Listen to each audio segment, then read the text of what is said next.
hello! I'm here now. Oh my god. It's been... I want to say a while. I think it's been a single day which I didn't stream, being yesterday. I think the music's a bit loud. I think the music's a bit loud on your end, you resident.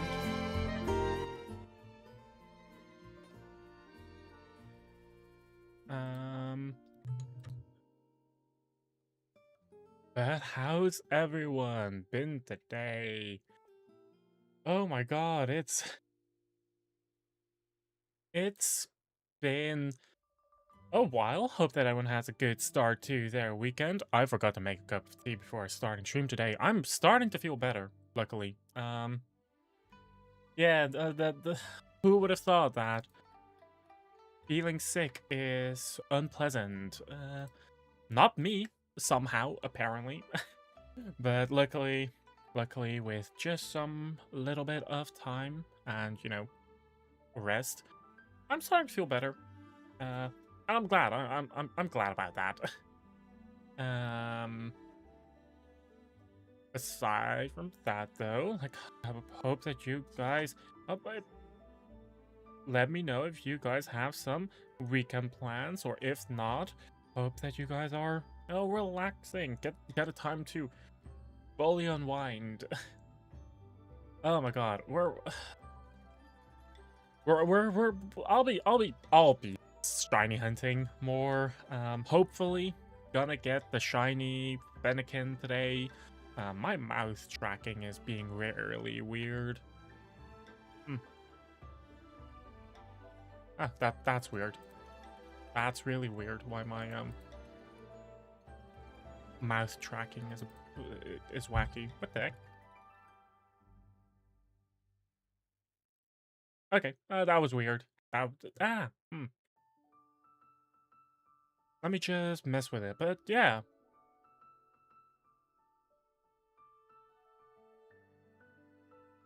Okay, I think this somewhat works.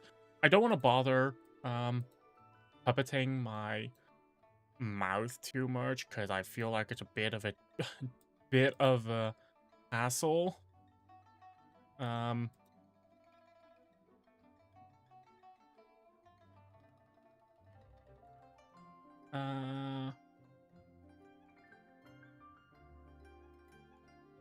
Anyway,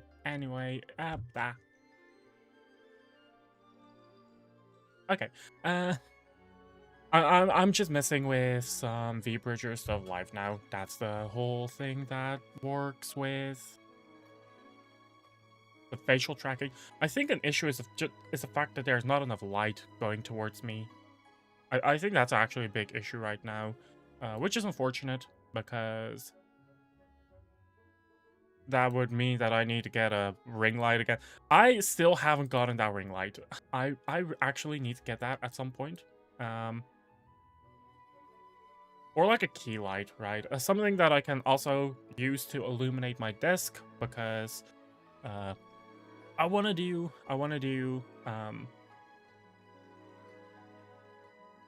how's it called again? Handcam content. Ideally this month still. The month's just started. Or actually more than a week in. I do want to do handcam stuff, so I might do that at some point. I might just go to a bookstore and see what they have there. So maybe that'll be that. But there's a lot of stuff I want to do for the future. Not really much I want to think about too much for now, though. Like at least for this week, we're still gonna do this weekend. So today, tomorrow is going to be the last few days of shiny hunting. At least regular shiny hunting at the pace I'm doing now. Starting next week, I'm likely going to pick up Octopath Traveler 2 again. We'll be continuing that game, as well as picking up some other games, Shiny hunting isn't like it's not gonna disappear completely. It's not gonna disappear forever. I'm still gonna do it because it's just a nice way to relax and yap and all of that stuff, right? Which I personally like doing. But more so that I want to have a bit more variety. I want to have a bit more variety in what I'm doing. So yeah. I'm trying to think about what else to talk about. Not really too much, to be honest. Not really too much for me to talk about.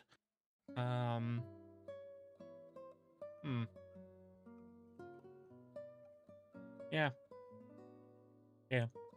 No, but I guess if you guys have some like a game that might be interesting, that might seem fun to for me to play on stream, let me know. Cause that way I can actually look into the game myself, and if I think it's a fun game, I might actually play it live on stream. I'm trying to think about games that I haven't played in a while. I haven't played Fields of Mishra in a while, so I might actually pick that up again next week. Might. It's up in the air for now, right? Because there's also stuff like Zenless Zone Zero, which I still want to pick up. I think I've been talking about that for months, about how I want to pick that up again. Among others, right? There's a lot of stuff.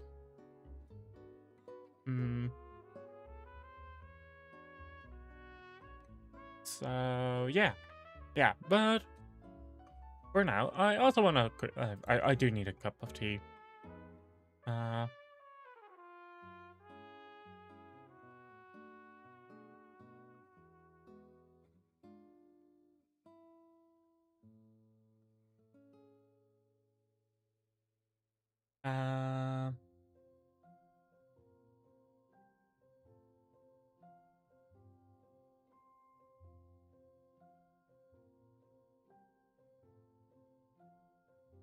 Yeah. Oh my god. I've been trying to take better care of myself as well by, drinking less caffeine since I figure out how bad caffeine actually is for your physical health. Whoops. But god dang it, I've been tired. Like I think I did only get like not even 6 hours of sleep. I had a very bad dream last night. Like I woke up because of a dream, which doesn't happen that often. So yeah. I don't know if it means anything. I don't know if it actually means anything. I've been getting back into Dead by Daylight though. The game's actually a lot more fun than I remembered. I usually like in the few hundred hours that I have, like I think I have like about 300 hours in the game. Most of it I have on Survivor. I've recently started playing some Killer again. Actually, like for the first time pretty much ever. And it's honestly been surprisingly fun. It's been surprisingly fun. I actually ended up buying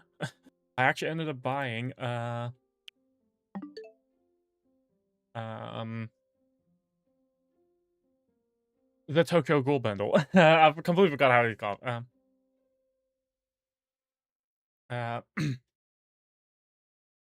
Yeah, but it's like I don't know how to think or feel about it. Admittedly, it's like the third Killer game I played in ever. But yeah, it's like I don't know why, but people just left against me, and I know that Kaneki has a shit ton of mobility, which was a bit of a shocker. But I think I made people rage quit, which is funny, actually. It is actually funny to think about. But yeah, that maybe I'll do a Dead by Daylight stream. I might do that. I could do that. Perhaps I'll do that. Yeah. Yeah, maybe I will. Maybe I will. Give me cheers.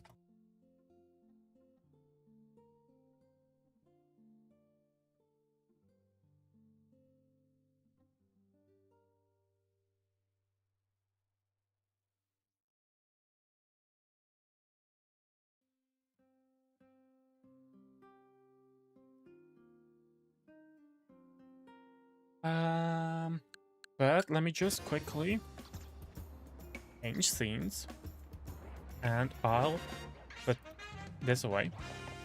And yeah, we just have to continue shiny hunting Fennekin. Just yeah. It's gonna take a while. This is gonna take a while. I've also bought like I didn't say, I shouldn't say bought. I ordered an 8-bit do controller because those are, I've been told that those 8-bit do controllers have macro functionality, which might be fun, might be interesting. I actually ordered the Evernight controller because that's a shiny Bagon. That wasn't here. Wait, I should turn on the start the timer. We're 2 resets in and we got a shiny Bagon because I checked before. Right? Like before I quit yesterday. Yeah, yesterday. There wasn't a shiny Bagon. We're already here? Already? That's so fast. Oh my god. I think we were like about 3 hours in.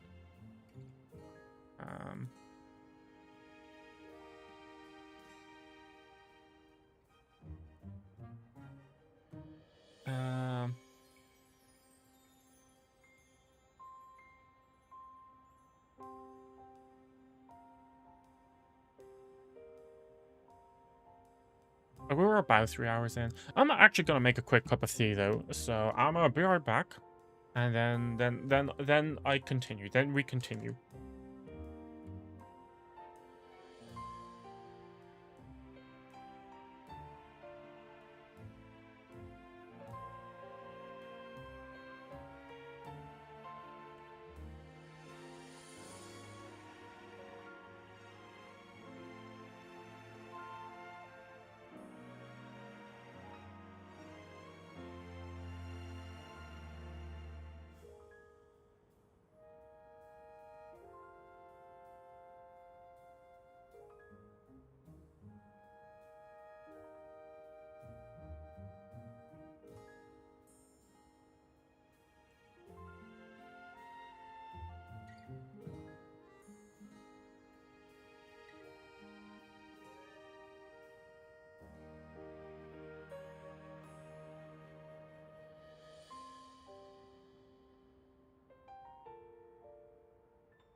Okay, I'm letting my tea steep for a bit, so that'll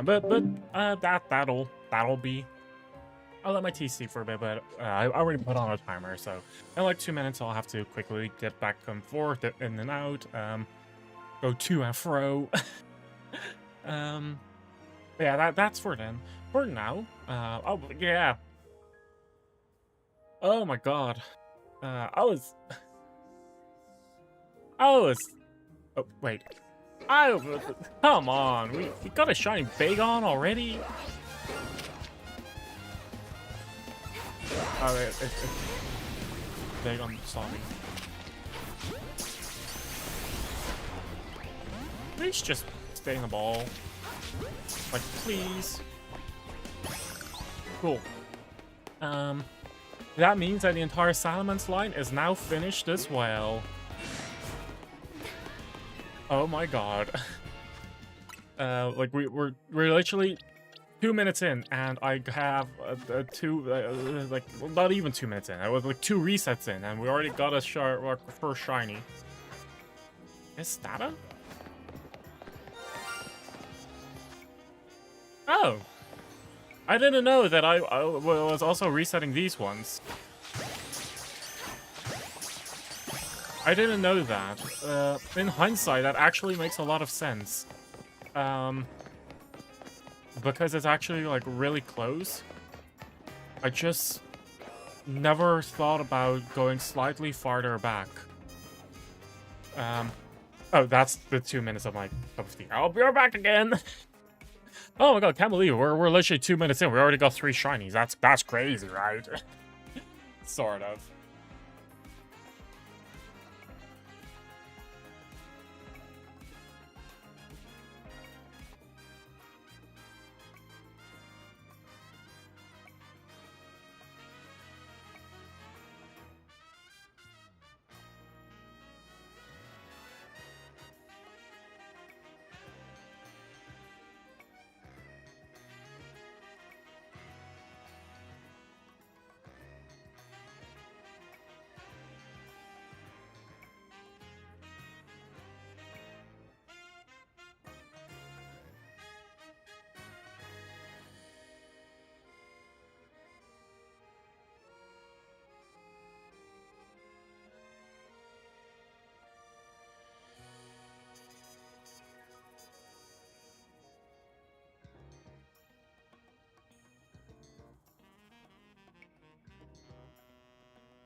Okay. That is a cup of my peach mandarin tea.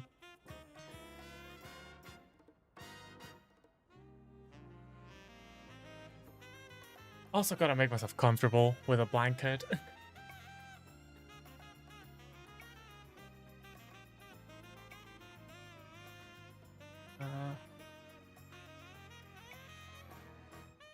Okay. And yeah, time to shiny hunt our fucking Fennekin. Hopefully, this isn't gonna take too long, right? This shiny hunt has been going on for at least 3 hours. The reason, like, it's actually like about 6. I'm only counting the hours that I'm actually doing live on stream. Because I did like 1.5 hours yesterday. Just kinda doing nothing, just kinda resetting while watching other people stream. Actually no, it's like I did like 2 hours yesterday, now that I think about it. At least 2 hours. And I did a lot Thursday off stream as well when I first started. So yeah, it's I'm actually like around 6 hours. Hopefully it's not actually gonna be as bad as Roki was, because I would be sad. I would be sad if it is actually gonna take that long. I also tried to put some like a rubber band. I actually ended up using electrical tape on like the controller to like pull the controller down while mashing A instead of like a turbo to just manually mash A, but it's like I feel like I'm doing even less. I feel like I'm doing even less compared to what I was doing before. Which I'm not a big fan of. But like it's like at a moment like this, I'm at least still paying attention. I'm still like actually doing something. I feel like I'm doing something, even though I'm more or less wasting my time. I'm at least doing, right? Which which I otherwise cannot say. Which, yeah, it is. It is what it is. It is what it is. But yeah, I hope that at least for like my like off-stream personal shiny hunts, that an 8-bit Duke controller might actually be nice. Because if I'm not mistaken, like especially like recently after they did some firmware changes, they managed to get all of the controllers working on the Switch, and that would also give me a nice and solid it would also be a nice and solid Windows controller, like for PC, which I don't really have right now. I don't have a nice one. I still have my Switch controller, like OG Switch Pro controller, which does work. Like there's nothing wrong with that one necessarily. It's more like it doesn't really feel as nice in my hand compared to the Switch 2 Pro controller, and the Switch 2 Pro controller doesn't work on Windows for some reason. Like it just doesn't want to connect at all to Windows.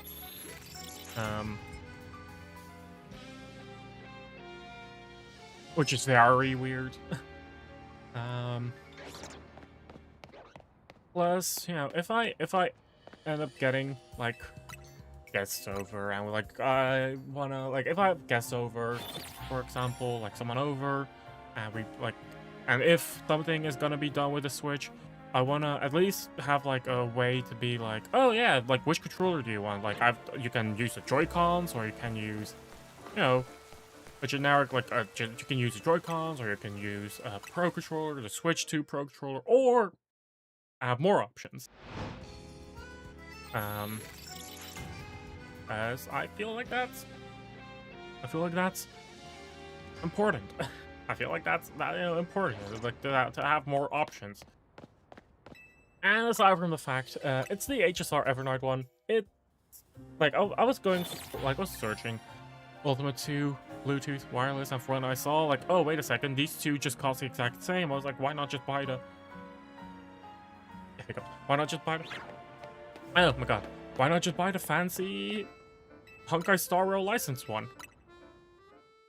It did make me think though that it did make me think about custom shell mods, right? Like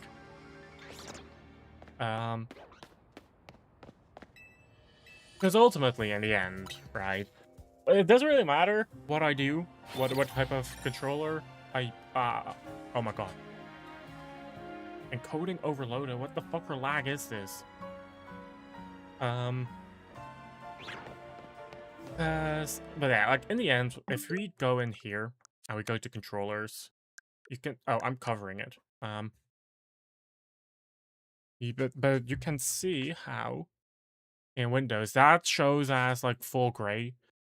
If you have special Nintendo controllers, it does actually show in the software, for example.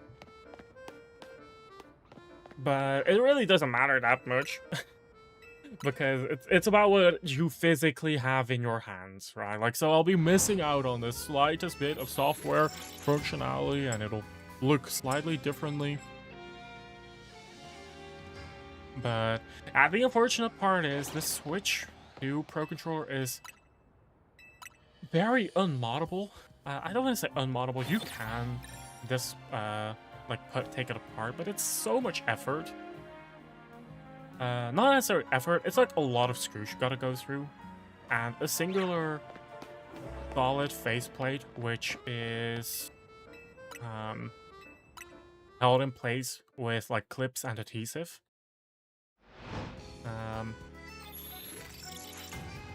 I can kind of see why people dislike it, because it's less accessible to repair. But if I do feel that there are double standards being set about being like product repairability and hate towards first-party products. Because I was looking at Abidu's, I was looking at like a teardown of the Ultimate 2. it's actually even worse. Like, you don't need to pry one thing off, you need to pry two things off. It doesn't, like, the layout is, like, it looks very flimsy. It looks less repairable as a whole. And people are gonna, like, I know an argument is going to be like, oh, but they have Hall effect, and not whatever. Like, they have better Joy-Cons, which are not gonna drift as easily. They're not gonna drift. So you wouldn't have to open it, but batteries, lithium-ion batteries, are consumables. They degrade over time. At some point, you gotta open it to just replace a battery, whether it is in 2 years or 5 years or 10 years. You gotta do it at some point. So having it open up easier, regardless of whether you have to because of the Joy-Con or whether you have to because of the battery, I do feel that 8BitDo controller is kind of score somewhat low. Like, in this, like, I'm hearing a beeping sound.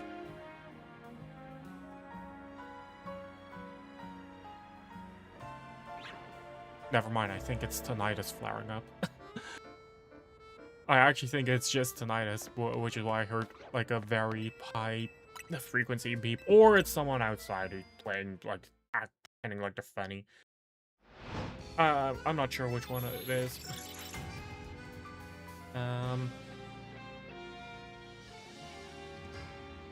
But, no, never mind. I think it was actually my upstairs neighbors. But, yeah. I definitely noticed these double standards regarding first-party tools and repairability, and then people recommending third-party tools, which aren't repairable either. So, or like aren't as repairable, or even less so. This is not a jab at 8BitDo, necessarily or specifically, but more so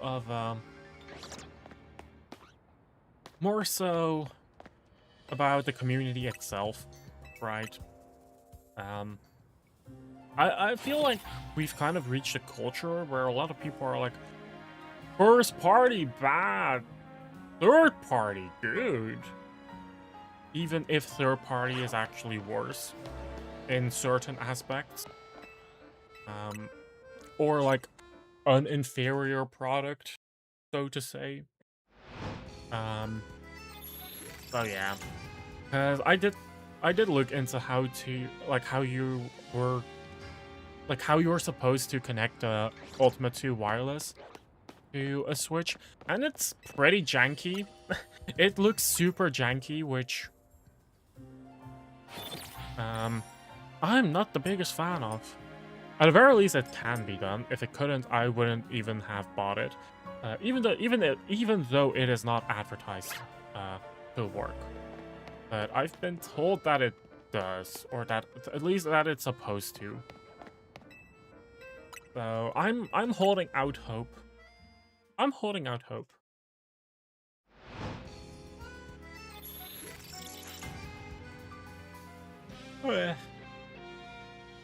But yeah. I really wonder if I'm gonna get the shiny Fennekin today, or like at some point.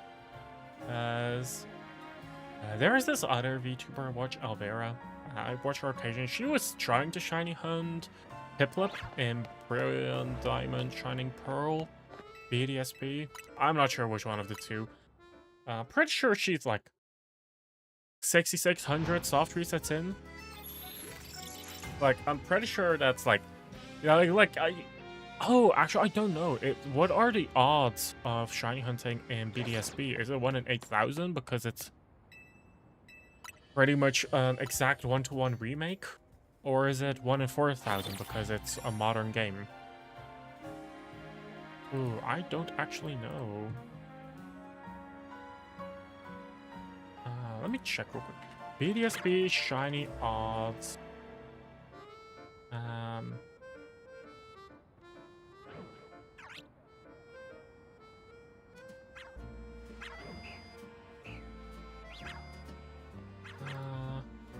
1 in 4,000.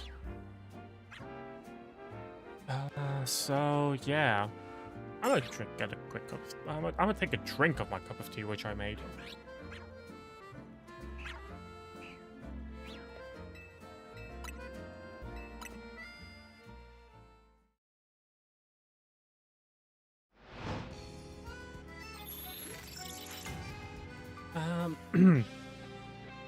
But yeah, I'm gonna probably have to shine on this fucking box for a few hours, I think. So I hope that it does arrive early. I hope it does arrive somewhat early. Because I really don't wanna spend too much time on this. Actually, I think I'm gonna take my earbuds out and just use my speakers. There is good news about my earbuds. So I did send Shenzhen Audio an email with proof, like evidence of like, yo, there's a product defect. So like, can you guys send over a replacement? And they did. It arrived yesterday. Yeah, it arrived yesterday, and I'm lucky. Everything ended up working. Everything just ended up working completely fine, and yeah, that is just good news, right? Because I was afraid that it might have just been the charging case itself, which might have been broken. If it was a charging case itself, that would have been, that meant that like, oh no, that the whole replacement item wouldn't have worked, so would have just had to ask, like, send it back, probably for it to be R-made. Even though I literally just showed proof, like, hey, something is wrong here, so if it's not this, then it has to be the other. So I literally troubleshoot it to the end. But yeah, that is nice. I have a working pair of earbuds again, and I didn't think about it, about why the battery life was so low, like why generally only barely lasted 4 hours on a full charge.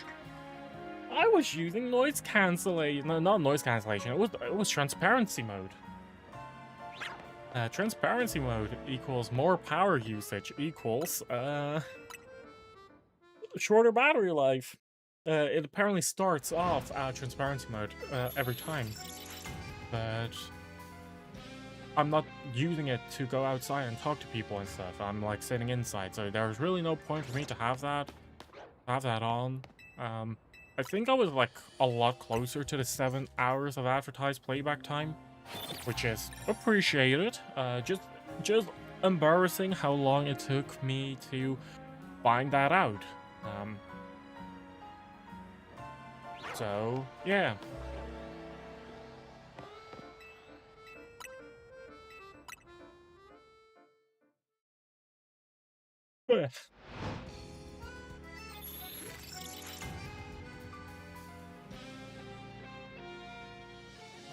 So yeah.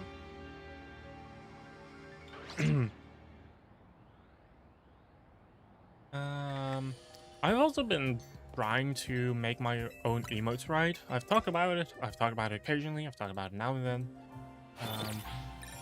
I feel like I'm actually close to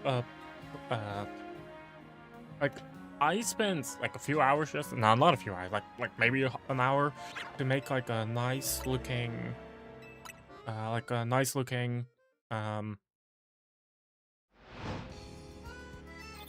it called again? Like a base for a single emote. And I actually like how it ended up looking like, how it looks like right now. So yeah, hopefully, you know, because I like the person who made this template, which I used to make the current emotes, they're not bad, but I'm just not a big fan of them all, right? Like the wave emote, the arm's a bit thick, bit chubby. Other emotes kind of look a bit awkward in a sense. So yeah, I've been putting in some time to get this stuff going, so that I can actually have emotes that I made myself, like from scratch, and really like. So yeah. Yeah.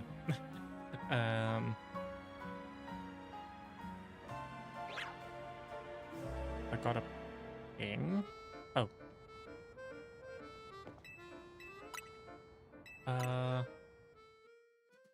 Oh, that's where I got a ping.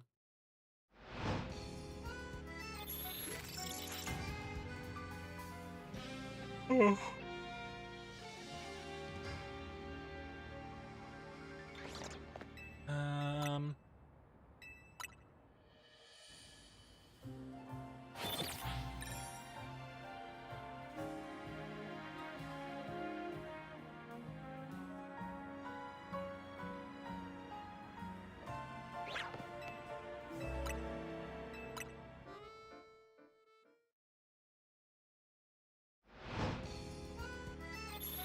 Let me just read through this, because I do have to read through this.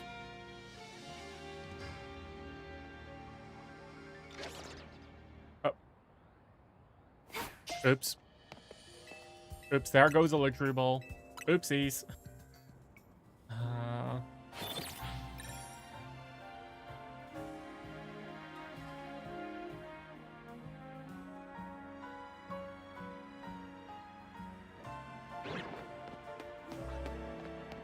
Still no pink-colored fox. Shiny Fennekin is pink, right? Shiny Fennekin is pink. Like, I'm not making that up. Am I? Oh, I'm getting a bit of a headache right now, which is annoying. I do have some... Is that... Yeah, I have some ibuprofen, so I'm gonna just take one real quick.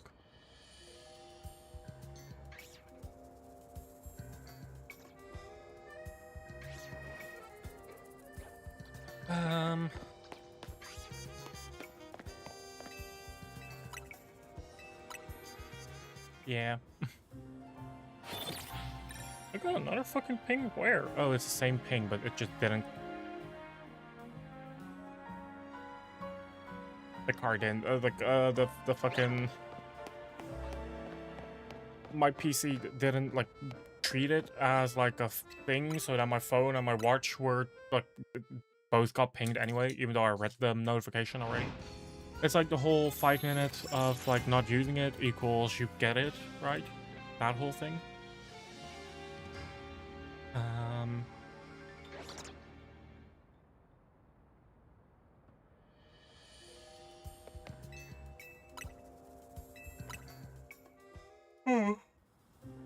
Oh god, I'm getting really fucking tired. I wonder, does this actually...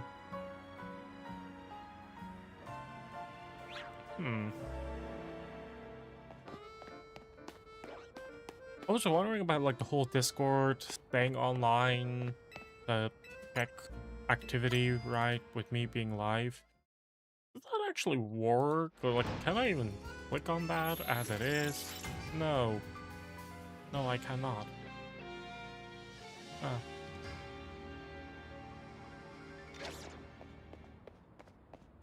Not again. Like, I was resting my controller on my fucking leg and suddenly it's like, ah, you want to catch Pokemon? Like, no, I don't. I don't.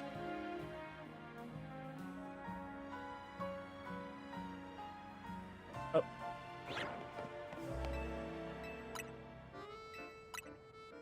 But yeah. I'm hoping that I get the shiny Fennekin at some point though. Like, I don't want to spend too long on it. I don't want to spend too much time on this. I might just drop it and do it some other time. Like continue to shiny Fennekin hunt some other time, and like do something else in between. Just because I don't want to spend too long doing this, right?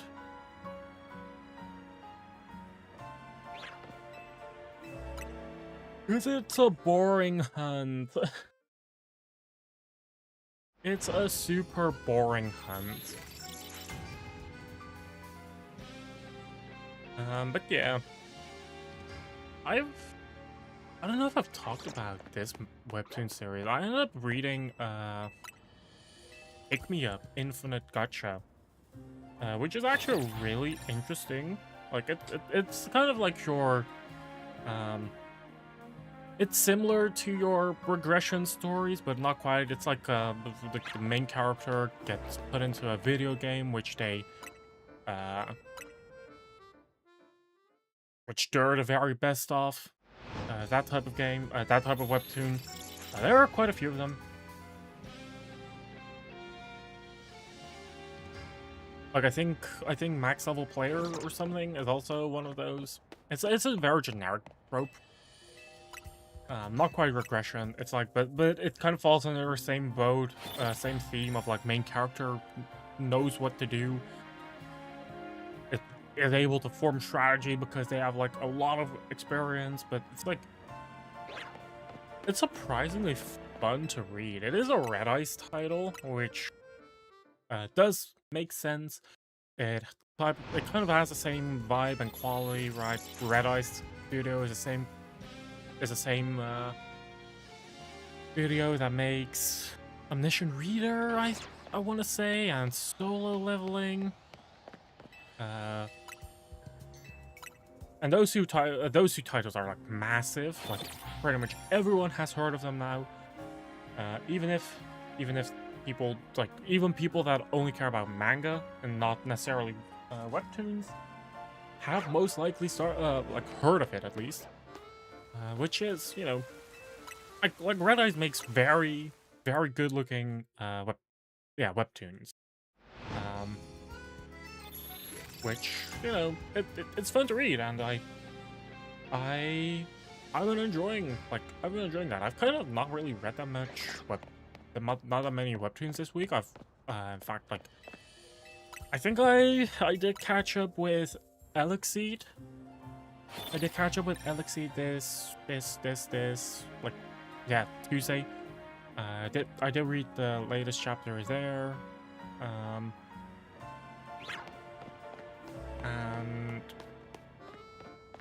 But that was it. Like I didn't read for the rest of the week, so there are a lot of things which I've kind of like, oh yeah, I gotta read to catch up. I kind of had the same issue with my web novels. Because I'm reading 3 on Wuxia World.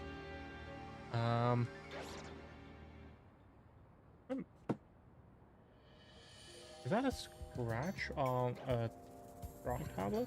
Or is that grime? Because I saw a white spot on my drawing tablet and I'm like, okay, no, that's just grime, because it does scratch off. Okay. I haven't used the thing in like literally more than a year. I think the last time I've actually used it was to play Valorant on a drawing tablet, which was very funny. It was very funny, but yeah, I don't really use that thing anymore. But I also don't want it to be damaged or broken, right? That's a big thing.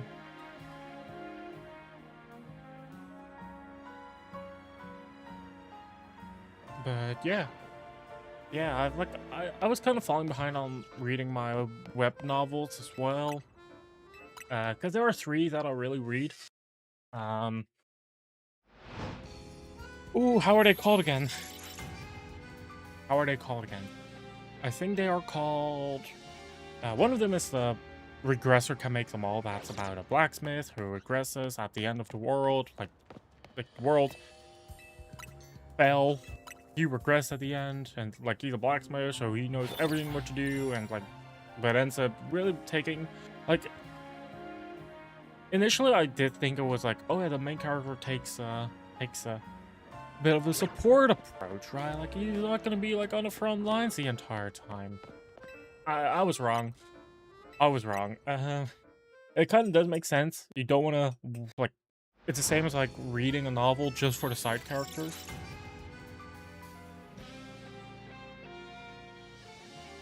Like, your main character does need to do stuff as well, right? Even if it's, like, sportive stuff.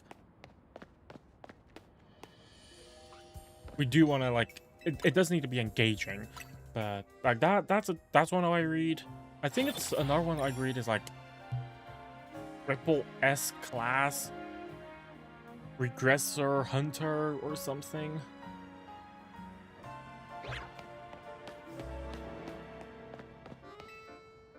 Let me check real quick.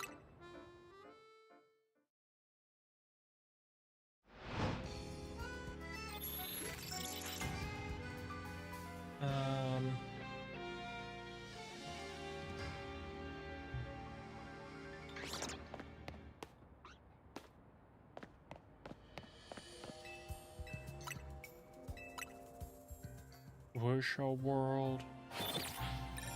The regressor can make them all. Another one is not a regressor. Is that revival or yeah? Oh, an SSS class revival hunter. Those are the only three I've really been reading. I actually ended up reading like oh my god, I started reading stuff on Virtual World Pro because of Damn Reincarnation. I was reading a scanlation of it. I don't even know where like the official the webtoon was like officially published online. I don't even think it had one. At the very least, not that I could find. It's like there's like three.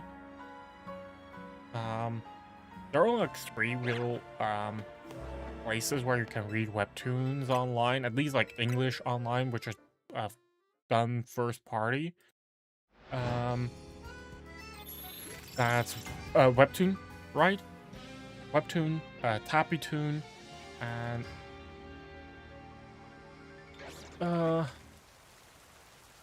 there is a third one. Is it like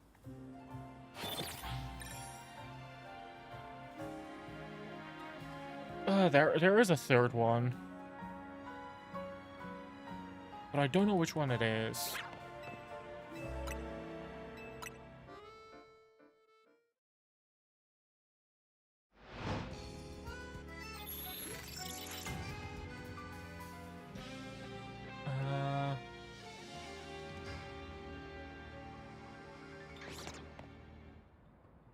Oh, I ended up going to the site.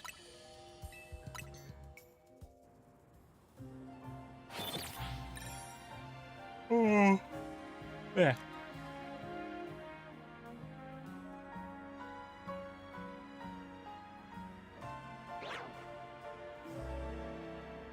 Maybe there are only two.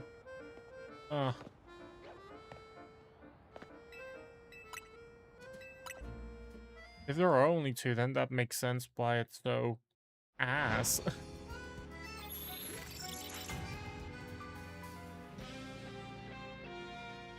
Because Webtoon itself, right, doesn't really have much of a reason to, like, improve their services. It's a whole thing of, like, if they're a monopoly and there are no good competitors, then,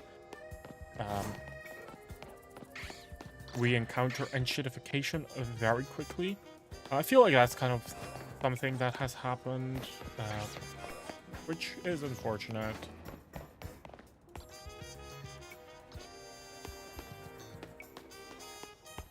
Yeah, this is indeed within the 50 meters, actually, from this bank. I didn't think that. I didn't know about that. But yeah, I kind of hope that at some point, like Webtoons itself, like, there are a lot of titles which don't really have a good translation, or like first-party translation, because I want to read first-party, right? Because that's a way how to support the actual authors and studios that work on it. But as someone who's familiar with the industry, translations are expensive, localization is expensive. You're going through, like, at the very least 3 layers of people who also need to be paid a living wage, right? Generally, you pay them per word or per, like, you actually pay them per word to translate. And then need to go through a round of editing, and it's, like, a lot of time to make translations, and if the studio itself, like, kind of flops at the end, then you're kind of out there with, sunk costs, right, which you can't get back at all. No, but like,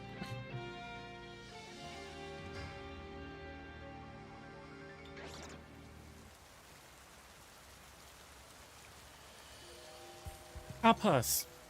You have Tappy Toon, Tapas, and Webtoon. There was a third one. I forgot about Tapas.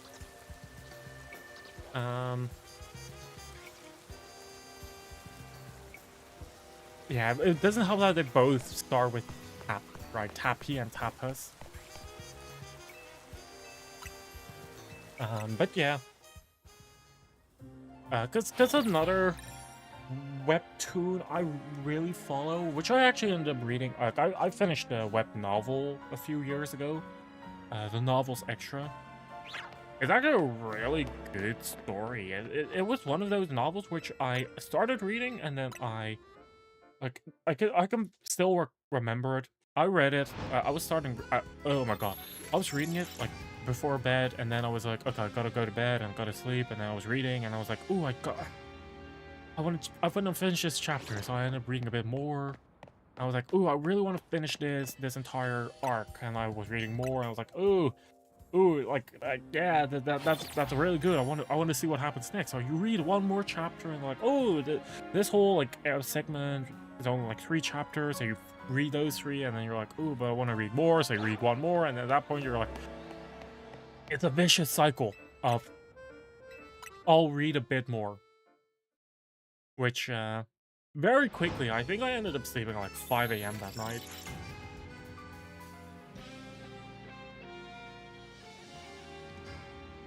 But but yeah, the novel's Extra. That is definitely both a web novel and a webtoon, which I can highly recommend. It's something I can highly recommend.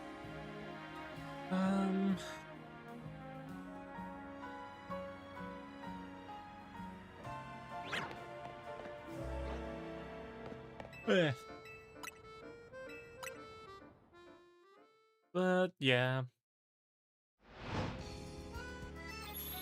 God, this is such a boring Shiny Hunt because it's like half of the Shiny Hunt's animations. More than half of the Shiny Hunt's animations, right? It's like this takes 3 seconds. And then we have a whole animation which lasts like 10, 11, 12, 13, 14. 14 seconds for 3 seconds reset. Like, it's such a boring Shiny Hunt.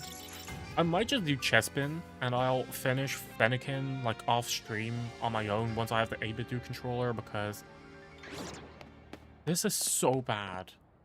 Yeah, I'm gonna pivot. 3-minute 40, right?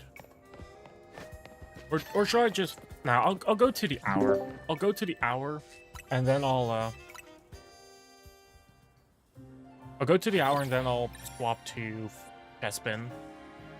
Or maybe I'll farm Walton 20 alphas. Walton 20 alphas might also be fun to hunt.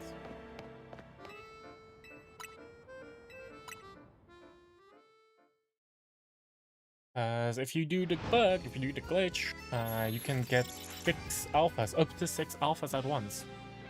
Which, unsurprisingly, is actually pretty cool. I'm just gonna do 20 minutes straight of just resetting, I think. And I'll just do 20 minutes straight of resetting, and then we'll continue with... Then we'll start with Chespin instead. As... Yeah, this is boring. I have a roll of electrical tape still next to me, so let me just...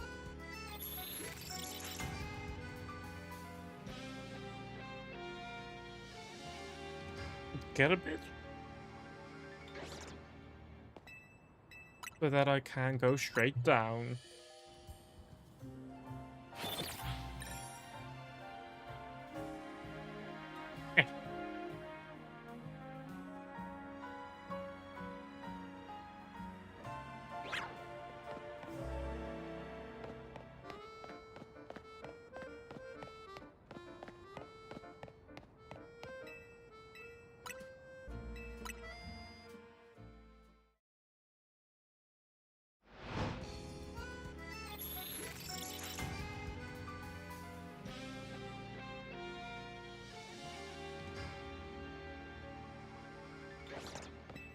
Okay.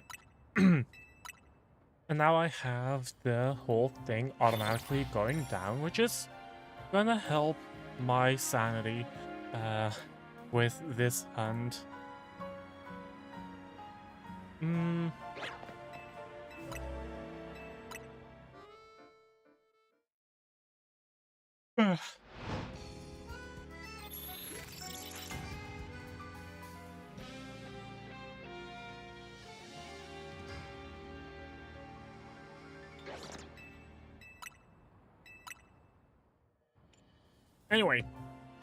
Anyway, I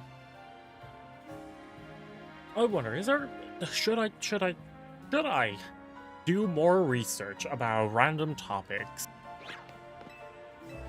It might actually be fun to do one of those things again where I just went over an entire research paper about, or went over an entire research paper about fucking caffeine, right? I just fear that if I were to do something similar about, like, say, Frankenstein, the novel,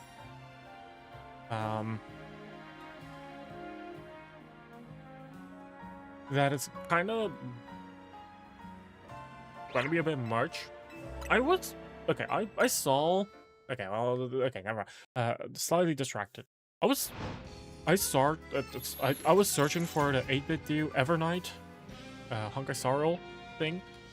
I saw it yesterday on AliExpress, and I was like, oh, I wonder actually how much, like, when would the ship, oh my god.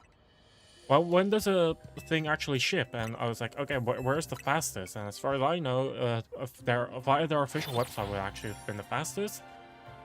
They weren't gonna do Amazon until, like, from what I saw, Amazon was only since, like, in the new year, which at this point isn't that long, but still, it's in the new year. But yeah.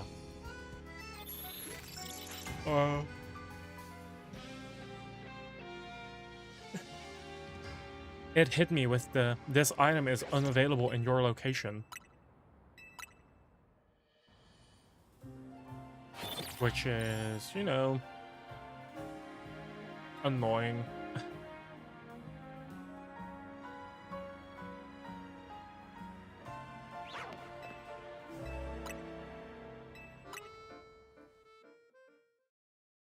I'm trying to search. I'm trying to search the 8-bit do Evernight thing, but I just can't see it. Oh. Because you are able to find official stuff from like actual proper retailers on AliExpress. But apparently not for this one.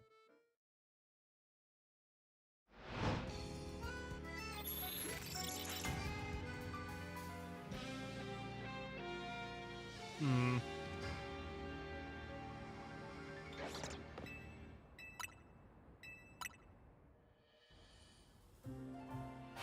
Nope. Okay.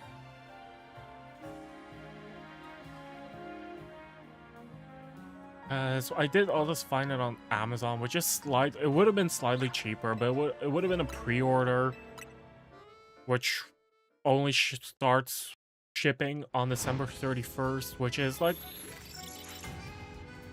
it takes a while, right? I'm also seeing the fucking Moondrop Robin on Amazon right now. They're 132 euros. I remember buying mine for 99 euros each, which makes this 132 like, wow, that's expensive, and also, wow, I'm glad I managed to actually just get a replacement. That's more than 30 euros price increase. That's a more than 30% price increase, right? Like, that is a lot.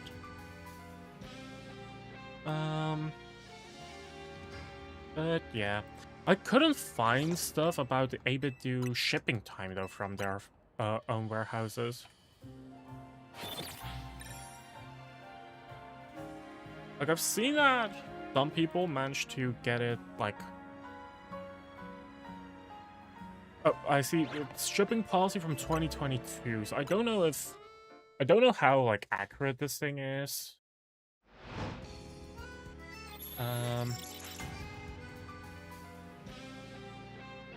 But I saw that it's like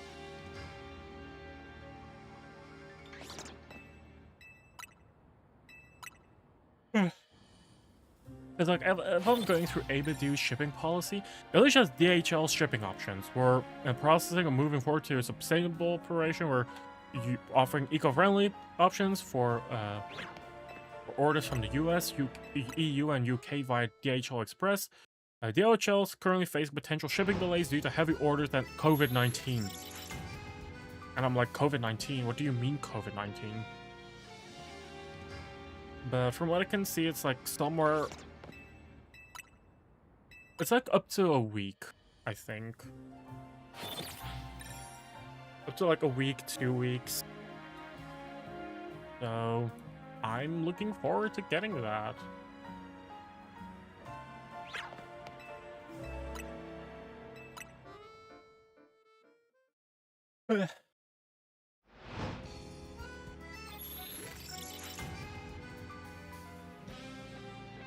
But I also see that some people receive theirs in like a week. So I'm holding out hope that mine would like it would be amazing if I can get it would be amazing if I can get it if I can get it on the like just within the next week, right? Like Friday, for example. That would be cool. I don't think it will. I don't think it will happen, but it would be cool if it would. But yeah. Yeah.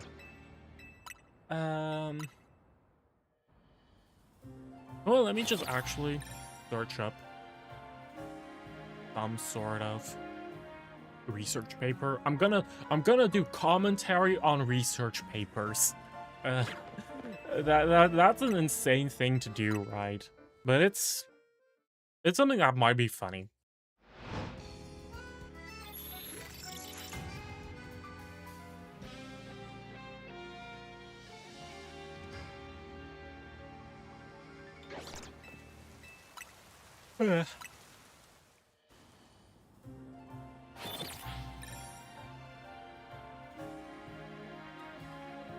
Wait a second. Ooh, this is research paper, which is open access, so everyone is able to read this.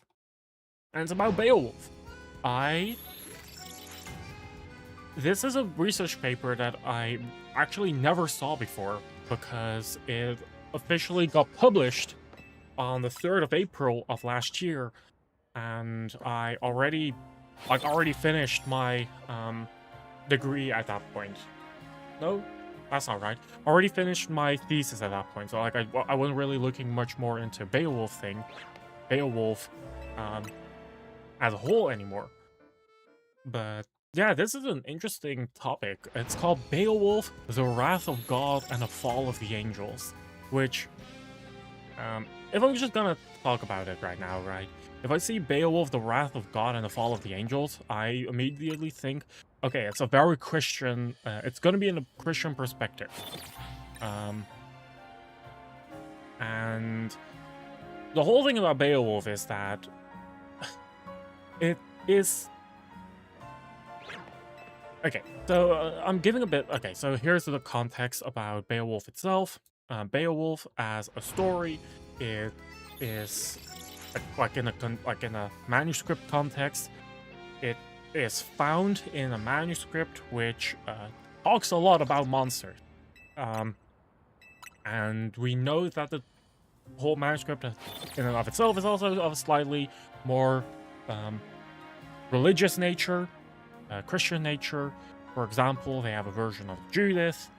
I think a copy of the Exodus, like the Old English Exodus, which actual poem.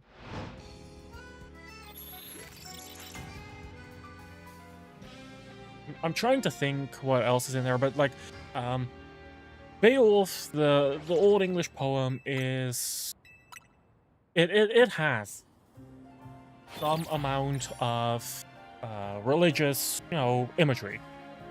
So when we see the wrath of God and fall of the angels, I definitely think that it is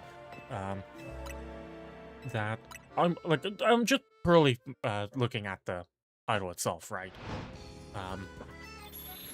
But the issue is that Beowulf itself, like the story itself, doesn't make it takes place in Scandinavia. It's an English poem about like a past king in Scandinavia. It's like a retelling of a story. It's supposed to be like a retelling of a story, like it's supposed to be like folklore.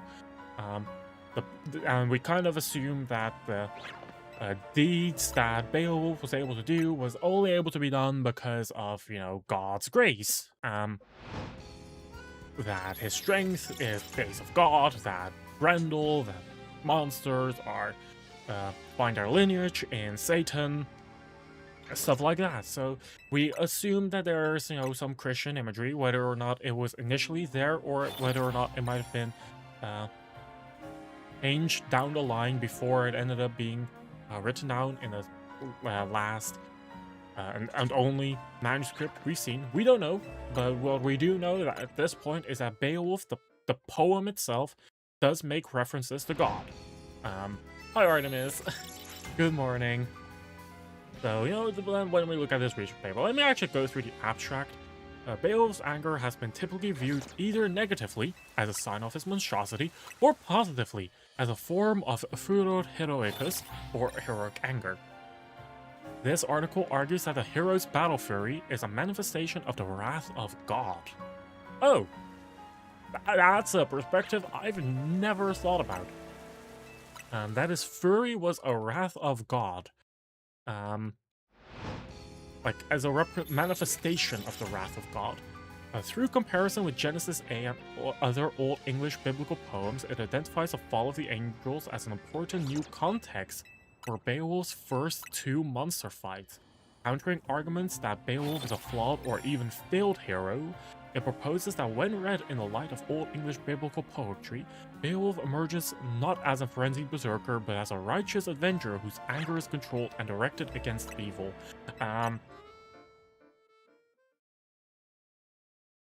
Okay, so I have a few thoughts. It might be the way how I looked at it myself. I've never seen Beowulf as a frenzied berserker. If anything, like, if you think of an image of a frenzied berserker, you think that's someone who's all muscles over brains, someone who doesn't think about what he's doing. And you can say that that's kind of accurate about Beowulf the poem, because in his younger years, with the fight against Grendel and Grendel's mother, it was something which he did to build honor and glory. That's an actual thing. And the third monster fight against the dragon was more of an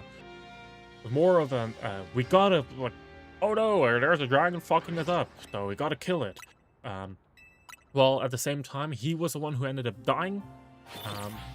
He's the one who died alone. He's the one who didn't leave an heir behind, which left his kingdom vulnerable. Because the only reason why the Swedes didn't attack Beekland was purely because Beowulf, an absolute menace on the battlefield, was there. But I never thought of Beowulf as a frenzied berserker, whose anger is controlled and directed against evil, is also a very Christian perspective to take of Beowulf. Because you could treat it as like, oh yeah, you killed someone of the lineage of Satan. Doesn't necessarily need to be because of you want to pursue evil, like you want to root out evil. It might just be the case that that one thing that happens to be the lineage of Satan is something you want to kill, right? So I'm wondering. Let's continue. In Prudentia's psychomania, swelling wrath, showing her teeth with rage and foaming at the mouth, kills herself in frustration on discovering that her weapons cannot harm patients. Prudentia's understanding of uncontrolled rage as self-destructive vice has roots in classical antiquity, when anger was considered a form of mental illness. Really? Being angry was considered a form of mental illness? That's the first I've heard of that. The psychomachia proved immensely popular throughout early medieval Europe, not least in England, where its influence can be seen in Aldhelm's description of the war between the 8 vices and virtues in his verse De Virginitate. Virginitate. Around the turn of the 11th century, Alfric similarly describes anger as the 4th of the 8 vices. The 4th is ire, which is anger in English, or the first is ira, which is anger in English. It causes a person not to have control over his mind and results in manslaughters and many evils. The Beowulf poet was clearly familiar with the Christian conception of anger as sinful and destructive. Hence, throughout the poem, anger, hatred, hostility, malice, and ferocity are associated with dynastic conflict brought about fratricide, the Echhete, sword hatred, that will soon destroy Heorot, and monstrosity. In particular, the demonic figure of Grendel is often described as angry, grim, in lines 102 and 121, and fierce, redig, as well as hostile, Lathan, and hateful, Hetelich. You guys are pronouncing, like, you guys also have get the opportunity to hear Old English words. As has often been noted, the narrator uses similar terms to describe the battle fury of the hero. Indeed, as Andy Orchard notes, the spirit of anger characterizes Beowulf's monster slaying.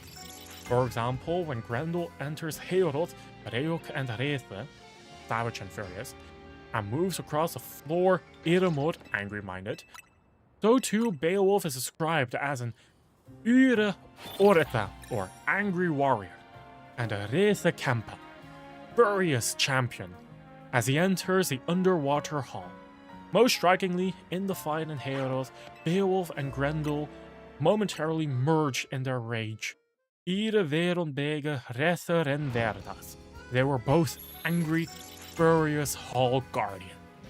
In the view of S.L. Dragland, the steady accumulation of anger terms in the description of Grendel's advance to Heorot makes his impending meeting with Beowulf sound like the encounter of two berserkers.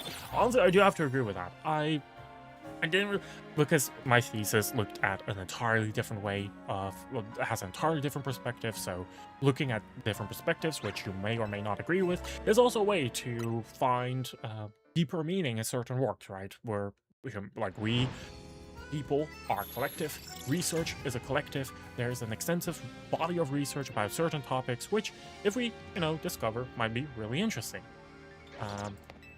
Might be interesting to look at, to go through. So yeah. As has been noted, the battlefield of the hero described the battlefield of the hero. Indeed, as Andy Orchard notes, the spirit of anger characterized Beowulf monster slaying. For example, Grendel enters Halo. Oh wait, I already read this. The steady accumulation of anger terms. I did. Okay, so I'm gonna just actually talk a bit more. I've never thought of anger like this is the first time I've actually heard of stuff like this, of anger being described as a mental illness during classical antiquity. I've never heard of that before. Being anger is a root of manslaughter and other evil crimes and heinous deeds. Let me just check the night, and then we're gonna go to zone 20, because I don't want to bother with this. We still don't have a shiny Fennekin, so this is something I definitely just want to do off stream then, because this is just boring. Constantly bench resetting is just fucking boring.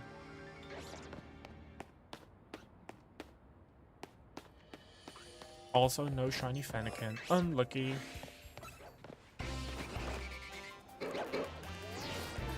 No shiny Bagon either. Like, I figure I'll just jump down and just check. What about a shiny Lopunny? Nope. No shiny Lopunny either.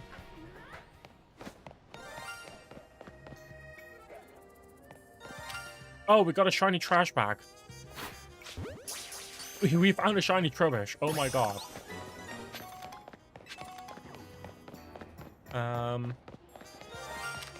And a shiny Weedle. Oh my god. Is there another shiny?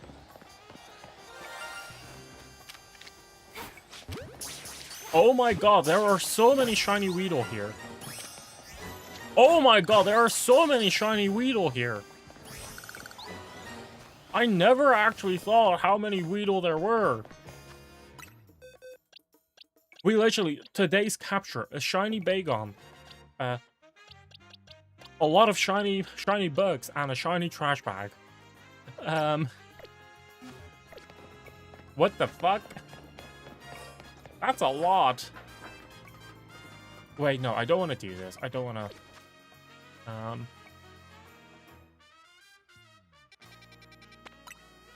I want to do Zone 20 for a bit. So I'm actually just going to close this for now. I'm just going to close this.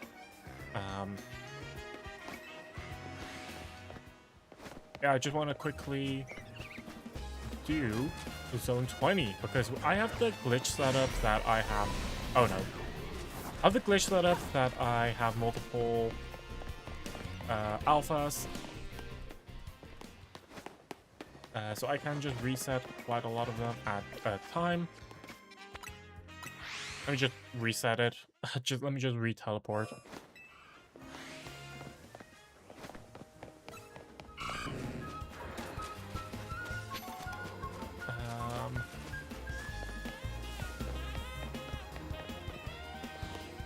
What is the thing of Tommy? What the heck? Or I think it might have just actually been the Aggron.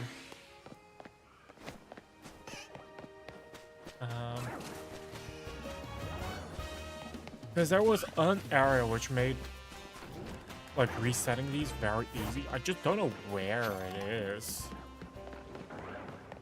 Of like being all the way back here, and then they despawn, and then we can quickly and easily go back.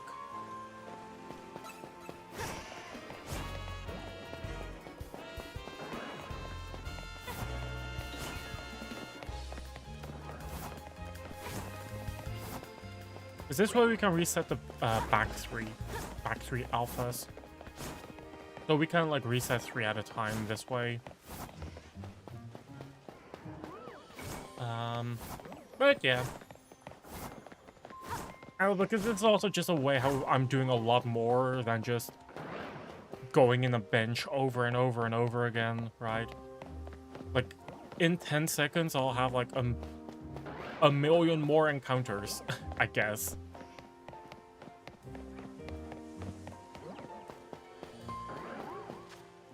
What I wonder.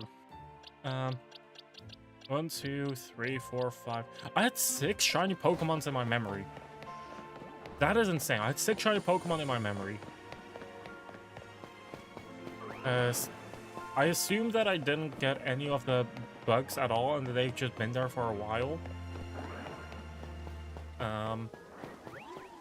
Like, that's my assumption. But that also means that,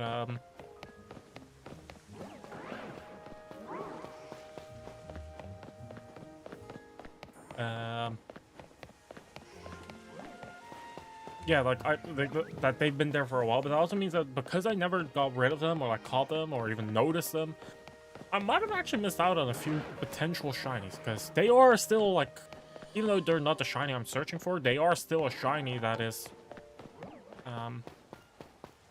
they are still a shiny that is part of, you know, the pool, even though it's like, and like I don't mind too much because it's just a 1 in 4,000 or like 1 in 1,000 chance for any Pokemon to be shiny.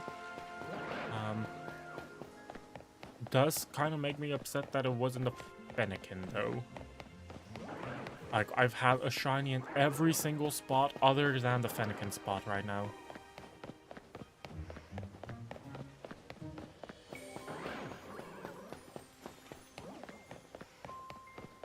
And I know you can say that, oh, but like if I just farm for like if I just hunted or reset for like for an hour or 2 longer,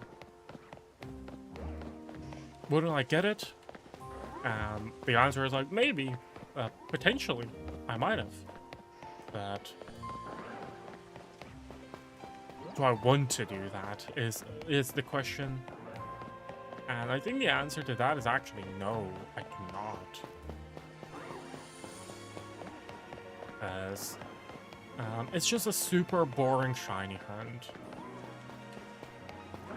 It's just a boring shiny hunt. It's so slow. It's just mindless, brainless A spam that shiny hunting in Zone 20, at least for now, is at least just a solid way to just distract myself and kind of do something else. At least for now. At least for now. Alpha Metagross. I'm kind of tempted to... it's too late for it to get it. I'm kind of tempted to get an Alpha Metagross, but just because I've seen that Veltal is dominating rank ladder right now, which is a super annoying. Like, Veltal is dominating rank ladder, and the rank ladder prizes have become like a lot better. Like chances of bottle caps, chances for all of the, or like not all of it, but like a lot of apricot balls, among others. So it's kind of, you know, like it's like I want to try and get it if I can, like, do some as well. It's not a replacement for the Master Ball I've lost. If I want to get another Master Ball, I'll have to do the TA Royale, unfortunately. But yeah. It's at least something I also want to do today as well.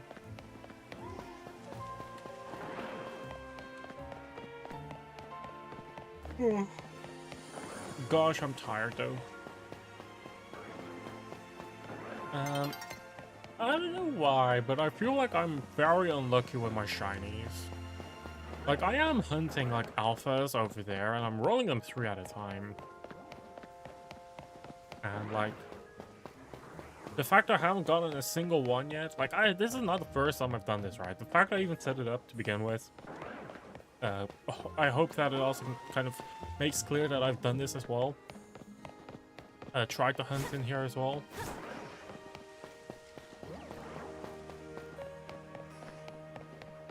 It has been like 2 hours total. The only reason why I did it is because I wanted that a shiny Drampa, and I couldn't be bothered to shiny hunt and Wild Zone 18, so I decided to try and get a shiny Drampa here. Sure, it's also a 1 in 67 chance on top of the 1 in 1000, but it's like, it's faster, it's cooler. It's a cooler way to shiny hunt, in my opinion. So yeah.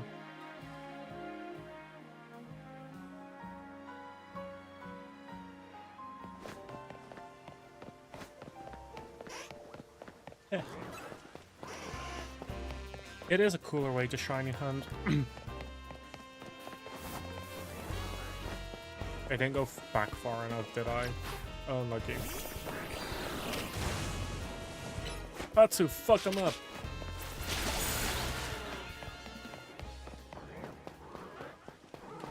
But yeah. Oh, this is gonna take a while, isn't it? One of the easiest ways to reset this, like at least the most hands-free way, is the bench reset. Like, there is a bench somewhere around here. I think over there. Yeah, over there.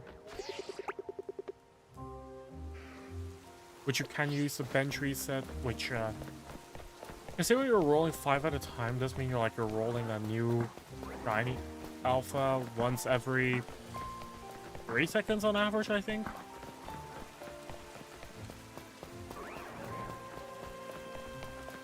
People are shooting fireworks outside. Or a gun, either one of the two. It would be cool if I could get a shiny Metagross. It would be really cool if I could get a shiny Metagross out of this. I think there is a way to shiny hunt Beldum slash Matang in Lysandre Labs. I just don't want to bother doing that for now. Don't want to bother doing that for now, just because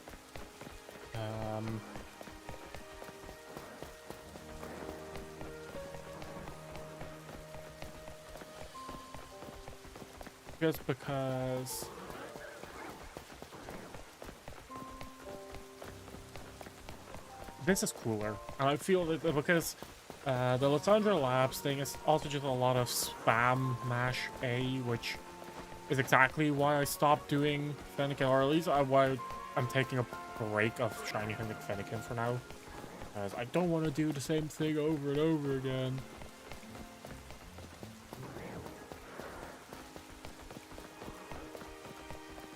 Like, I know it's a lot of brain dead, repetitive tasks, which, you know, I'm not the biggest like, I'm not hating on it. If I hated doing it, I wouldn't be doing it right now. But it is more so, I could definitely find my enjoyment elsewhere than this. That's kind of the big thing.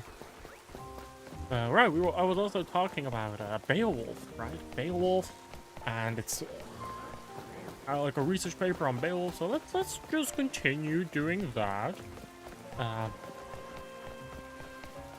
But yeah, apparently anger was a sin.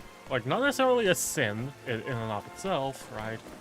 But anger is sinful, as in it causes a sin. It's full of malice. It's full of hate.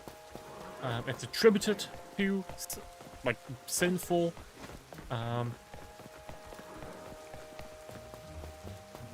Which I didn't know. Like, apparently it's like something pretty common in like classical antiquity, like that people that are angry are like mentally ill, which definitely sounds very elitist. Like, oh, look at you getting angry over this. Oh, you are just so, like, you are so ill in the head. Like, it kind of sounds like rage baiting has been going on since the ancient Romans and Greek, right? It kind of gives off that type of vibe. God, I hate rage bait culture. It is so horrible. Oh, why are you getting mad? I got rage baited. Like, Christ, do you want me to punch you in the face? Like, haha, I rage baited you. Take a nosebleed. Why are you getting mad? It's just a nosebleed. Oh, broken nose. Oh, sorry. Fuck ball torture. I'm sorry. I hate rage bait culture. I'm not condoning physical violence, but it's like, and I know that what I just said is a bit of a slippery slope, just a little bit. But it doesn't give off that type of vibe, right? Like, like, why are you doing that? Like, aren't you a disgrace to your parents, to society, to everyone, to mankind as a whole?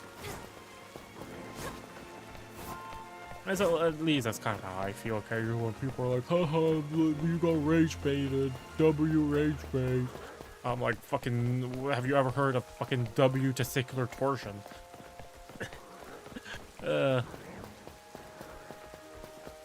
I mean, that's how I feel like. But yeah, to continue, I'm just gonna quickly read over this in my head instead of narrate the paper itself. But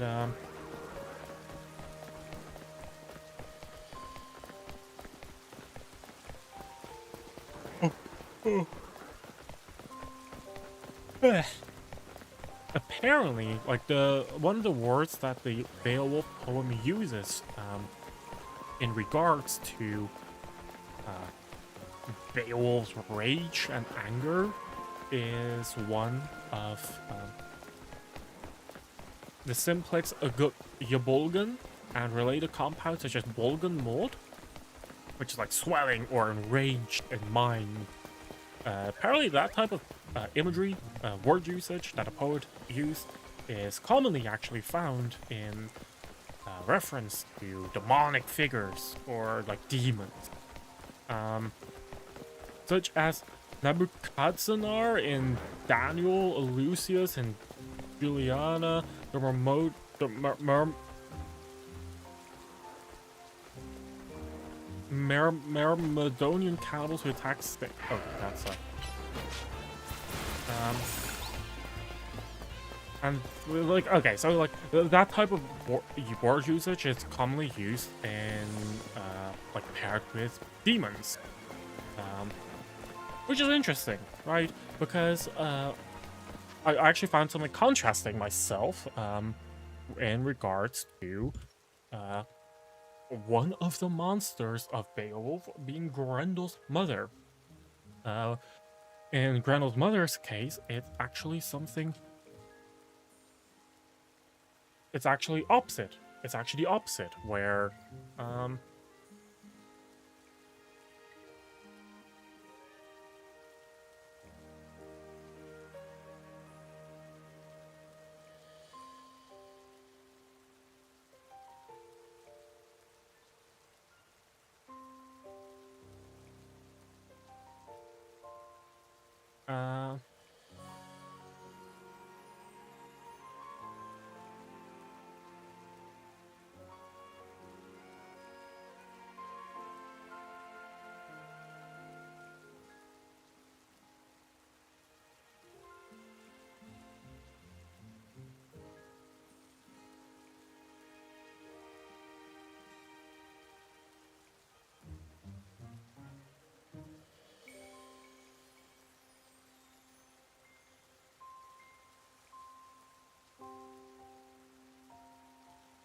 I need to respond on something.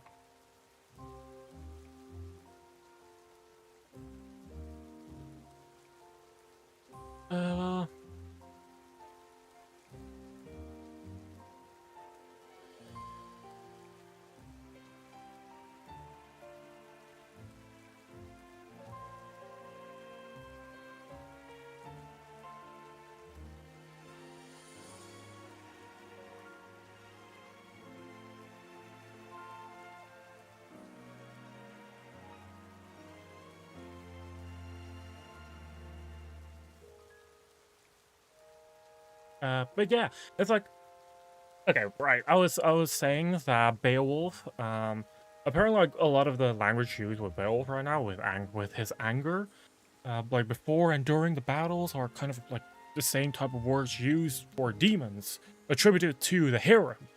And I was saying that apparently like it's also the opposite thing, that the monsters like Grendel's mother actually share the same language themselves as heroic language. And that's kind of a funny parallel. The hero of the story uses demonic language, and the monsters of the story uses heroic language. That's kind of interesting. That is actually very interesting. Kind of like puts into perspective that like I don't want to say that like, oh, maybe the real monsters were us and they were innocent. Like no, Grendel did kind of attack and behead people constantly. That is definitely a thing. Grendel's mother, though, it kind of like in this context of like Old English, in Old English, right? In this context, like it has been argued that Beowulf's Grendel's mother was in the right because of how blood feuds work. Kind of the blood feud where it's actually always like, if someone harms you, you need to get something back. You need to take something back, because it's kind of like, wait, how do I describe this? It's kind of like,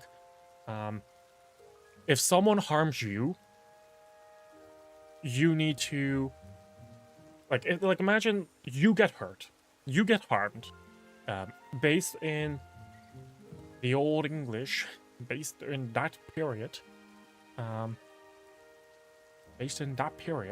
it was kind of like you gotta fight back. You need something in return. If someone wrongs you, you need something in return. So you demand, like, I want compensation, and it would kind of be like, if they don't compensate you, you fight back yourself, right? Kind of like equal, like, you killed my son, so I kill your son. That's how it kind of worked. And at that point, it's like, you killed my son, now I'm killing your uncle.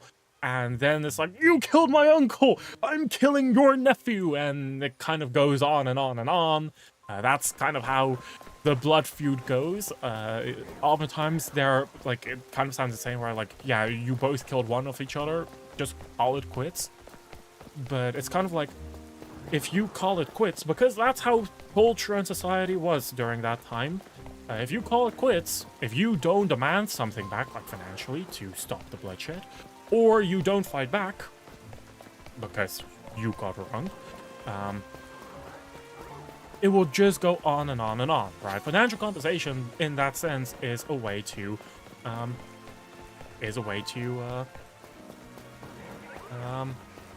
to stop the feud. In the case of Beowulf, it's kind of like, yeah, Grendel kept attacking Heorot, he kept attacking Hrothgar's men, retainers, and they just couldn't stop. There was this one issue that I argued where the language used in Heorot, of Heorot was that they were kind of conquerors. That the people, that Hrothgar and his men were settlers, and that they stole Grendel's domain, Grendel's swamp. And because of that, it is only in Grendel's right to fight back, right? Like his own country got invaded and other people settled on his land.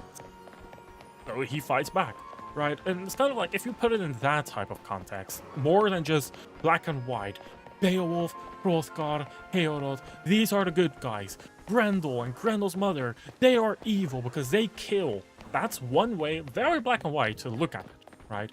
But if we place it into the historical context, it does kind of show, like, hey, maybe Grendel wasn't that bad.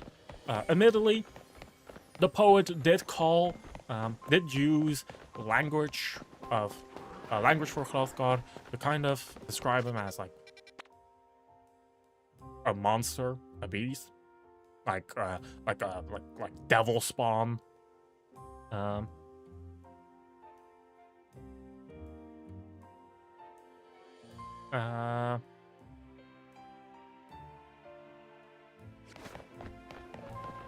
Yeah, that is kind of a thing, but in the case of Grendel's mother, it has been said that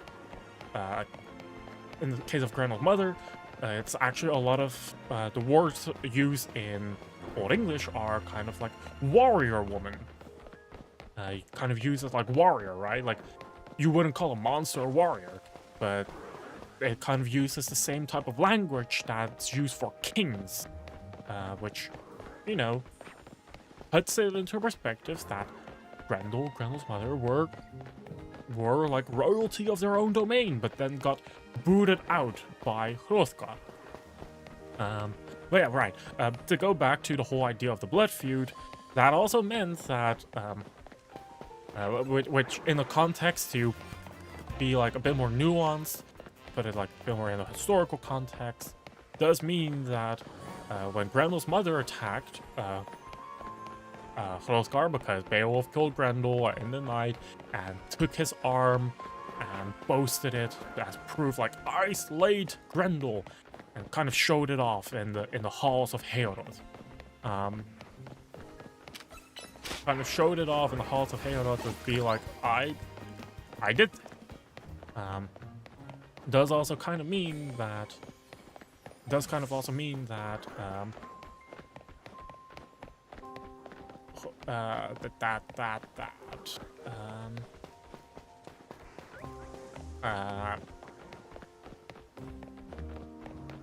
do I phrase this? How do I phrase this?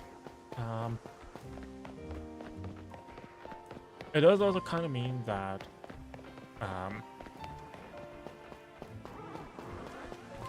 Grendel's mother was just completely in her right. Like, it was because, of the whole part of, they treated Grendel and the Grendelkin as monsters. They weren't gonna pay back, right? They boasted about doing harm back rather than giving land back or giving financial compensation return. And in that case, it was Grendel's mother's turn to take revenge. As the whole idea is you don't want to let yourself get trampled over, right? You wanna be a menace. So she fought back. She took the head of Hrothgar's closest retainer, just like how Beowulf took the arm and the life of Grendel's mother's son.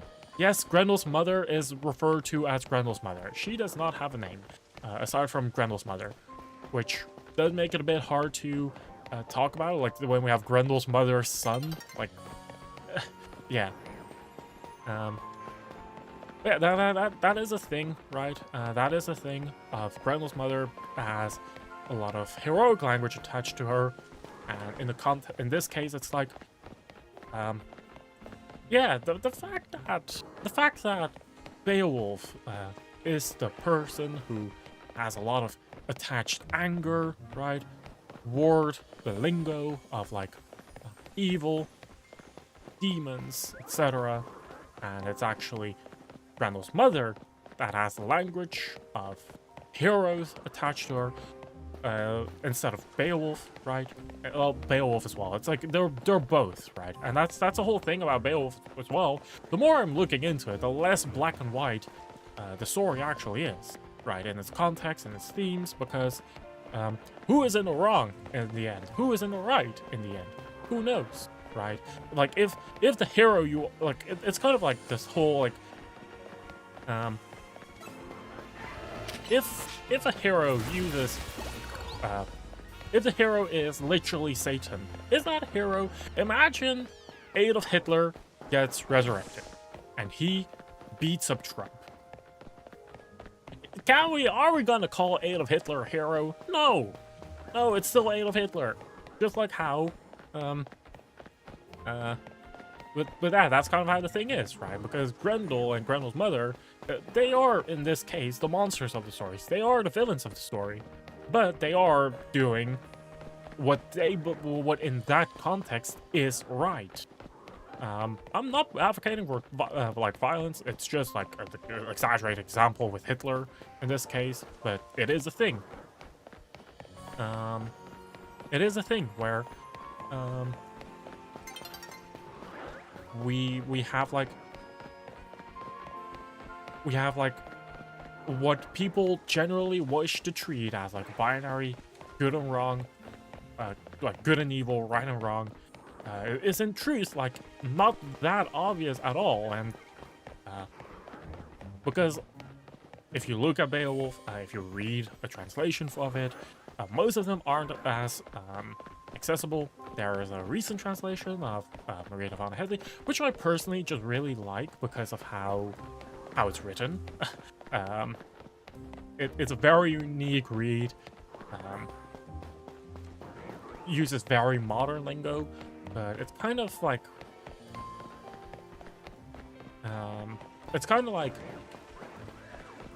it really depends on how that shit goes.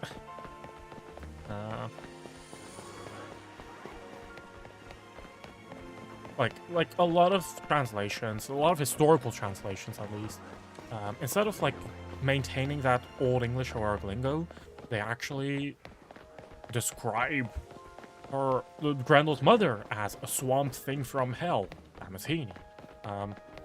Like it was, I don't want to say misogynist. I don't want to say that was misogynist, but I'm gonna say that was definitely sort of misogynist, sort of. Like, the idea that a woman could fight back against a man is, even to this day, frowned upon, right? Like our society, even right now, is very sexist. And that's what I really like Hedley's translation of Beowulf, because it's she portrayed Grendel's mother as like a proper warrior. So yeah, that is a thing. Anyway, in this case, oh wait, I was wrong. It's wait, I misremembered. Grendel wasn't a spawn of Satan; it was a spawn of Cain, descendant of Cain, the first killer, right in the Bible, the first murderer. And apparently in this case, they say that like Grendel was like in a permanent state of anger, which, like, because of his ancestry, Beowulf is only angry during fight with demonic foes. But I kind of feel that that's a bit of an overgeneralization. That it's like a bit going off of assumption that it's only against demonic foes because he didn't fight anything other than demonic foes. Like, how would it have been if he was fighting a normal human being, right? But still, by contrast with the monster fight, there are no references to anger and to anger in Beowulf's fight against human foes. There are no references means that, like, in two examples, it's kind of like, yeah, if we were to look at it as is, oh, that's okay. But it's also, if we think about it, fights against Onela and Dekrefen, they aren't life or death situations either. So yeah, but they did say that in the final closing lines, the Geats praise him as Manna mildus und mundverust, the mildest of men and gentlest, which is used elsewhere to refer to Christ. Okay, that's interesting. But yeah, it's like the fact that he does have demonic language attached to him is kind of, it's an interesting choice of the poet. That's for sure. Because it kind of makes me feel of like, imagine you have Jesus Christ, but Jesus Christ isn't afraid to throw hands. But yeah, monsters. But yeah, monsters in that case, right? They don't have reason, or so we'd like to think.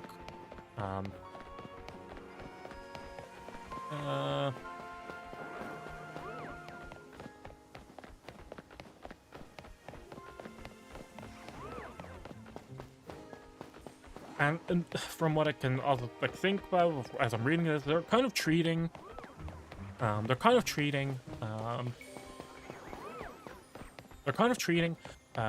Beowulf's ability to control his anger. That isn't necessarily a negative thing, but it's actually a positive thing that sets him apart from heroes among men. Which, you know, it might be a thing, right? Like, everyone can be a murderer. Everyone can be, like, Beowulf could kill and conquer and take over all of the kingdoms in Scandinavia if he so wished to, but he didn't. He has composure.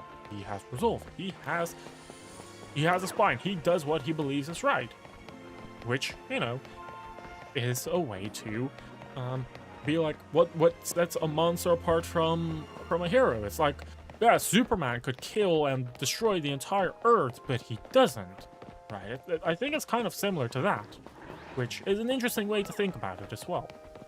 Because Superman can be fucked up. He can be pissed off. But he doesn't go and destroy the entire Earth because he is angry. But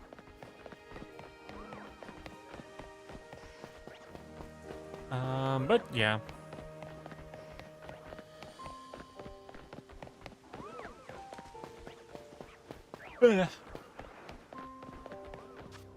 God.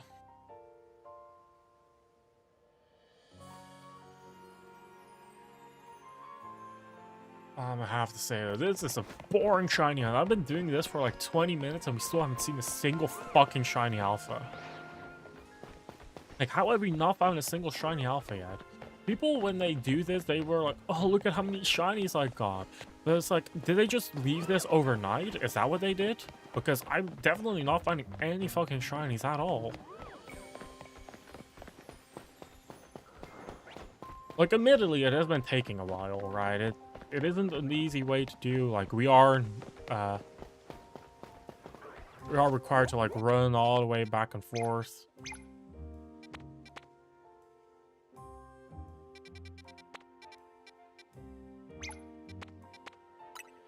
I want to get a pin that's like as close as possible. Is that a shiny Flareon? No, I don't know if it. I don't know how shiny Flareon looks like. I think it's a bit more golden rather than orange. But if we keep seeing Flareon spawn in, then we know for sure. But I don't think I'm gonna see another Flareon. No, that's the same stage. Yeah, that because shiny Pokemon are saved in the memory. So if it was a shiny, then that means that we would always see a shiny Flareon. Like if anything, like in one of the different 3 spots, because that's how it works. It's like one side always has 3 spawns, and the other side always has 3 spawns. But it's like so those 3 spawns are tied to one another. So if a shiny spawns, it spawns in one of the 3. That's kind of how the memory thing works. If I'm not mistaken, there are 2 spawns, 3 on the bottom, 3 on the north.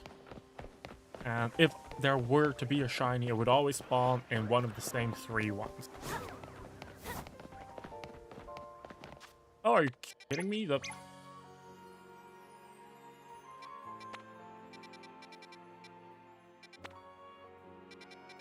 pin grabbed.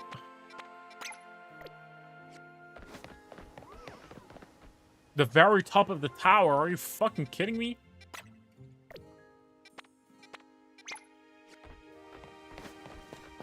Why can it not go down? Also, that fucking sim sage is annoying me.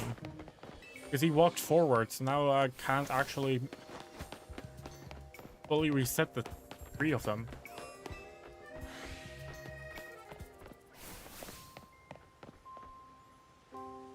That's fun to know. The whole tower is just 120 meters tall.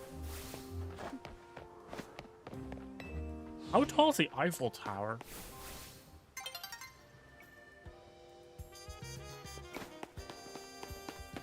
How? 330 meter tip to tip. Like from bottom to tip, I mean, not tip to tip. Oh, that makes the Prism Tower not that tall.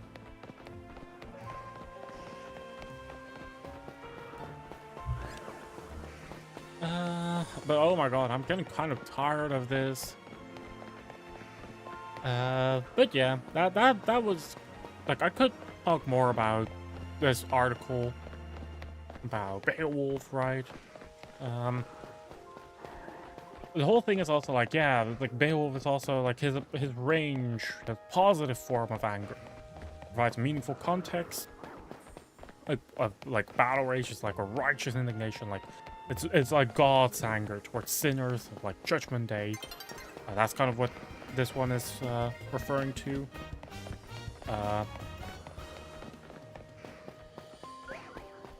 While Socrates, Plato, and the Stoics have rejected the idea that a supreme deity could be angry, an early 4th century Christian apologist defended the doctrine of God's anger. Just as God is moved to favor when he encounters just things, he becomes angry when he perceives unjust things. Following Lactantius, early medieval English authors promulgated the doctrine of the wrath of God. Conversion was interpreted as a means of sparing the people from God's wrath. Requests for protection from God's wrath were included in communal prayers and litanies. Historical catastrophes that befell Christian nations were interpreted as God's just punishment. And astrological phenomena and natural disasters were believed to signify the vengeful anger of the Lord. That's interesting. Although the wrath of God is given extensive treatment in the Old English biblical poetry, yet this motif is rarely mentioned in studies of anger and Beowulf, probably because Beowulf himself is not necessarily a Christian story. Even though it makes references to Christianity, it doesn't actually imply that Beowulf was Christian, for one. It is just the belief that the things he did were granted by God, but there wasn't, like, I'm pretty sure that Beowulf himself makes no reference to God itself. So that's interesting. Can you not, good sir?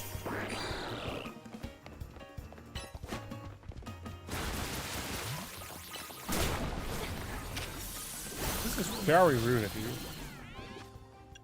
Also very rude that my Greninja is now poisoned.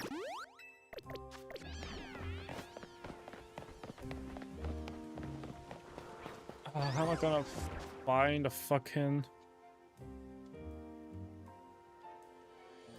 Ever gonna find a shiny Pokemon in my life? Ever?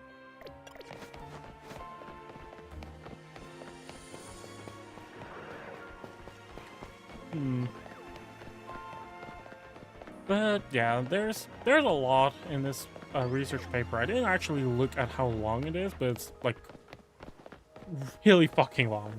It's actually really fucking long, so I'm not gonna continue reading that. But I think I've kind of made a point about talking about. I think I've kind of made a point about talking about religion in Beowulf, right? And the reason why I think Beowulf is pretty interesting to talk about is that it is one of the oldest surviving English epics. I don't know if it's the oldest, but it is. Aside from Chaucer and the Canterbury Tales, right, which is kind of where a lot of schools kind of start with. This is the oldest work of the English language.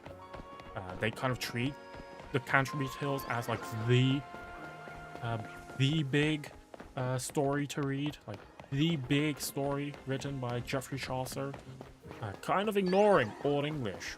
And if we look at one of the greatest works in one of the greatest works of surviving Old English literature,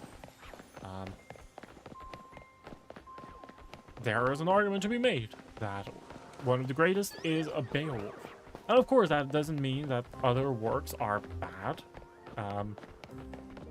but it is also significant that Beowulf itself was found as a full story. We don't know, like, there are other stories like Edith in the same manuscript, where we're missing parts, like the manuscript is damaged. But Beowulf is one of the only ones where we actually have a full story in and of itself. And it's not like a short poem either. There are a lot of Old English poems which are short, which are only a few lines. Think of The Dream of the Rood. Think of The Seafarer, The Wanderer. Those are relatively pretty short works which, you know, have a lot of Christian imagery with it. Beowulf in and of itself is entering more into the realm of the epics rather than just a poem, which is pretty cool. That's also a thing. Old English poetry did not care about rhyme at all. Rhyme was not part of how the Old English rhyme was not a part of how the Old English did things, wrote their poetry. Rather, Old English was written by alliteration, where we have like the same consonants again and again, like, and over half lines, as kind of the pattern that people found, researchers found, scholars found, that Old English poetry was written in half lines, and that there was always like there was always like a line to be found in like rules or convention. It's like, I don't think rules is necessarily the right word, it's more like a convention.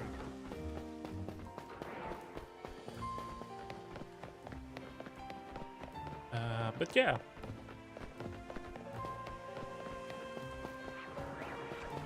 Is that a shiny Gengar? I don't think it is.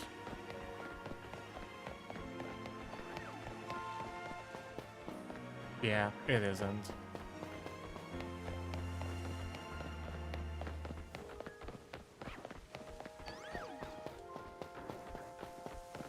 Unless they stop storing shinies in memory, if that's the case, then I would be upset.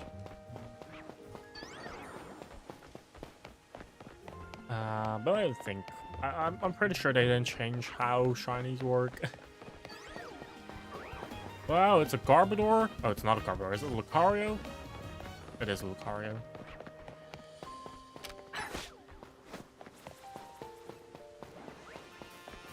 How annoying. Hatsu, how did you miss? It was supposed to be a drive-by.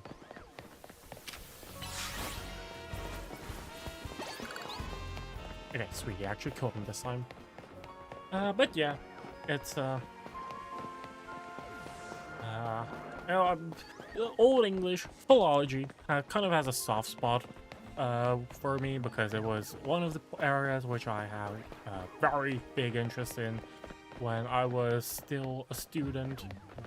And yeah, if I can share the greatness of Old English literature, then why not?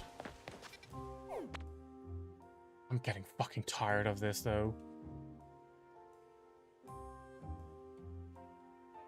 Like, actually, this hunt is... I haven't found any shiny alpha. That's the worst part. If I found one, which I didn't really want, sure. But I'm finding none. Not a single one. Zero, nada, none. No shinies. Like, that is what is upsetting me. Okay, Katsu, I've had enough with you. You keep missing your fucking water shurikens. I've had it. I've had it with you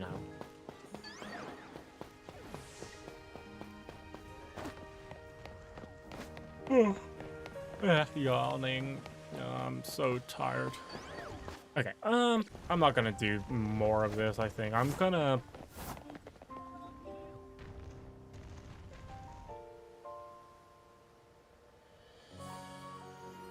I forgot, that also goes through my speakers now. Oh my god, thanks for the reset tech. Oh my god. Yeah, I'm not gonna shiny on in zone 20. It's so tiresome. Gosh. I'm pivoting. Can't believe it. 14 months is long. Holy. 14 months is more than a year.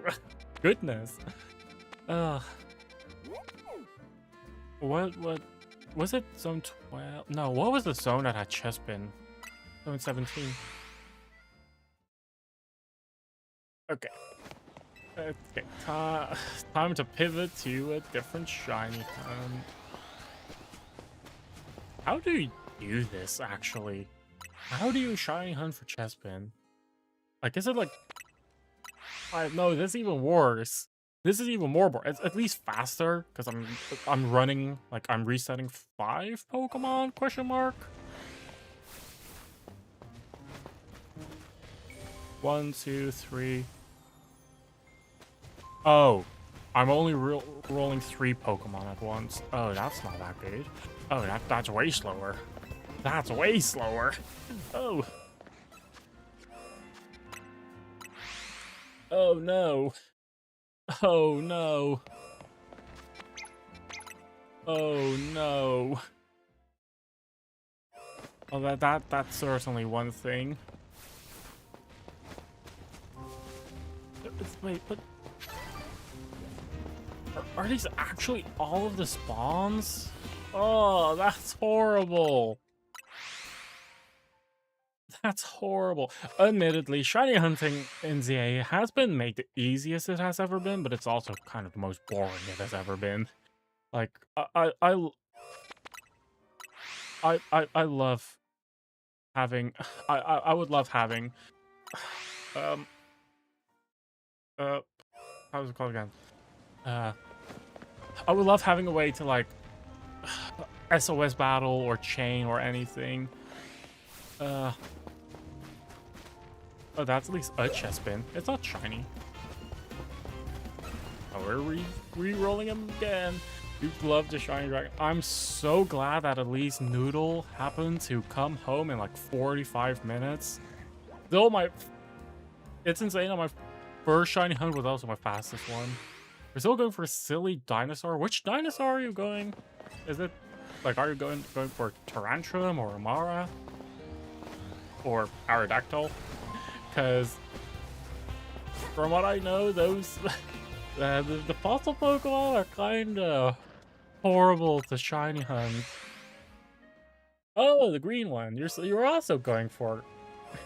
You're also going for Dratini, Dragonite.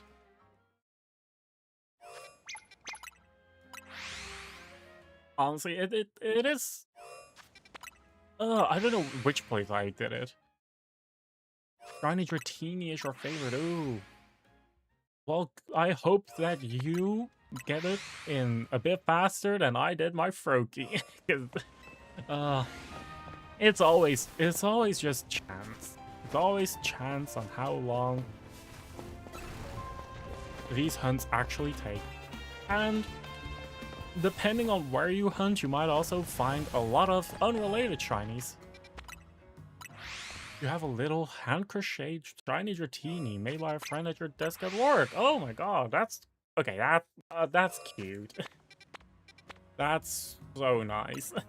Because I have a small Swablu plush. Not a shiny Swablu plush, which I bought at a Comic-Con, I think 2 years ago by now. But I completely forgot who made it, and I forgot to get a business card at the place, and they only booth for the single day. They weren't there for the second day, so when I was like, oh my god, who did I buy this from? I didn't know. But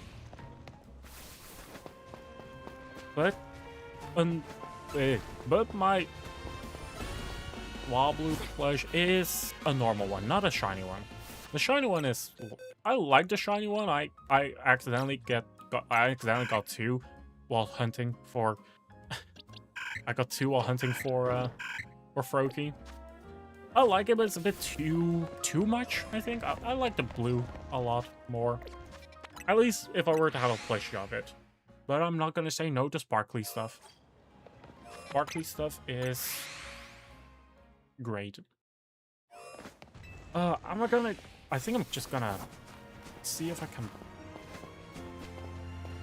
bug this. I think the way how you do this, I had seen it before, is that I want all of them to like aggro me.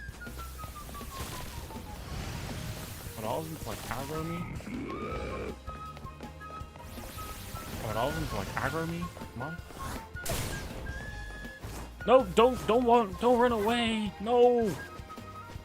What are you doing? What are they doing? Okay, come on. Everyone at the bottom of the stairs. Everyone at the bottom of the stairs. All of you at the bottom of the stairs. Oh my god, I'm about to die. Okay, now all of you at the top of the stairs. Come on. Come on, your pathfinding is okay, right? Like, all of them know how to do this? All of them know how to walk downstairs? Okay. And now? Okay, gotta roll.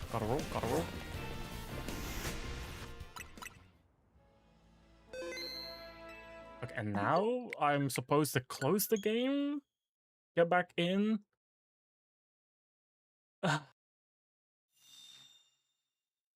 I think I'm supposed to get them all the way at the door, but all these parlor are gonna be scared. Oh, I did not realize that. Okay, that's fine.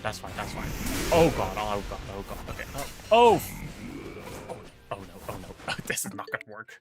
This is not gonna work. Wait, this is not gonna work. I need to get rid of all the part work because this is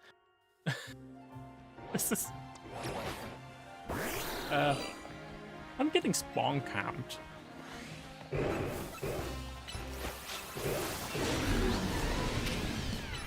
Okay. Oh god.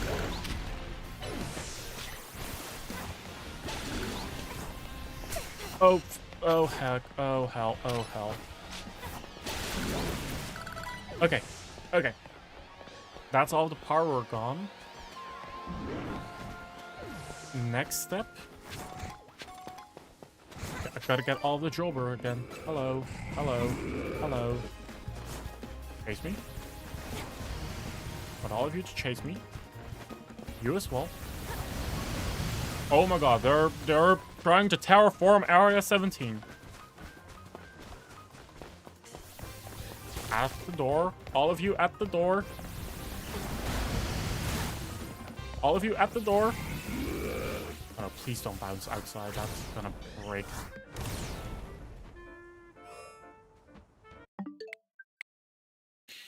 That's gonna break things. No! I have to do this parkour again. They didn't go through the door. They went over the door. That's what you get when making use of wacky code and glitches. But if I can double my shiny rates, don't mind if I do. Okay, let me just quickly go back here again. I'm gonna just resave now that all of the pyro are dead, because I don't want to deal with that again. Attempt 2, we're... Okay.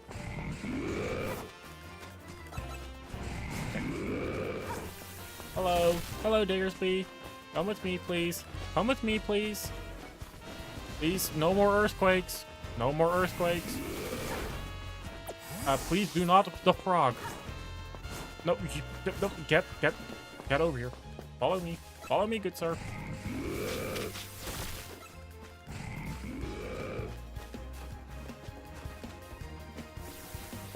Okay, that one's super fine, so they're like slightly delayed now, like falling behind. Okay, maybe. No, they lost aggro on me. I was greedy. I was too greedy. Hello, do you mind following me? Both of you? Would you mind following me? Come with me. It's like keeping a pack of like rowdy toddlers in check and make sure that they're not running off everywhere. Come on. Come on. Come on. Staying in our line of sight. No, the sun's getting low. Okay, all of you, as close to the door as we can.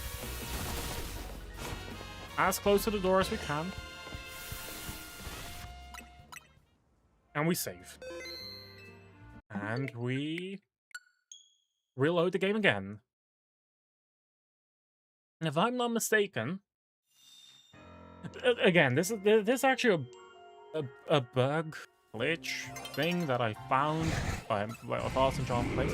And if I'm not, like, I didn't actually test it myself yet. I just know that it works. I know that it's a thing that like running away and going through door and saving, you're able to move the spawn points from their initial spawns to a different location, and if you do it far enough from their initial spawns, the ones that exist right now are saved. Oh wait, that means that the ones that I managed to bring all the way to the side here are saved. As are, but the game also wants to bring new ones in.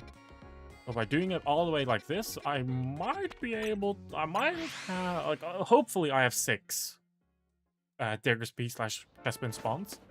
Hopefully. If not, then that was a waste of like 10 minutes. But the potential is great. So let's get back to zone 17. And there are still only 3. Oh, that bug just doesn't work in zone 17? I thought it did. That's how I did zone 20. Oh, that's an alpha chest bin. Did I do something wrong? Did I do something wrong? I thought that was how you did it. Huh.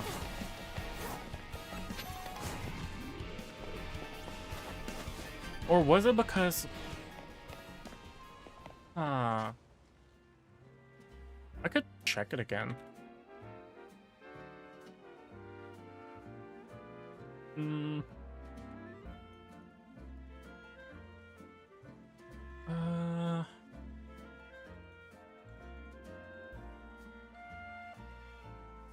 All St. John Plays.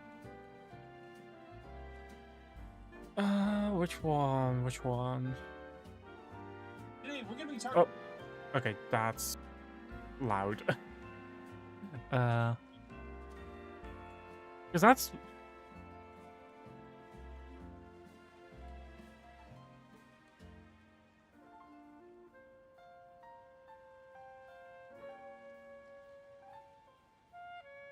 Okay, did I just do something wrong? Is that it?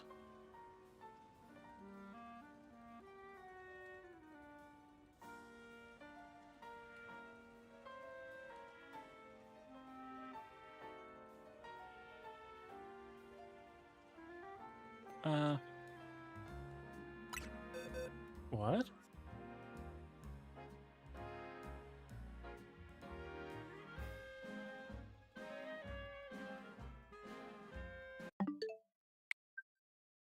Oh, I did do something wrong. Wait, okay, I did do something wrong. Okay, okay. Apparently I didn't understand how the bug worked exactly. I did do something wrong. Okay. So... Oh, I did save here after I... Oh, that's unfortunate. I have to redo the entire thing again. I don't have time for that, literally, because it's about to... Okay, let me just bench reset. Okay, I think I know how to do it then.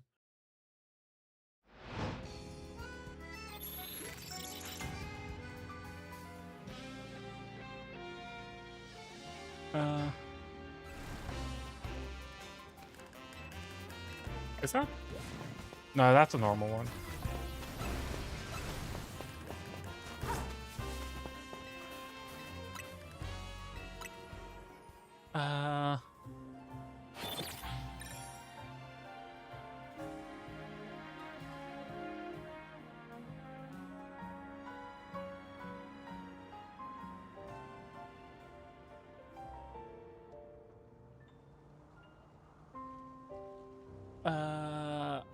Oh god, I don't know how the thing works exactly, it seems. What a nice bench. It's an amazing bench. I'm not shiny hunting Daresby, I'm trying to shiny hunt Chespin. But I'm trying to set up the... I'm trying to set up a glitch, but I don't exactly... Wait. Okay, thank god, the Pyro aren't back yet. They aren't back yet. Hello, dear friends. Hello, dear friends. Come with me, please. Come with me, please. Come with me, please. Come with me, please. All of you. All of you, come with me. No! Why are you running away? You didn't even know Chespin spawned here? It's like a 10% chance that a Chespin can spawn instead of Diggersby. Hello? Hello? Do you guys mind? Do you guys want to come over here? Do you guys want to come over here? Chespin! You want to come over here? And that's not gonna work, buddy. Chespin! You're being an annoying piece of shit. What the fuck? Dude!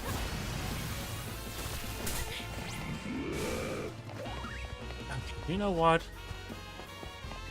You know what? I'm just gonna reset this. I cannot be bothered with this. I'm just gonna do 3 Diggersby. 3 Diggersby are easier to kite than... I'm just not gonna bother kiting a Chespin. I don't want to bother doing that. It's so annoying. All of this work just to more efficiently shiny hunt. Okay, these are 3 Diggersby. Okay. Hello. Hello, 3. Oh, that's an alpha.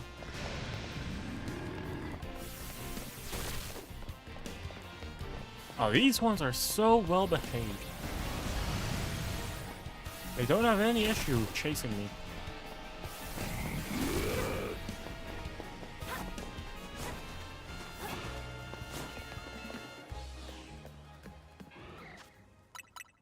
Time to redo this. And okay, apparently I forgot about a step. I actually forgot about a step just then, which was to walk 70 meters away from the door to just down the street. That was an important step, which I apparently just forgot to do. Hello, Diggersby. Want to follow me? Hello?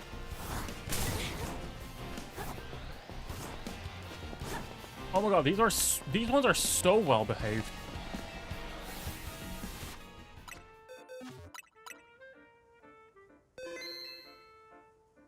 Okay, so from here,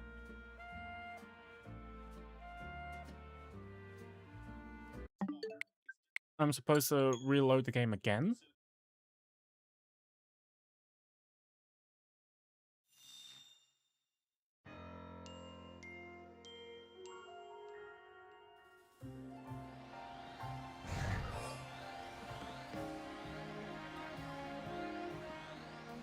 Okay, so if I'm, from what I can see now, I'm supposed to be 60 meters away from their location. Save and reload.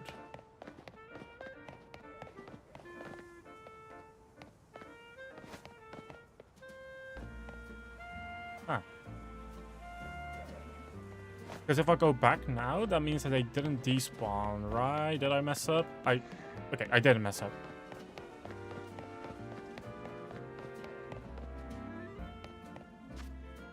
Yeah, I think it might be because it's an alpha that it's doing weird stuff.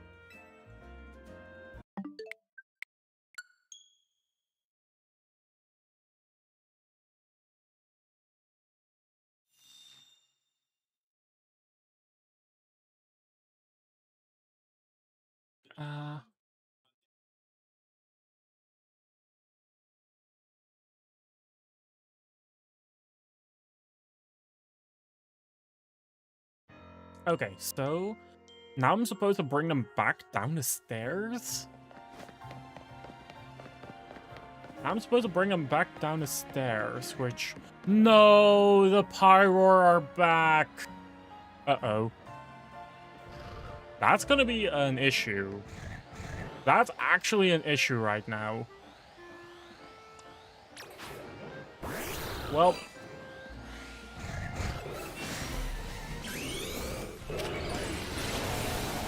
we just need to just kill everyone but the Pyroar, please. If you can do that, that would be amazing. That would be very appreciated. Oh god, I'm about to die. Like, I myself, I'm actually just about to die.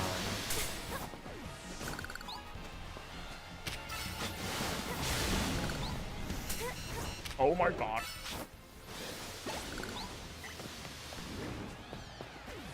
We killed the Diggersby. Nope, I have to restart. Ah, why did the Pyroar have to respawn? Why would the Pyroar have to respawn?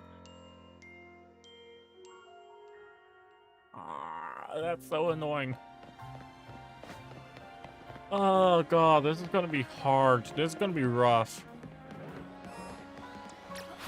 This is gonna be rough.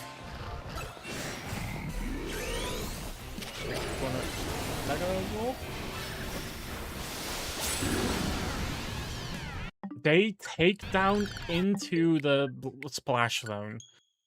Oh, that's annoying. Okay, I just cannot use Surf, I think. I just cannot use Surf. Because if I do, that means that they... it's just too big of a headache. Let me actually just do this. I'm gonna do one more trick of using Surf. And that's why I initiated Surf all the way over here. Hey, that worked. That worked. That actually worked.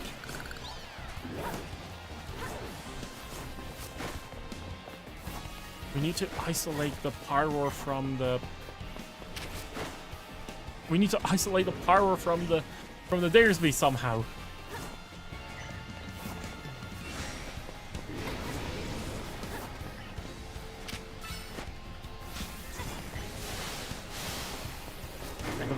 Didn't kill anything, which I guess is better than losing the Diggersby, I suppose.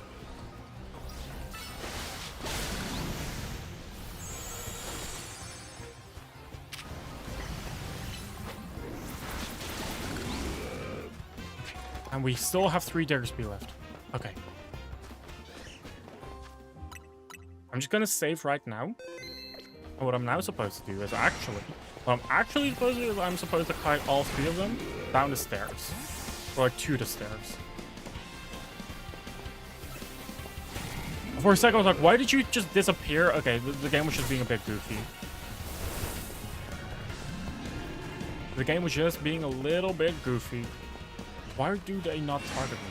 Come on, you guys were just attacking me and now you're like, oh, nope, I don't want to attack you. Make peace, not war. Come on! Just follow me. Field trip.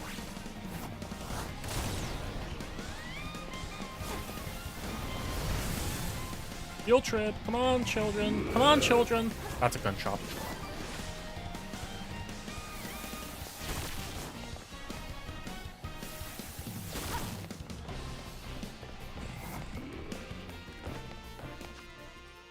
Okay. And now they've lost aggro. I'm supposed to like restart the game as well.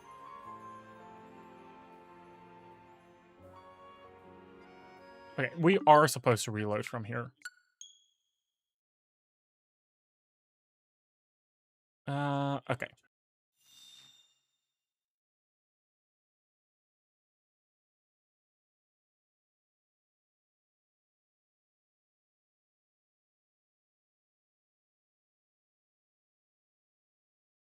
Okay, so if I'm from what I see now, we have 3 over there. We have 1, 2. That should have been 3. We have 2 over. Did I mess up just then? Did one of them just get too far? One of them might have gone too far. Oh, that's annoying. But if I'm not mistaken, if I were to actually go back to Walton 17, how many spawners do I have? That's what I need to know. 1, 2, 3, 4. Did all of that work for just 1 more spawner because I messed up somewhere? Oh, that's so annoying. I did mess up somewhere. I think because one of them was an alpha, I probably just fucked up somewhere with my pathfinding.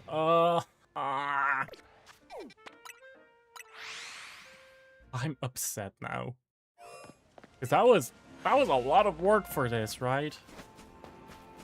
Because you can get a maximum of 6, and I only got 4. We're doing it again. Hello, children. Please kindly follow me. You as well. You as well. Good. Do you want to... Like, are you that oblivious to your surroundings? Oh my god. Hello? Can you like, stop? Can you, like, actually target me?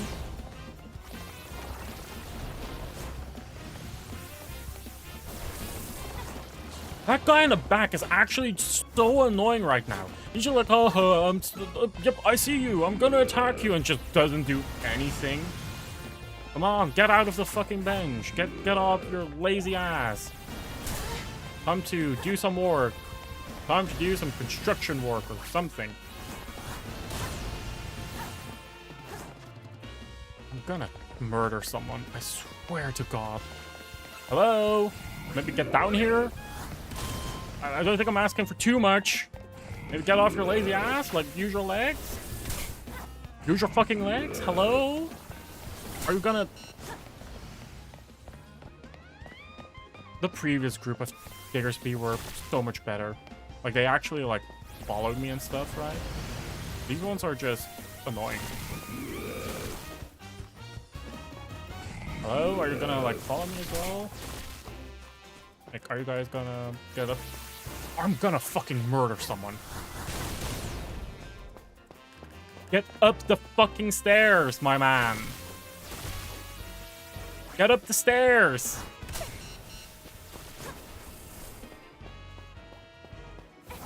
Thank God. Okay, now I gotta...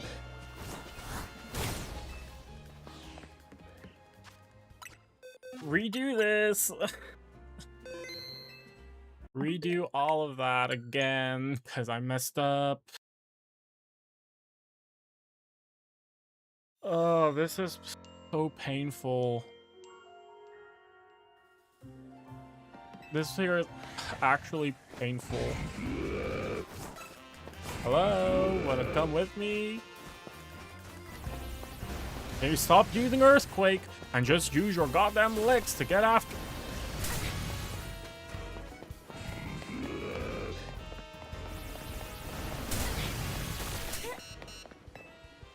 Good enough. Good enough. We do it again. And we do it again. Now we want to get 60 meters away from the spawner.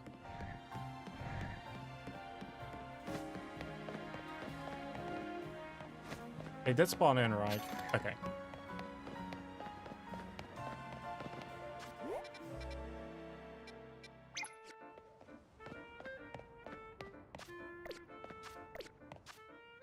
I'll go back this. It doesn't need to be exactly 60, luckily, so...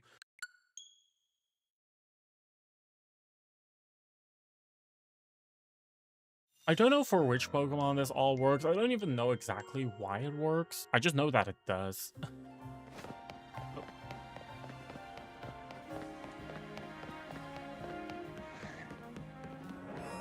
Oh, go fuck yourself. The power are back. Power are back again. Whatever. Whatever. Whatever. Ugh.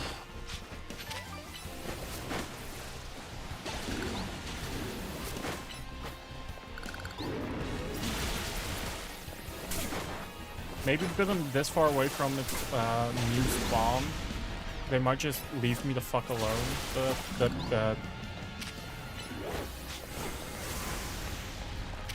I'm talking about like the... Dude! Hatsu, what the heck?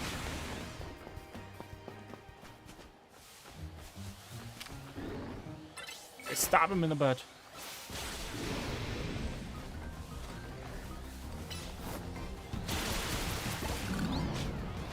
Okay. That wasn't that hard this time. Okay, hello, Diggersby, come for you guys to follow me again. You guys are angry, so you guys should follow me. You guys want to hurt me.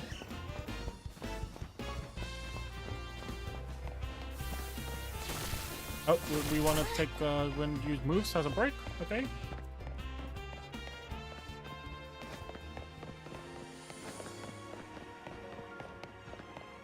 They despawned. That is what's going on. They respawned over here. Attempt number 2. You guys are angry. You guys want to follow me. You guys want to chase me. Because they're like 50 meters away off their new spawn. Of like that spawn. So they're like, oh no, we gotta despawn so that we can return there. That's so annoying. Hello? Wanna actually like follow me this time? Why are they like splitting up? Like why like okay, use your moves. Use your moves. I'll be waiting over here. Please. I'm over. Wait for all 3.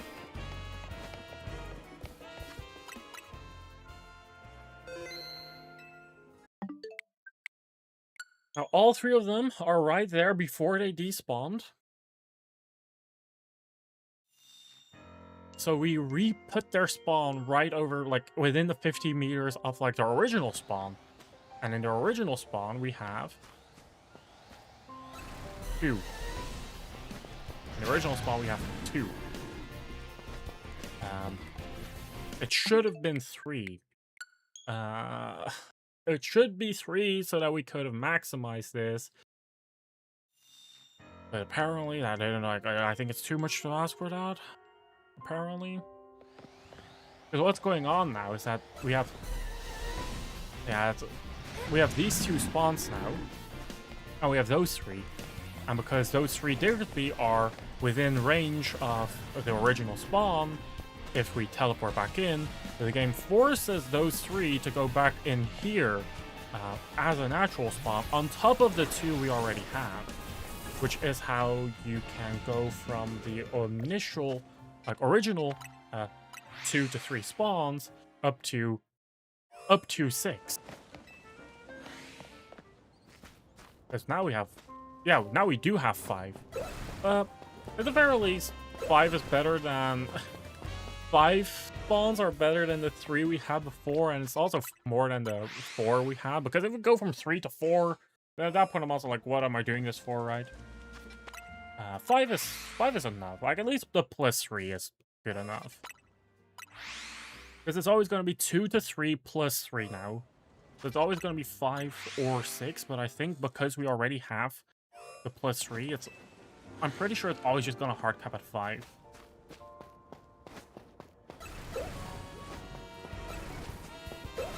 And yeah, now it's like, we just respawn, reload, Welton 17.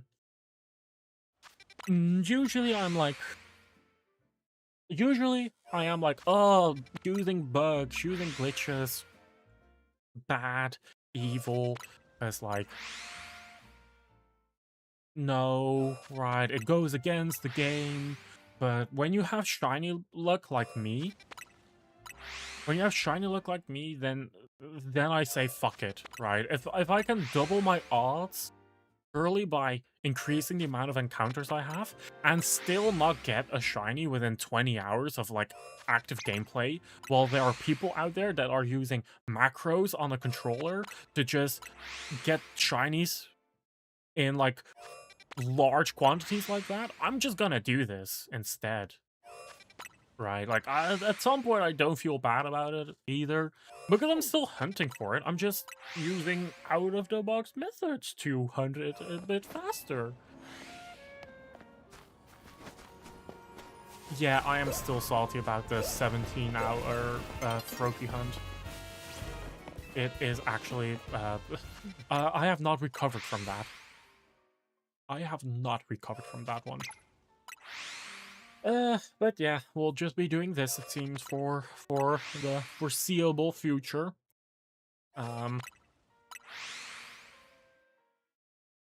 Yeah. Like, ideally, I would have had 6, right? But the 3 normal plus 3 extra that we would have spawned in, but I just wasn't that lucky. Of course, I get a 2 spawn at the end. Again. So it is what it is. It's still faster than just 2 or 3 spawns. It's slower than 6 spawns. But that's fine. That is fine. And yeah, I gotta pay attention as well. Like, what are the other Pokemon in the area? Like, are there birds here? I'm not seeing any birds. No birds around here. Huh.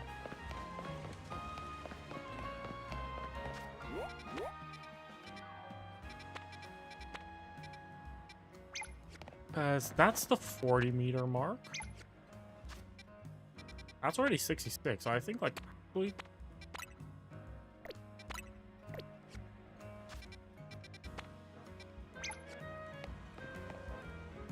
Yeah, okay, so the whole 50-meter mark is around there. It's slightly far, like, slightly past that.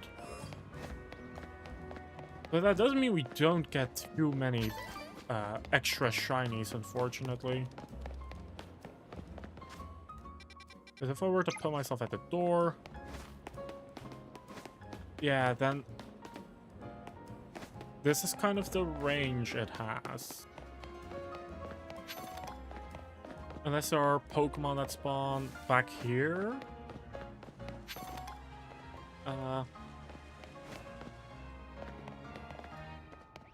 Yeah, no, we're literally just not in range of any other Pokemon.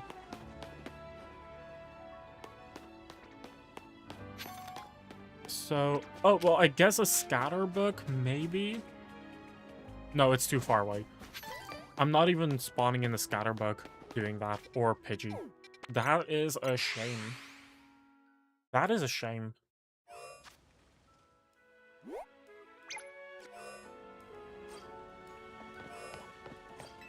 That is a shame, because the fun part about like shiny hunting Froakie and shiny hunting the Froakie and the Fennekin is at least the fact that I'm also hunting so many other shinies at the same time.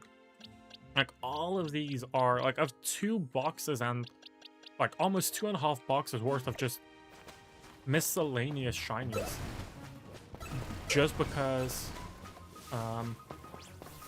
yeah, I was just... There are just so many spawns around the area that it allowed me to, you know, get extra stuff, extra shinies, and that's fun, that's cool. But this is kind of boring. Like, it's not boring, it's disappointing that I don't get more shinies. I want even more, ideally. But it is what it is. It is what it is.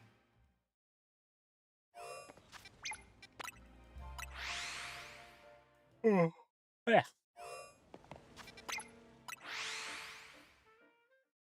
But yeah.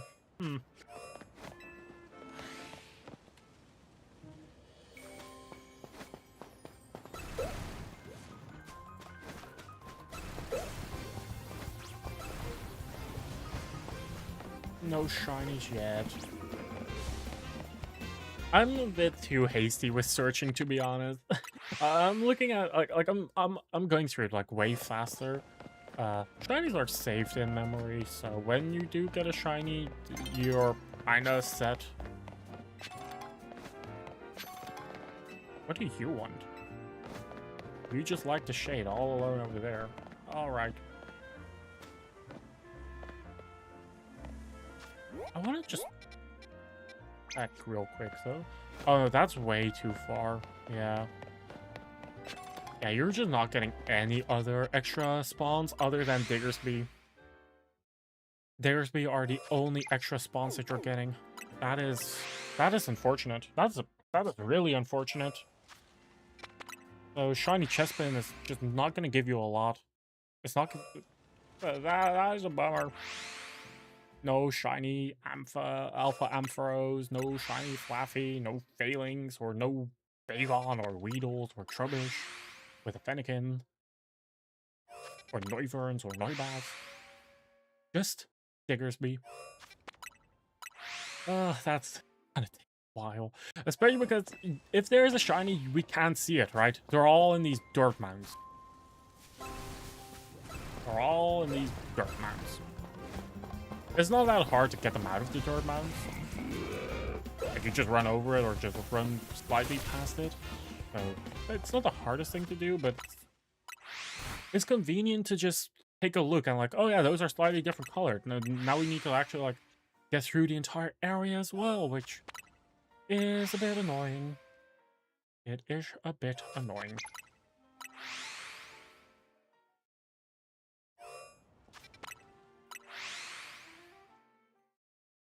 Oh my god, I'm yawning like crazy.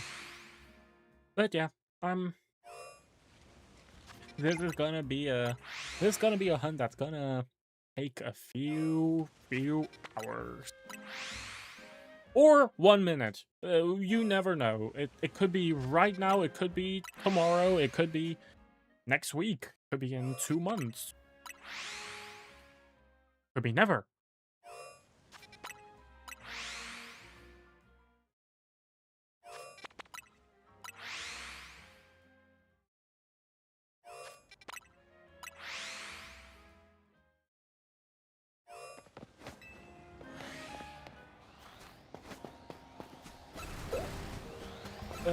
People do generally say you just want to check every 30 minutes. I'm checking every 30 seconds.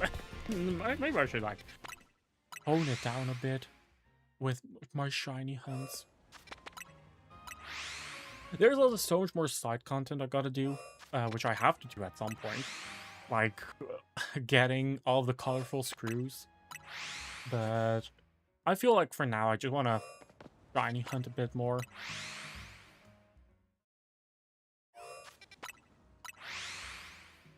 Another thing I wanted to do was also do the link battles. I just started Chessbin. Do I do link battles now or do I do Chessbin? The Delphox site is out now. That's cool.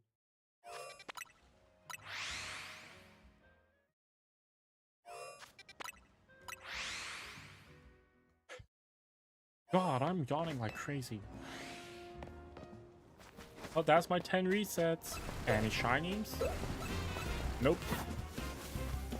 There we go back out. Let's actually do link play. I want to actually do that.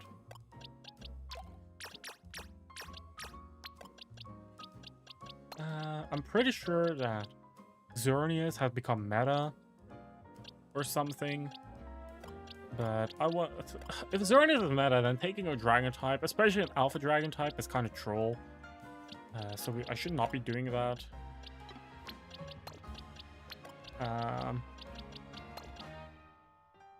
My Diancie is not built at all. If Xerneas is meta, I might just consider... I might just take it anyway.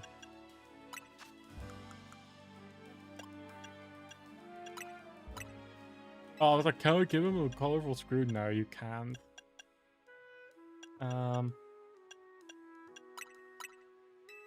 Give him... No, I'll give him a fairy feather. Okay, let's do ranked battles, just for fun, just for shits and giggles.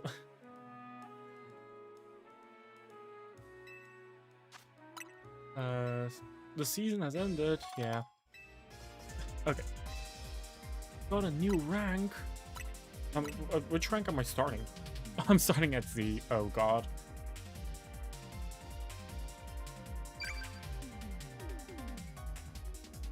$20 more days, or like actually 18 more days of ranked battles. I still think it's insane that we're getting the DLC at the 10th of this month already.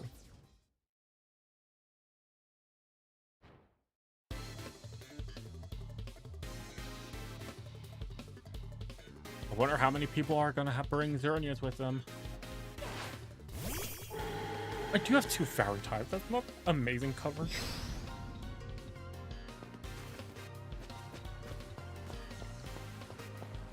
I want to call mine. I want to call mine to set up on people. Ah, you didn't notice me. Take the draining kiss. Who's third party? It's the who put the lamppost there? Who put the lamppost there? I swear, this lamppost trolled me like crazy.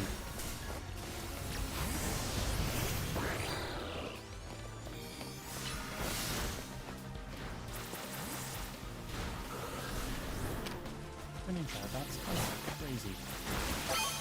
Okay, I stole that kill, so oh god, that's scary. Geomancy Xerneas is actually really scary right now. I just got one shot. Oh my god. The Geomancy fucking Xerneas is crazy.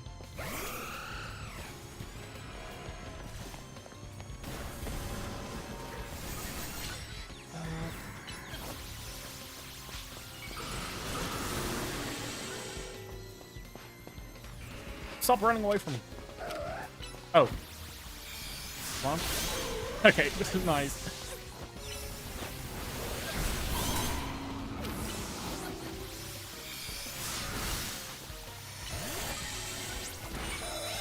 Oh no.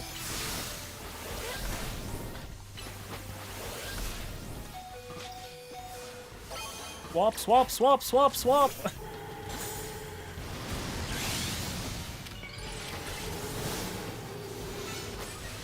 Come on, if I'm fast enough, I can take it. Nice, I stole the kill from the Lucario. And I killed the Lucario. Damn, this is crazy. No, one of them, I think one of them gave up. Geomancy is scary, but I don't think that he can kill me before I kill. Oh no.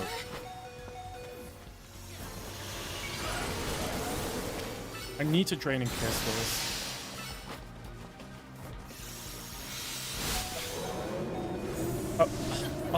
Someone finally got me. Oh, I got third partied. That mate person actually like gave up for a bit. They were at 0 wins for a while. Gengar. Oh, that's annoying. Even more Gengar. Okay, then I'll have to swap. I'm swapping again.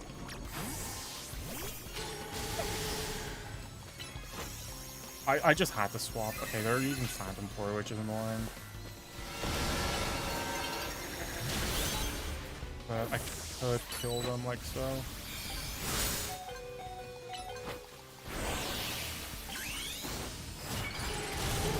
Okay. Wow, first game of the season and we won. We won our first game of the season. Like, pretty just dominantly as well. 8 points.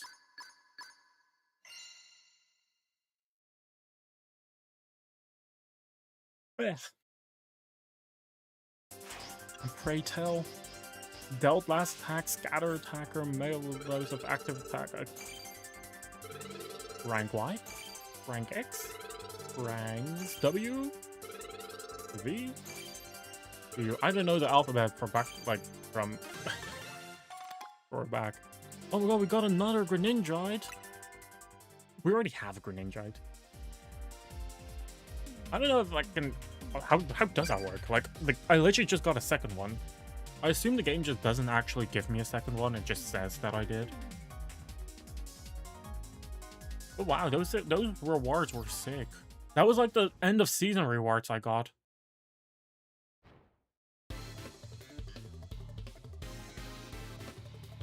Why were those two people's pictures so choppy? Are they playing on a Switch 1? Is that what it means? I think that is what it means.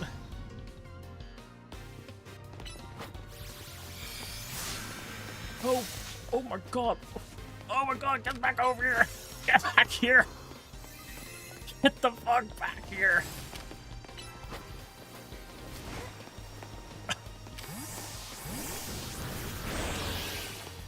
What the heck? The comment literally almost ran out already. That's how long it took.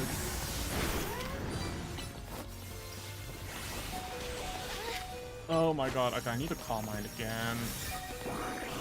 Oh, I'm dead. Oh, that fucking guy cleaned up so hard on all of us. Annoying.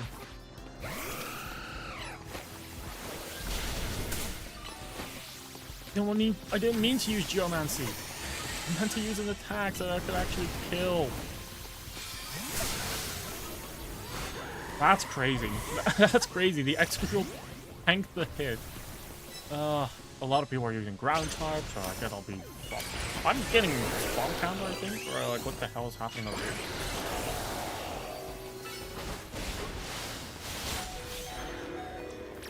Shoot.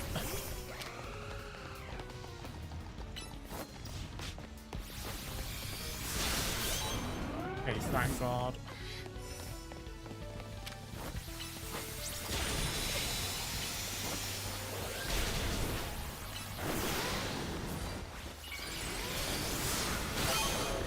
I have to swap now, though.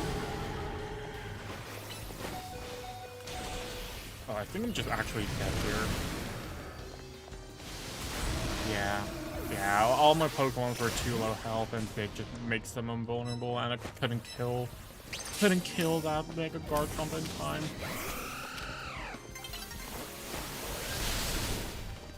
Oh god.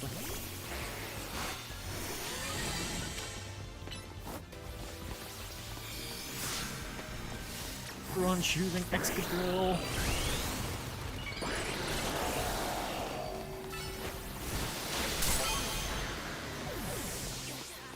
I got a double kill, at least. Oh, and the Ice Beam one-shot. Sweet. I actually just went from tied third to first place, just like that. Who would have thought that coverage moves actually are crazy? Who would have thought that coverage moves go hard?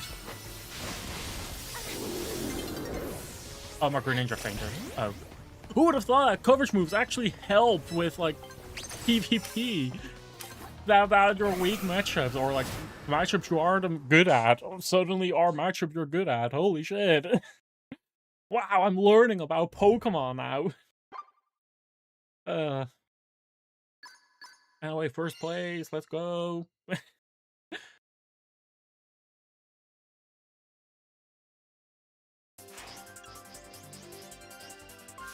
150 points.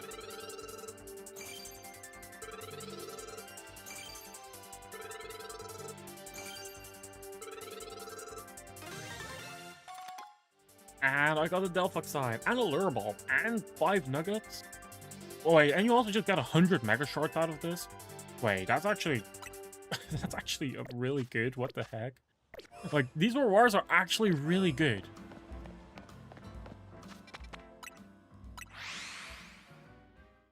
Like, I didn't expect link battles to have like a direct influence on... Did I hear a shiny? Did I hear a shiny sparkle?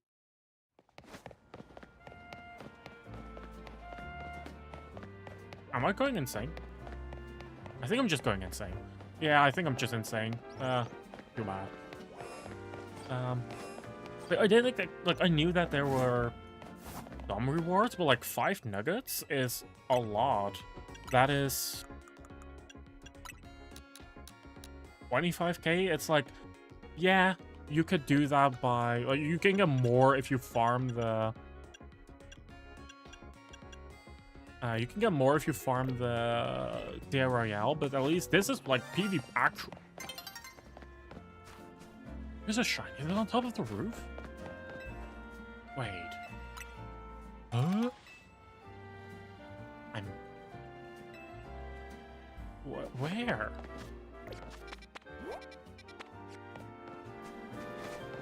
Night is falling over the city, so I don't think... It's worth a shot to just check whether or not that Pokemon, that shiny, stays there.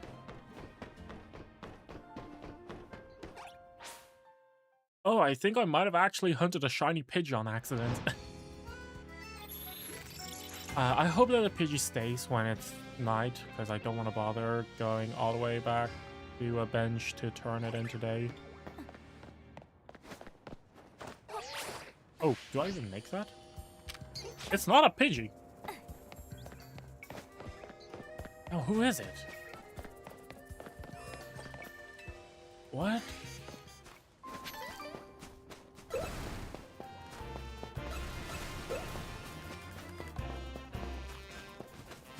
It is not that Pidgey. But I'm not hearing things, right? Like, I could have sworn I heard a shiny sparkle. I could have sworn I heard a shiny sparkle. Where is it? Like, maybe it is a day spawn.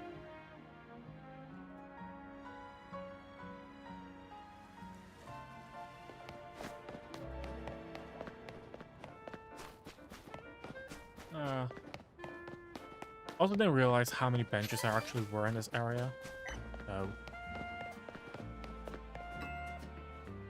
Okay.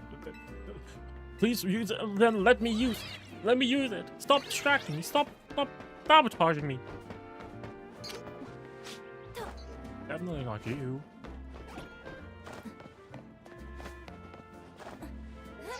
I messed up my jump.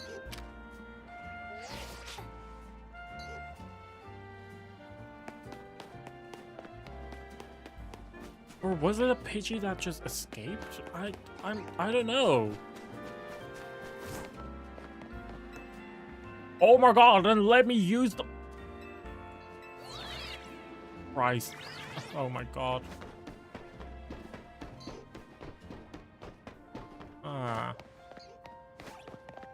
It was like, it's not over there, and I heard it when I was around here.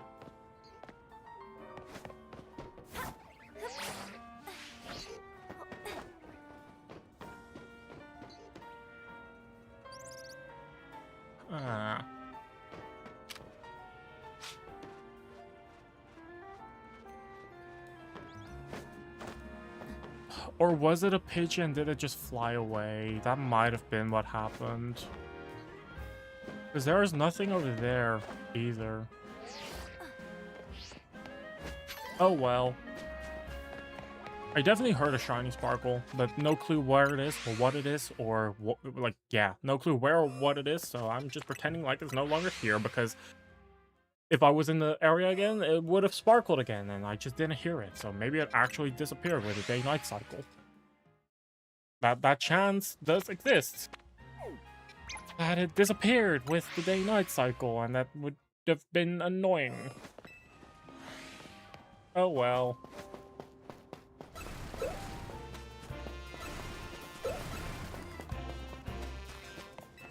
No sparkles, so we continue resetting. Although, actually, I did see a... Okay, this sounds like an excuse, like I'm double-checking, triple-checking for the fucking shiny. No, I saw the colorful screw, and I'm like, I do need to get out before I forget. Because there is a colorful screw which I never grabbed, and I forgot where it is now. Where is it? Is that the roof of, like, Hotel Z? Is that over there? It's up there. How am I supposed to get up there? It is part of Hotel Z, I think. At least it looks attached to Hotel Z.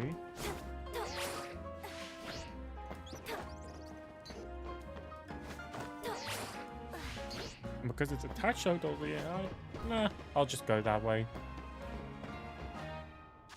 Pet.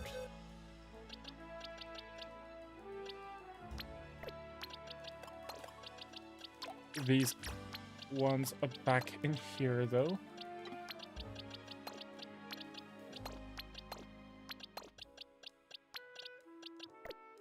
Yeah. Because I have to earthquake again.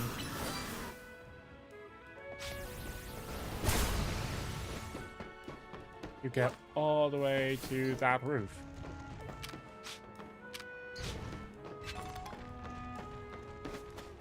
Oh.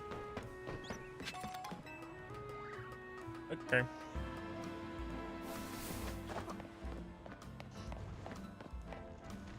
Is that even somewhere we can go from here? I don't think so, actually.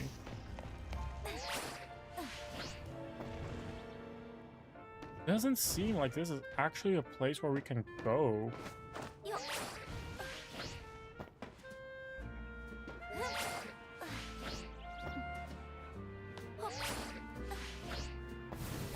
Oh, but... Or you just believe. Or you just believe. Because you definitely... I didn't think you were supposed to do that, but I definitely did, and it worked. So, there's a Riolu spawn here. I didn't know that.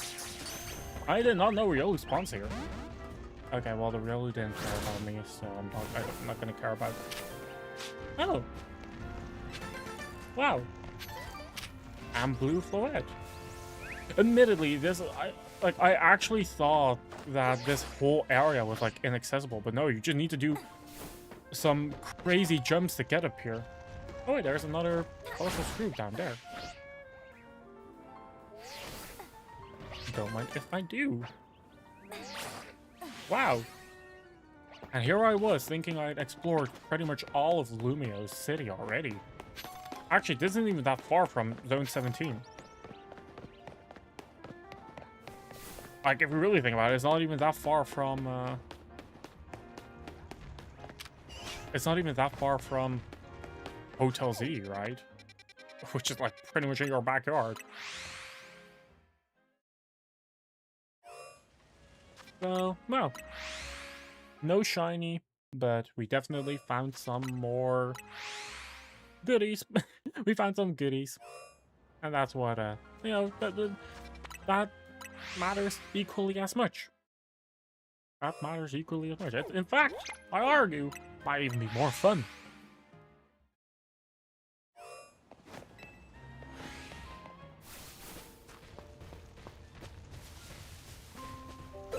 No sparkles. Okay. Uh, I do think that the 17.5-hour Froakie hunt definitely made me very tired of like long dragged out hunts, because if every single hunt, like dedicated hunt, is gonna take 17.5 hours, I'm gonna get like frustrated, right? Because technically I've been hunting Fennekin for pretty much more than 8 hours as well. And the fact I've gotten every single shiny other than Fennekin in Zone 18 is frustrating, to say the least. That is what pretty much happened in Zone 16 as well, where I have every single shiny besides Florges. I don't have shiny Florges. But in the case of Zone 18, I do have literally every single shiny. Every single shiny other than Fennekin right now. In fact, I even have their evolutionary lines. Like, okay, yeah, there aren't many Pokemon in Zone 18 to begin with. Actually, do I even have a shiny? Okay, well, I have 2 shiny Noibat, which one of which I can evolve into a Noivern. And I have 2 shiny Bagon and a shiny Salamence. 2. No, actually, the whole Bagon line is done. I finished the Altaria line. I got the static shiny Lopunny. I got the Noibat Noivern, and that's literally all. Like, yeah, that like everything that's on the on the map. That's shown on the map, and the 2 shiny alphas, and all the Weedles in the area. So I also have, like, I accidentally finished the Weedle line. So yeah. I finished the Weedle line with a shiny alpha, the static shiny, the static alpha Kakuna. Kakuna? Not Kakuna. That's a crazy pronunciation. Oh my god. Are there sparkles? Any sparkles around here? No sparkles. I guess that counts. It's pretty fair. That's like 500 Poké dollars. But yeah. Huh. I kind of feel like I ran out of things to talk about though. Like I've started filling my time talking about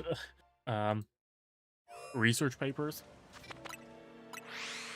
I didn't have the time to do research papers and stuff.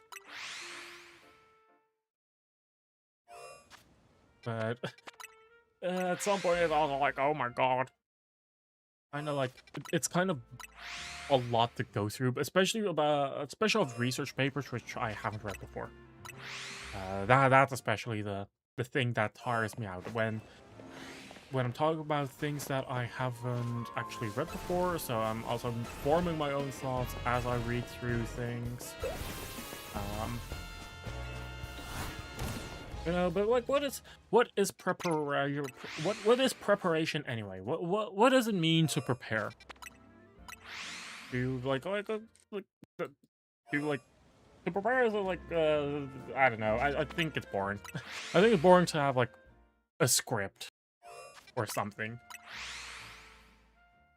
Well, like what would not be what would not be boring is if this thing has a shiny right now, right? I know I checked like 3 resets ago.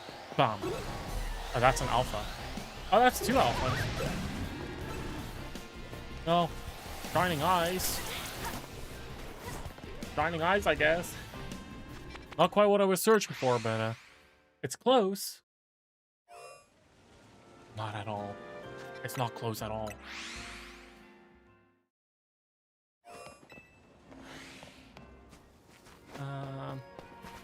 Yeah, I should stop searching. I should stop searching every 2 fucking resets. It's so annoying. I can't help it, though. I can't help it. The chance of the shiny is, like it's 5 we roll 5 times out of 1024, so it's like technically we would be 1-to-1 odds after 200 resets, and we're getting close to the 200. We're not at the 200 yet, not at all close, but we're getting closer. Like maybe we're halfway ish. That's like 100. I can see myself doing 100. Like maybe it's like a 10-minute adventure in and out for us to get it. Or maybe not, who knows.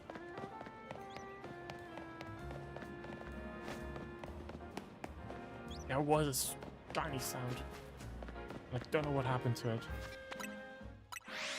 There 100% was a shiny sparkle when I ran through here earlier. The moment I went to the roof, it disappeared. Like, I'm not insane, right? I hope I'm not insane.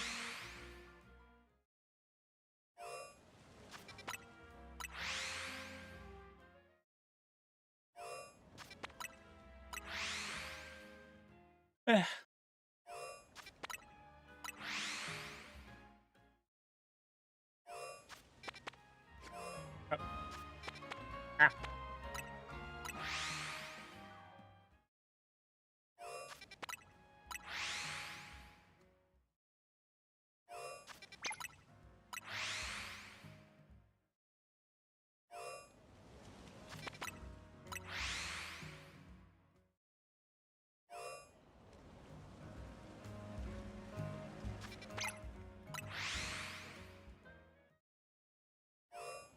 Ah. This is gonna be painful. This is a painful shiny hunt. But yeah. This is kind of a fortunate timing whenever I do go live, though. When I do go live, it's around the same time when the new chapter of the Regressor Can Make Them All airs, which is kind of unfortunate, because, like, at the very least, if I start at, like, 7:30-ish, I occasionally spend, like, the 5 minutes I take to prepare mentally for stream to make sure that, like, all my audio stuff is actually working. I have to, like, set up my mic, I have to set up YouTube Studio, which I occasionally also just forget to do anyway. Like, occasionally I also just take a drink, like, get a drink and stuff. There have been times where I just spend that whole 5 to 10 minutes just on reading, and yeah, that does explain why I occasionally do forget, right?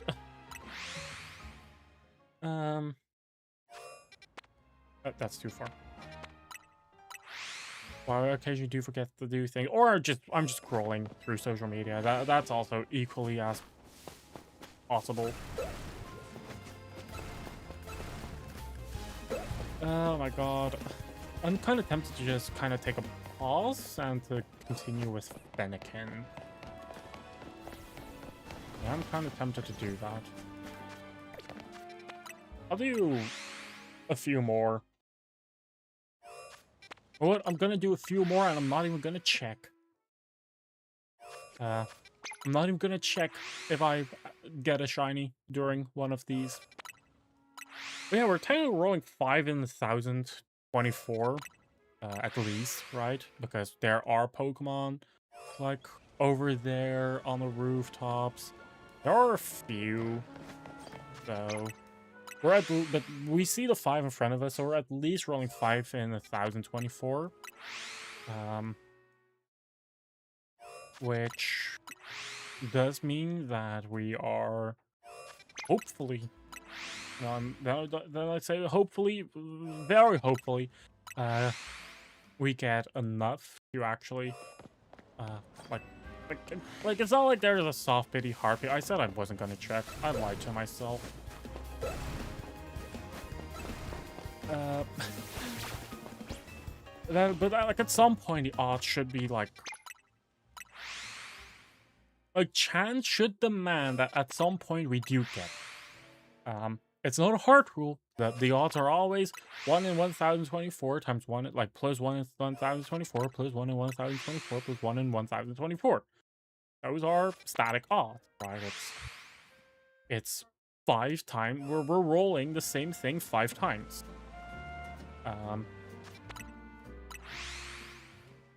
So yeah, like, hopefully we do get it. If not, then, you know, like, being overall this, it happens, right? Like, sometimes you're extremely far under odds, sometimes you're at odds, sometimes you're over odds, and it's all based on chance, it's all based on luck. Whether, like, when things actually happen, who knows?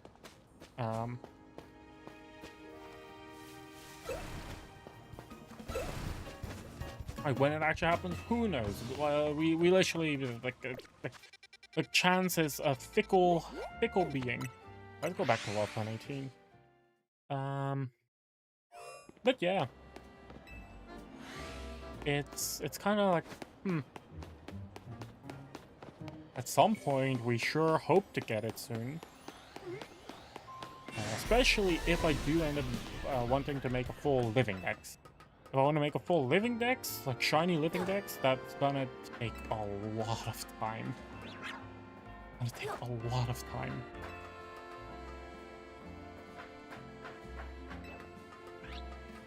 Oh my god. I do think it's actually pretty funny that my shiny Greninja actually ended up being a pretty good sweeper in Link battles. What if I just do some more? Like, I actually thought it was pretty fun.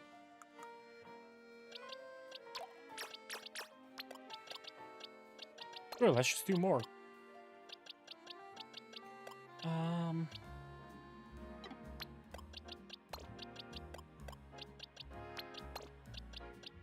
Yeah, I will put Xerneas in just because Xerneas is just really strong of a Pokemon. I will change its moves though. Not all of these moves are equally as useful. Like, I'm gonna put...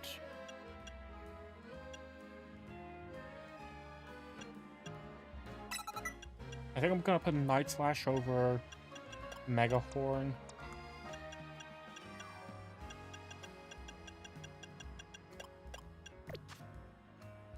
I could ideally also EV train Xerneas as well.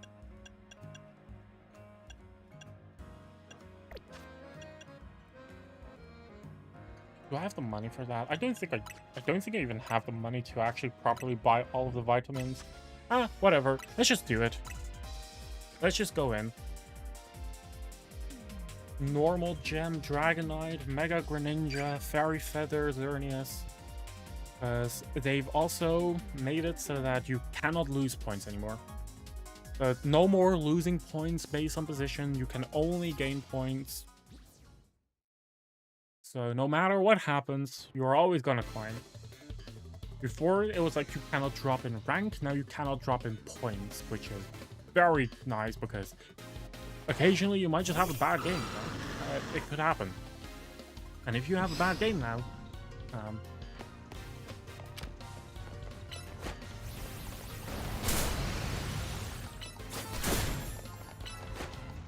if you have a bad game now, come on.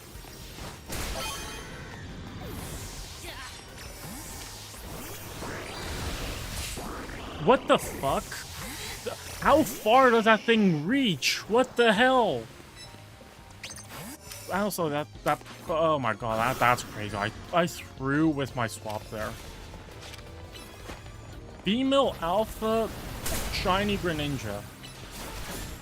Something makes me think that that is hacked. You know, because Alpha Greninja is already like, Alpha Shiny is like already like pretty insane to have.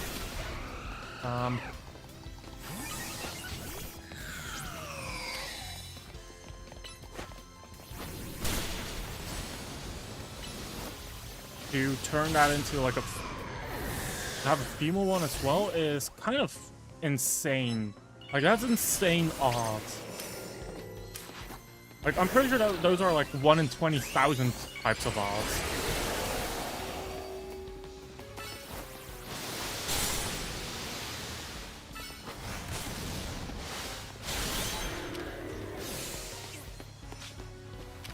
Just don't even bother with that one. Just gonna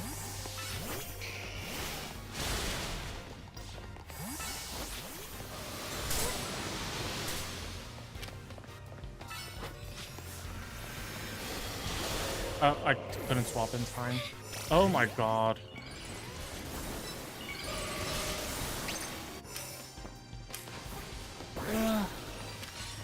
A lot of attacks which are just not in my favor.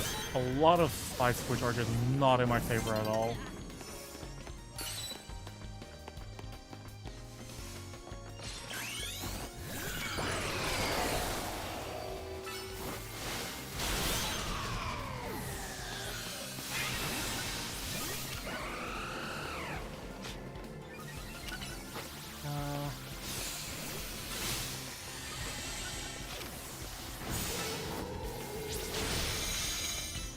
Only shit, nothing. What the hell?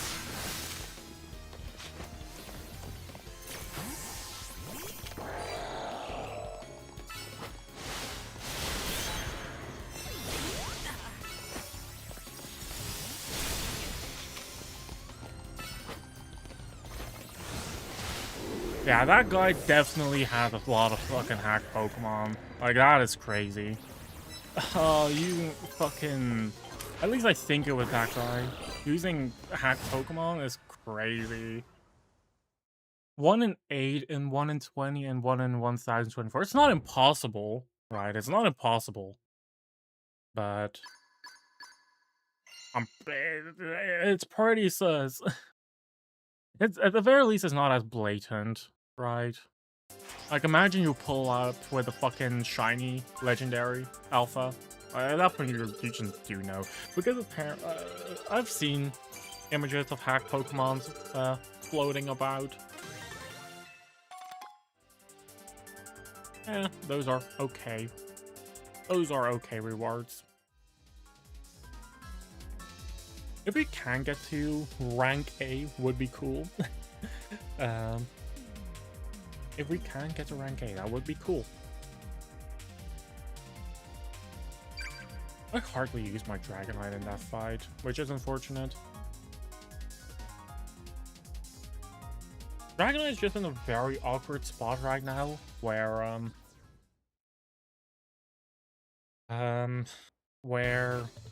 using Mega Dragonite actually just makes you weaker, unless you want to use a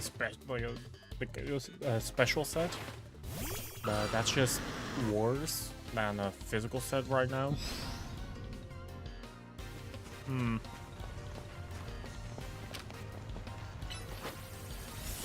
Wow, I wonder if that is a legit Pokemon. I really wonder.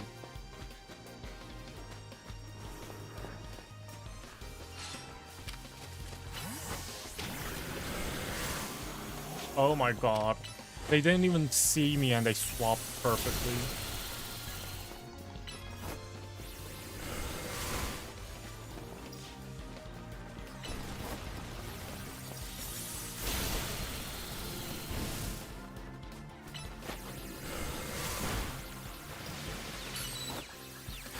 Come on.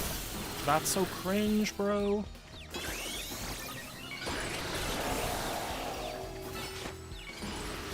Oh my god, we're just... This fight is never gonna end. That tree goes crazy. This tree is pissing me off.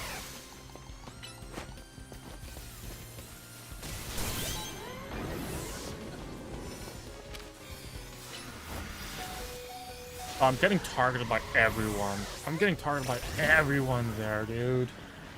That's insane.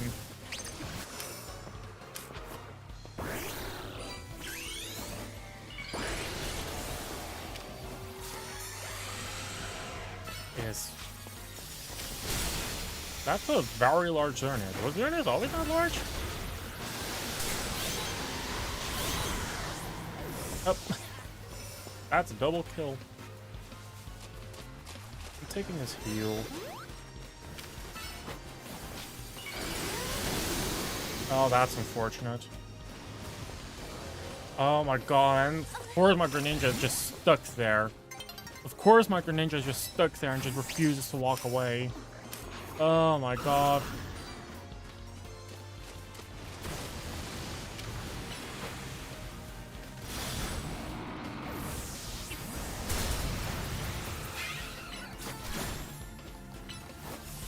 I don't think Dragonite tanks that. Oh. I need to swap. Somehow my Dragonite lived. Somehow. Like, against all odds. No! I needed to steal that kill to get first. Are you fucking kidding me?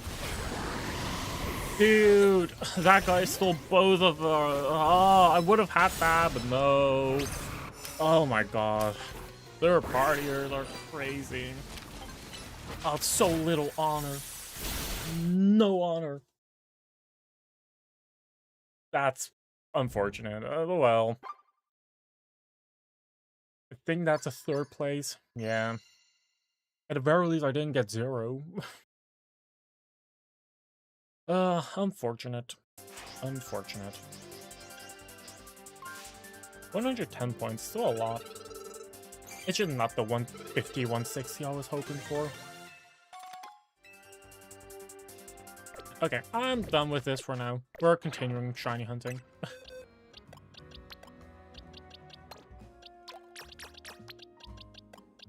That was just quick and easy online battle break. And now we're continuing. I'm not gonna put up the timer, I think. If I turn on the timer, I definitely feel like I'm gonna go insane on like how long this takes. If I just do it, it might be better. For the mental, might. I'm not sure if it actually will be.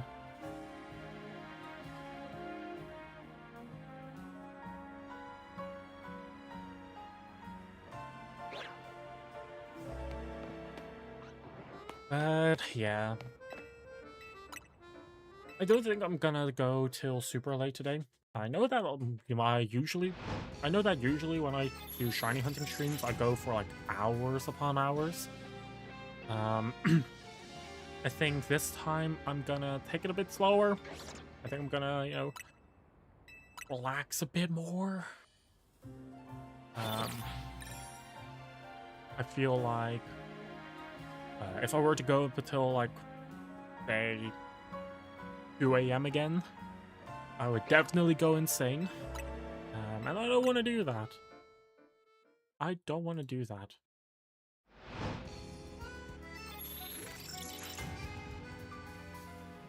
So, yeah.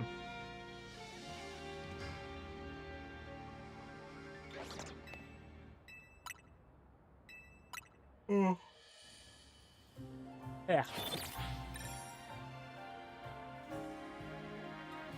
But...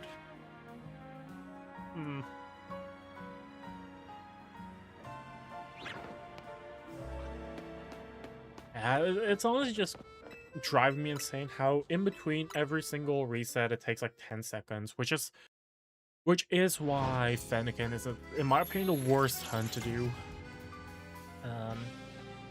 Stuff like Froakie and stuff like Chespin are just simply hands. Chespin is actually, I want to say, can we say that Chespin is the best one?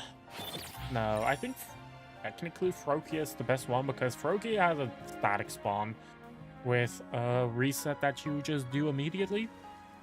I do think Chespin is the second best one though.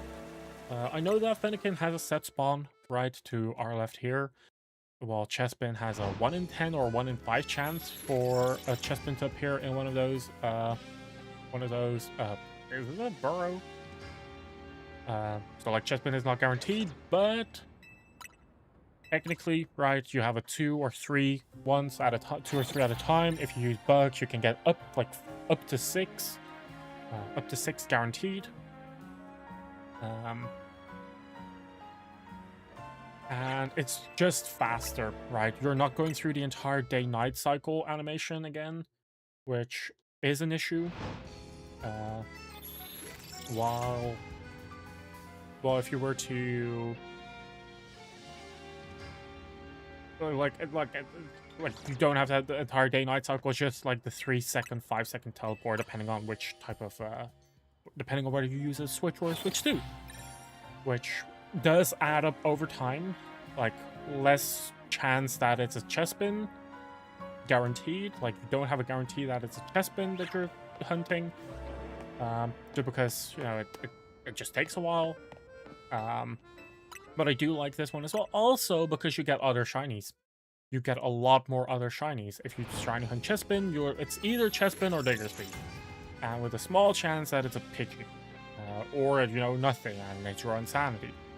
While here you're shiny hunting for the singular Fennekin, yes, but you're also shiny hunting Noivern and Noibat and Salamence and Bagons. Yeah, Bagons, and at the same time also that Alpha Lopunny and Rubbish. Maybe you're shiny hunting the Dene. I'm not sure. You're also trying to hunt the Trubbish, and if you go all the way back over here, you also see is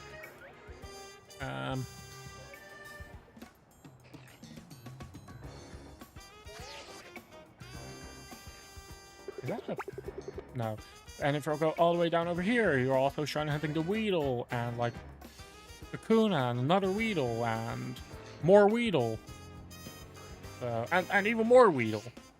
So you're like hunting a lot more at once, all from this bench, because every time you reset, right, everything in 50-meter radius gets, 50-meter radius, 100-meter diameter gets shiny, so it gets reset, and every single time you do that, you have a chance that every single one of these can be shiny. So you're actually like rolling 3, 6, 7, 8, 9, 10, 11, 12, 13, 14. You're actually rolling 14 shinies at once. Which is a lot, right? You're rolling a lot of Pokemon at once, and even the Zone 5 one is even more. Right? You're rolling the 2 Flaffies, you're rolling an Ampharos, you're rolling a Phalanx, you're rolling for which one is it again? You're rolling for the Medicham, or Florges, or Barbaracle, or Starmie, and the Froakie itself, and like 7 Bellsprouts, and Venipedes, and an Electrike, and Bunnelbees. You're shiny hunting a lot of Pokemons in Zone 5, in the Zone 516. That's what I'm trying to get at. Like you're doing a lot there. Whereas here, you know, you are hunting 14 at a time, but it's in between 13 seconds between every single reset. In 13 seconds, you can do like 2 or 3 resets and at a Waltzone teleport. And because of that, you know, I want to say that Chestpin is slightly easier, just because the rates kind of equal out, but it's less tedious to see the battle zone activated constantly. But at some point, it just drives you insane.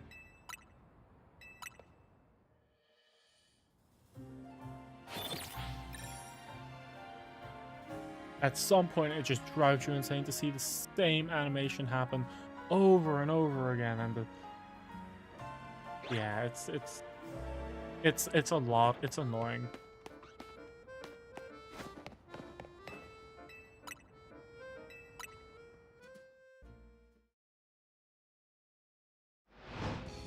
Do you actually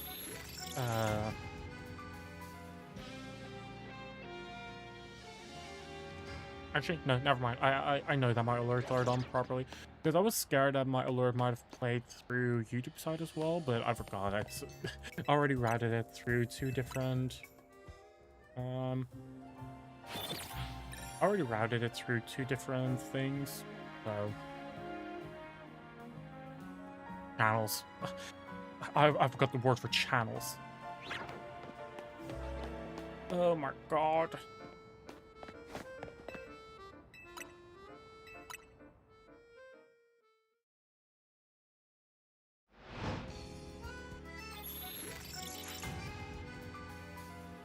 Oh.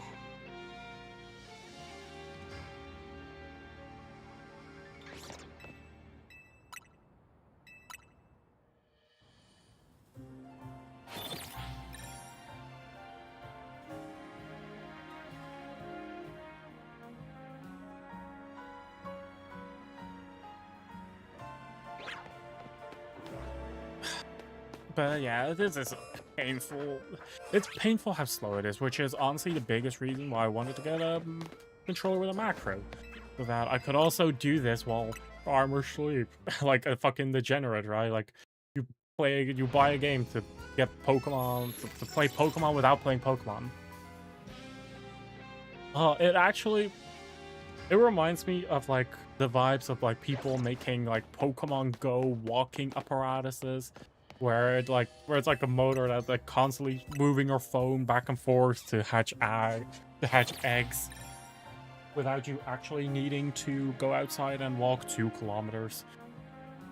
A whopping 2 kilometers, right? It reminds me of that. People using macros. Admittedly, no, actually, I didn't do that. I literally didn't do that. I want to say, like, I did something similar with a Pokemon Go Plus, but, like, no, that's something entirely different. It's like playing Pokemon Go, but if you're on a bike, so you can't actually, you know, be on your phone because you're on a bicycle, they let a Pokemon Go Plus do its own thing. Catch Pokemon and spin Pokestops while you're on the road, right? Because again, you shouldn't be on your phone while you're on the road. That's dangerous. That's very dangerous, in fact. But yeah, I can't believe though that I actually got a shiny Trubbish. What does shiny Trubbish actually look like? What? Why is it different from a normal Trubbish? I actually have no clue. I think I'm just hallucinating. I think I'm hallucinating like crazy. Oh my god, I have hiccups. I have bad hiccups right now. Where are you, Pink Fox?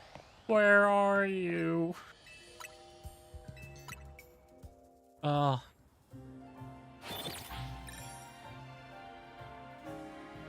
I'm thinking of like putting a tracker thing, like currently hunting, which has like a 3D, like the animation GIF of a Pokemon itself, right? Like now hunting at like the top right of the screen. Or like bottom right of the screen, where it's like clear, where I can show like, yeah, this is the Pokemon I'm hunting right now.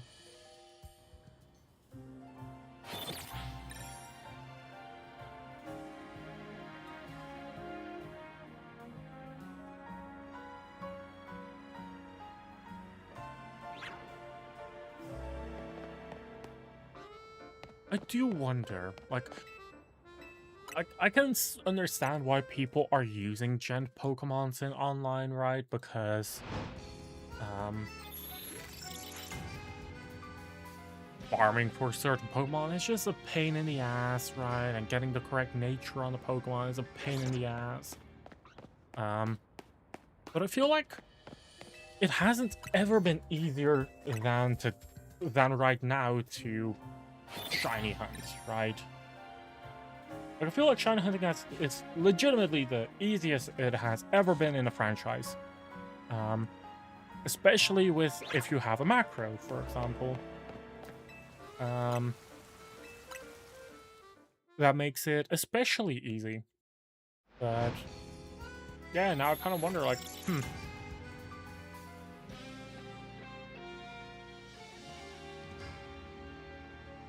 the people who do that, like, why are they doing it? What are they doing it for? Right, just to get higher in the ranks, which you can't even drop out of anymore?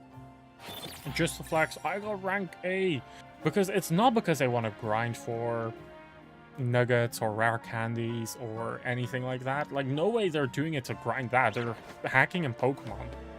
Why can't they just hack in 100 million rare candies as well, right? Or like, oh, I want to get a sports ball. Like, those people are the same people that are just gonna cheat it in. I think, at least. So I kind of wonder, like, what is up with them? I think it's actually purely for the satisfaction to be like, haha, I got up this far.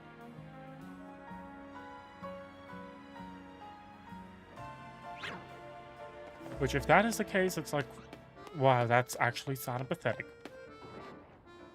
At least that's what I think. That's what I feel like. No shiny down up there. No shiny there. Oh, I fell.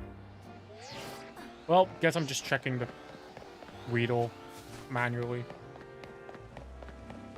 It's easier to do this as well instead of like zooming in a million times.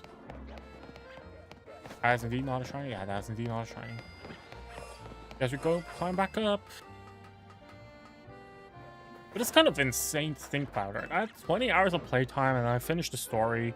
And I was kind of planning to like do a lot of the side story just kind of off stream and on my free time. And I was like, oh yeah, sure, let's actually like, before I do post game and kind of call it quits on streaming ZA. It's kind of become a regular thing where I just shiny hunt for Pokemon now, and where I just shiny hunt for Pokemon and kind of relax and chat and talk about random things like, I don't know,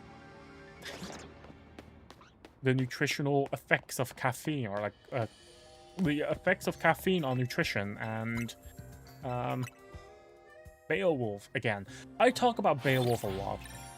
I talk about it a lot. I can also talk about, you know, stand up, make use of your consumer rights. If you have a product that doesn't work, say I want a replacement, because it's your rights.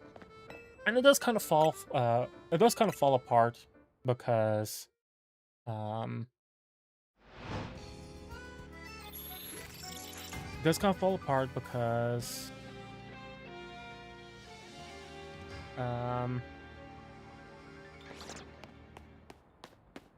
if you buy stuff within the same country, you can, like, in the country of residence, and from like a web shop where you live in, you can most of the time make use of, like, there are places, there are people, there are institutions that help you fight for your consumers' right. The Netherlands, where I live in, we have the authority of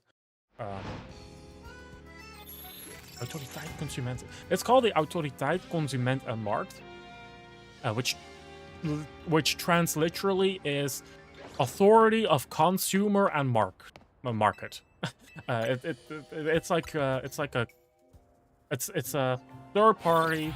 It's a third party thing that makes sure that companies maintain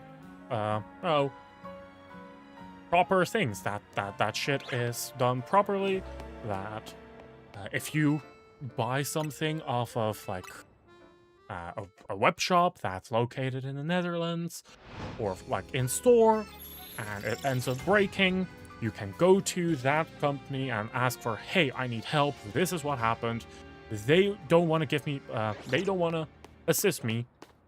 Like, they don't want to, like, their customer service refuses to help me. They don't give me a replacement or a refund or this or that. Like, if something like that happens, then it's those authorities which, you know, say, like, okay, we'll assist you. Occasionally, it's also like, like a singular letter. Okay, like, they have a lot of draft letters which you just fill in, like, hey, at this date, I bought this item off of this store, and I've solved contact at this place, and at this time, and your response was that. And then it's also, like, kind of like your generic thing of, hey, if you it was just, a lot of times it's also just a generic thing of like, hey, what you're doing, company, is doing, is against the law. So you best make it right, or else it will be, you know, or fucking house, like, or else it will be, I don't want to say elevated. I don't know what the fuck the word is. Like, otherwise the authorities themselves are gonna do something about it, right?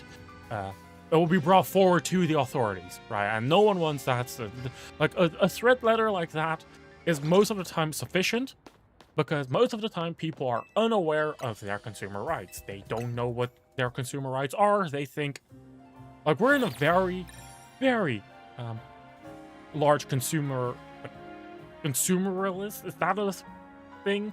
Like, a lot of people just keep buying and buying and buying, and if shit breaks, they just throw it out and they buy a new one, even if, right, it's your right to just get a replacement. And that's how a lot of these businesses run on. They don't expect you to fight your consumer market. They don't expect you to fight for your consumers' rights, because it's a lot of hassle most of the time. Even if it's in your rights, you don't want to pursue it because it's a bother.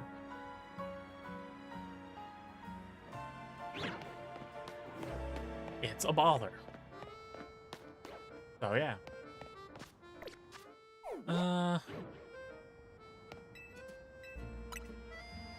But oh my god, it's already 11 p.m. I don't think I'm gonna go for that much longer. Today was really just more of a chill, relaxing type of day. I don't. Part of me wants to do more. Part of me wants to do more. More of this, more shiny hunting tomorrow. Another part of me is kind of like, I've done a lot of shiny hunting, like a lot of shiny hunting this past few weeks. I might actually go back to Octopath Traveler tomorrow. Or I might play Honkai Star Rail. I've been playing a lot of Honkai Star Rail off stream, actually. I've been trying to do post-game. I've been, I think I spent like 1.5 hours doing Memory of Chaos yesterday, because I just couldn't 3-star it. I just kept needing, like... at the end, I managed to optimize my... runs to actually 3-star it. But I kind of feel that Honkai Star Rail post-game has become like HP inflation after HP inflation after HP inflation. It's just no longer fun, and it demotivates me, because everything just keeps getting more and more health, but the characters aren't getting stronger equally. It's like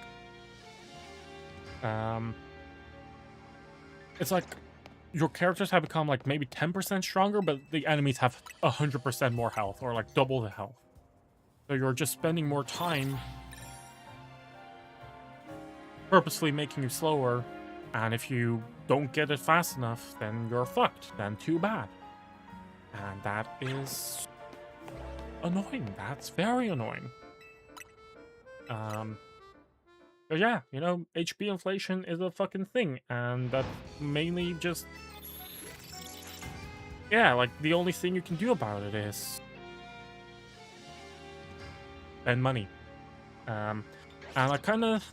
the thing is, right, like... I understand what they're doing, but for a lot of free-to-play players, post-game is the place where they get a lot of extra premium currency without needing to go all in on actually getting the... like, it's just a nice burst of, like, getting extra premium currency. The fact that they're locking the little bits of premium currency exclusively for the people who are spending a lot of money is kind of bullshit, in my opinion. Because it's literally unfair. And they did make Anomaly Arbitration, which is supposed to be the new, like, super endgame will game mode, which is, like, super difficult And that's fair enough, right? But so that, you know, they don't have to like account for the most overpowered of characters sweeping endgame, actual endgame, taking them into account. But in my opinion, it's also like if they're balancing the game around whales who spend thousands every month, then you're fucking casual. Because if you're balancing it on the top 1%, well, then the game just sucks. And Sorrow kind of reached that point just in its gameplay-wise, just in, like, the end game-wise. But the story itself is fun, the gameplay loop itself is okay. It's getting kind of stale.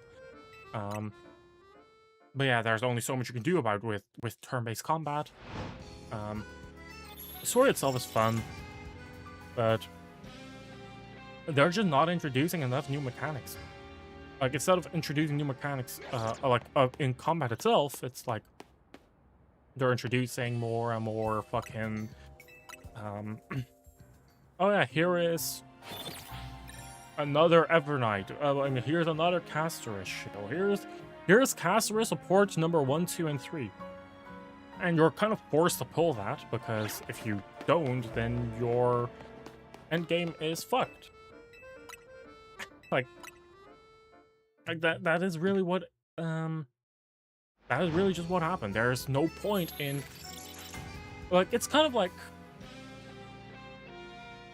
I don't want to compare it to like, oh, never buy a new phone because the phone next year is gonna be even better, but it's actually kind of the thing with Starreal. It's kind of like if you pull for certain support, it's just gonna get power crept. Maybe even within the same year. But like, you're forced to, because everything's getting stronger from compared to the last thing by significant leaps and bounds. Like, significant leaps and bounds, which it's just not fun. Like, it's just not fun how tanky or how much bulkier all of the enemies are in endgame.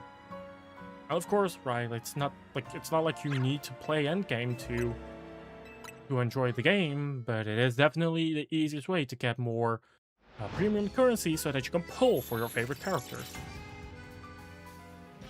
But apparently, that right in and of itself is now exclusive to people who already spend way too much money. And that's just not fun. That shit is not fun. So yeah, I'm considering to just reduce the amount of time, like amount of effort I put into Starreal, just because it's like, if a game doesn't respect its players in some of its key game modes, if a game can't respect its players, then I kind of feel demotivated to play, right? Like, that's just a big thing. If the game just isn't fun, why are you playing it, right? So yeah, and that's why I like just playing other types of games right now, like Dead by Daylight. It's something completely different, but it's like pretty fun, and I get frustrated at like either my team, or if I'm playing Killer, if the survivors are just really good, or if I'm playing Survivor and my teammates are just really bad, or the Killer is really good, either one of the two. If that happens, then I'm like, okay, whatever, you know. But it's not like the game forces you to grind for hours upon hours. It's like you just play something and it's you have fun, and that's it. And you can quit whenever you want to, and like you never feel trapped, right? It's not like it's like the players are the ones that's annoying you, but it's not the game itself that holds it back. Starreal cannot say that. Starreal cannot say that. In fact, Starreal is the thing that like Starreal, the game is holding the players back from having fun. And yeah, it's rough. So there's just, there's just a good chance where I'm like, I might just not even buy the daily pass anymore, just because why would I? The game's just not respecting my time, and if my favorite characters end up falling off very quickly again, and why am I even bothering with it? I mean, just actually like why am I even bothering, right? Like, I fucking love playing with playing Finon. I think his gameplay is just really fucking cool. But it's kind of like Amphoria's characters are pretty much all falling off aside from Caceres. And it's like, what else can you do about it, right? Like, it's not even been a year since some of these characters have released, and they already struggle. And other characters just never had any proper support to begin with. Cuff Cuff Mighty. Like, the only place where Mighty can really be used is in Hyper Carry Mighty, or it's either in Hyper Carry Mighty or as another Asterisk support. Which is like, yeah, cool, I guess. It's fucking Caceres again. And that's just not fun. That's just really not fun. But it is what happened to the game. So now I'm like, okay, well, whatever. Let me just, at this point, right now, I'm kind of feeling like I'm just gonna pull for Ceridra, and just because I already like Ceridra's design, and if I get Ceridra, then that's cool. If I don't, then too bad. And then if there's going to be another cool character in 4.x, I'll pull for him. If not, whatever, I'll ignore it. In fact, I wanted to use my Firefly as well, because I have E2 Firefly.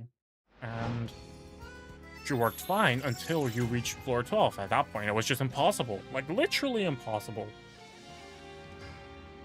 Like, it's not like I have a low investment Firefly. Like, I know how to play Firefly. I know what my rotations are. I know what my builds are, like, really good.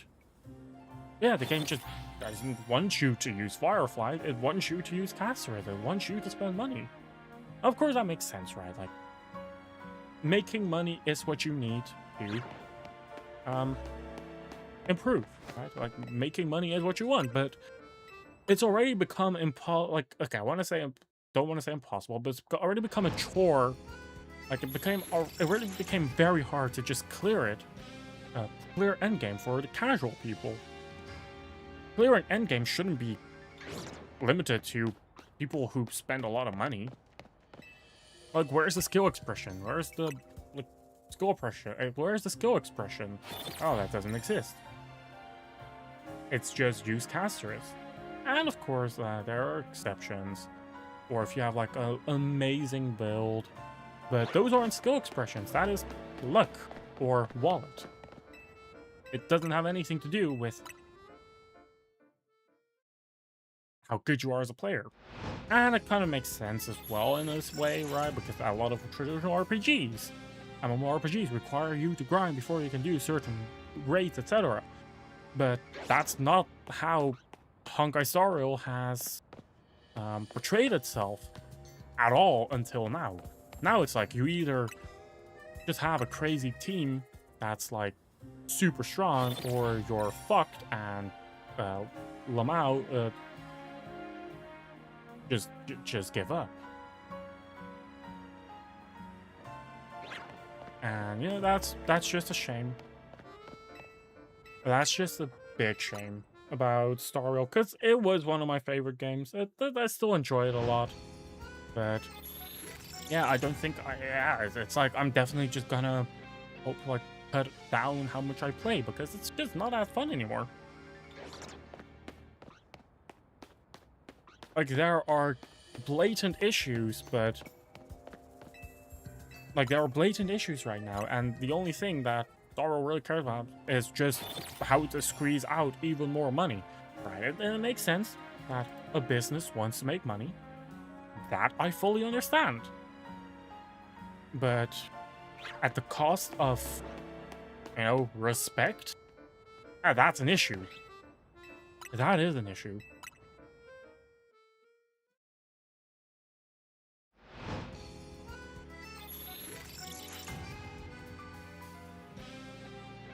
But, oh well. Oh well, I guess. Ah, that fucking Froakie is... I mean, not Froakie. That fucking Bennigan is just not turning pink.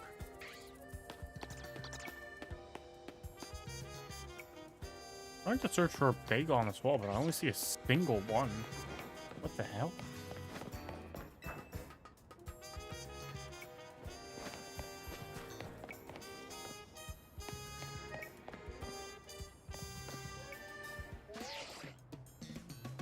Oh, no. Oops. I wanted to check this. Seems I accidentally fell off.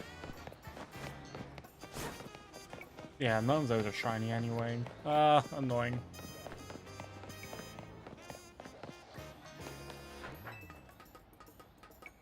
And that's why I really want a macro thing, so that I can just do this AFK. Or like... Yeah, I can literally just do this AFK. And I think... I already heard a lot of good things about 8BitDo, right? 8BitDo controllers. Well, like, that's the... Like... If I didn't like Sorrow, I wouldn't have bought the Evernight controller either, right? It's because I really like the game, really like Sorrow, that I do it. Same thing with the Moondrop Robins. It's like, I wouldn't have bought these if I didn't care about Honkai Sorrow, if I hated Robin, but I don't. I think this is really cool. And aside from that, they're also just really comfortable IEMs, like 4 IEMs.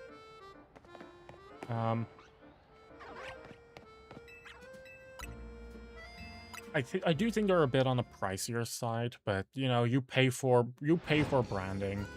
But it's like whatever. I actually ordered 2 at the time. One is still just sealed in the original box. I've never opened it. I gotta throw, like, I don't not throw it out. I initially bought 2 because I thought that they were limited edition, and I thought that they were never gonna I thought that they wouldn't become available again. So I ordered 2 because my Moondrop Sparks, they only lasted about a year and a half. Before the battery degraded like crazy. So I wanted to buy a second one just in case, so that if it happens as well, I can replace it. But yeah, now my right one has been replaced because it literally broke.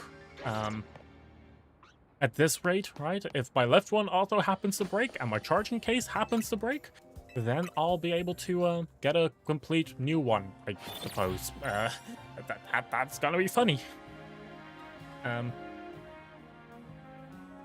that would be pretty funny. So, yeah. There's something, make use of your consumer rights. I don't know how the consumer rights thing looks like, though, regarding other countries, because in this, you're legally, like, we are legally required to have, like, what is called, in Dutch, dodelijke producten.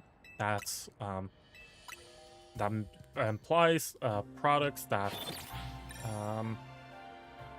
yeah, ooh, what is... What is that? Like just good product, right? Like if you buy something, you shouldn't expect it to only last 6 months. Like stuff like wireless earbuds, you're expected that they last, I think, up to 3 years. Even though legal warranty goes up to 2, if something breaks before. Like, I'm gonna use the washing machine as an example. Legal warranty is 2 years, but you expect a washing machine to actually last you 8 years, right? With proper maintenance, you expect it to last 8 years. So even after the 2 years, if it breaks, the manufacturer or the retailer is required by law to service it. Like, if it breaks within, like, on the 4th year, it just stops working. And, you know, there's no foul play. Like, you used it as intended and it breaks. You're legally, like, it's in your legal right to get a replacement or a repair for free. And that is a thing. That is a thing. The only issue is when you're talking about products that are, like, shipped from overseas. At that point, your warranty rights may not be as solid as before. In my case, definitely a situation of, like,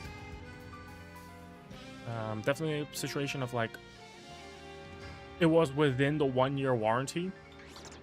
Apparently, I've only had these for, like, less than a single year, and one already broke, right? And they honored their warranty, as they should, and gave me a replacement right earbud. Not a replacement product, a replacement right earbud.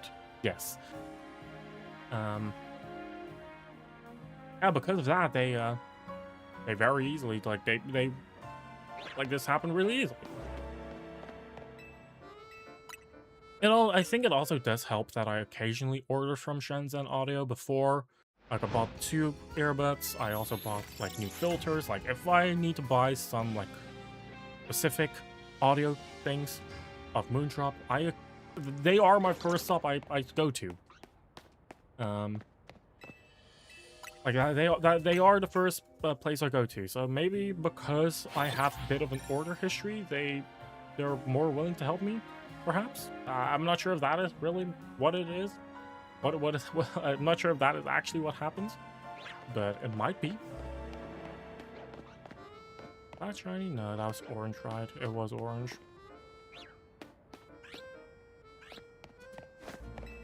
This is gonna take a while. This is gonna take a while. But yeah. It is funny though. I just have a random extra 3rd earbud. I just have an extra right earbud. Yeah, you know, just as you do now, because yeah, the thing is literally dead. It just refuses to charge. Like, it's actual e-waste. But I kind of feel like it's a waste to throw it out, so I just put it next to the acrylic slab. Because the thing got delivered with an acrylic slab. So I just put my earbud right next to it. Just next to it. Because why not? It looks good, I guess. It's now just actually become a display piece. If this entire thing dies, the entire thing is gonna go on display, right? And yeah. But maybe the Moondrop Robins are actually gonna get discontinued at some point. Maybe I'll just resell my extra pair, or maybe I'll actually use it. Who knows? Really just depends on how long these ones are gonna last me. As wireless earbuds are notorious for being irreparable. They are, I think, just actually impossible to repair. Like, it's not even like, oh, you need to have, like, a soldering kit or whatever. It's like, just opening it would mean breaking it. Like, just opening the earbud themselves is equal to just destroying it. Which is unfortunate, right? It's like, once their battery runs out, they've become actual e-waste. And that's a bit of a shame. It's not what we want to go. It's not what we should strive for. It's because yeah, but like it makes sense in a way. Like, we don't have better alternatives. Do we have better alternatives to lithium-ion batteries?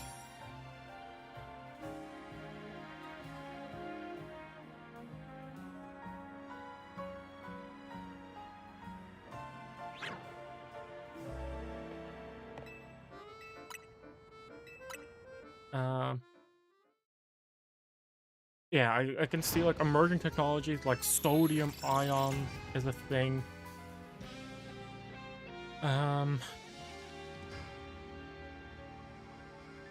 But it's kind of like, yeah, for now, right, a lot of the stuff we buy, it's not gonna last forever. Like, batteries never last forever. They're gonna get used. But the whole idea is that you want to maintain 80% of your charge after about 2 years of usage. I think that's kind of the thing. I'm just gonna check real quick. Ends an audio warranty.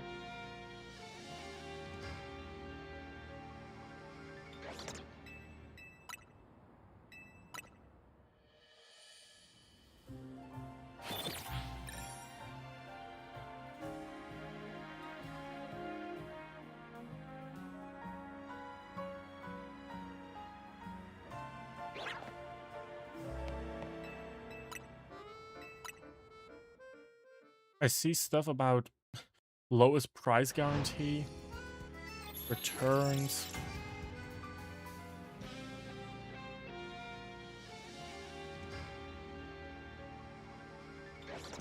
Oh, Genzen Audio only has 180 days warranty? That's bullshit.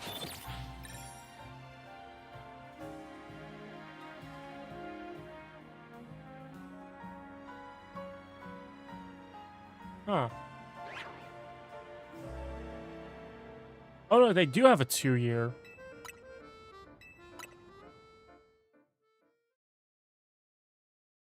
Oh no, they do have a... Never mind, okay, I just double checked. Genzen Audio does have a 2-year warranty period based on product quality issues. So like if like, again, like what in this case would be like a non-good product, like a straight up dead earbud. Yeah, they just unless the product required for after service has been discontinued and it's not able to be repaired by manufacturer.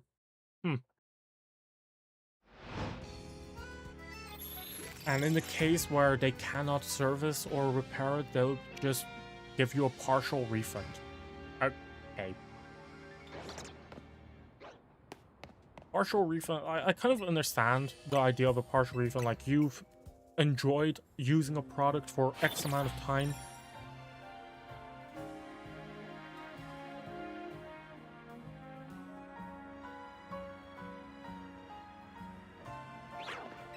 But yeah.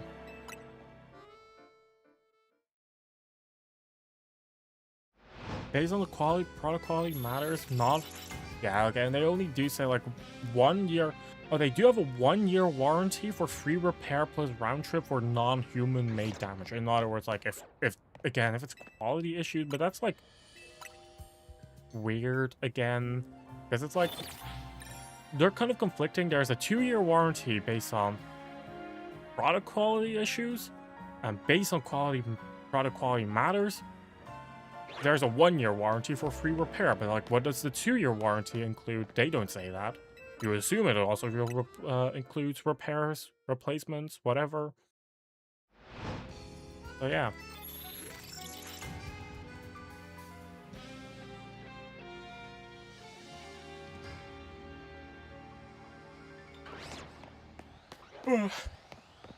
I'm gonna shine out for like 5 more minutes before giving up, before calling it a night. Because honestly, shiny hunting today, I'm definitely forcing myself to do this. Maybe I'll like queue some killer and Dead by Daylight in my like off stream, just have some fun. But I did buy Kaneki Kun, and I do want to like play a bit more Dead by Daylight because the game is actually really fun. I know I missed Halloween. I know I missed the spooky season. I only picked it up like a few days ago, but it's actually really fucking fun. I forgot how fun it was. But yeah.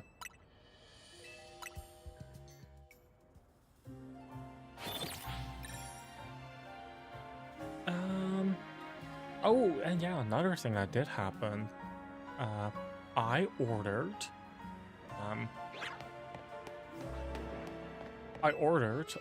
from Vite Ramen Zentreus circuit breaker knife, which looks so cool.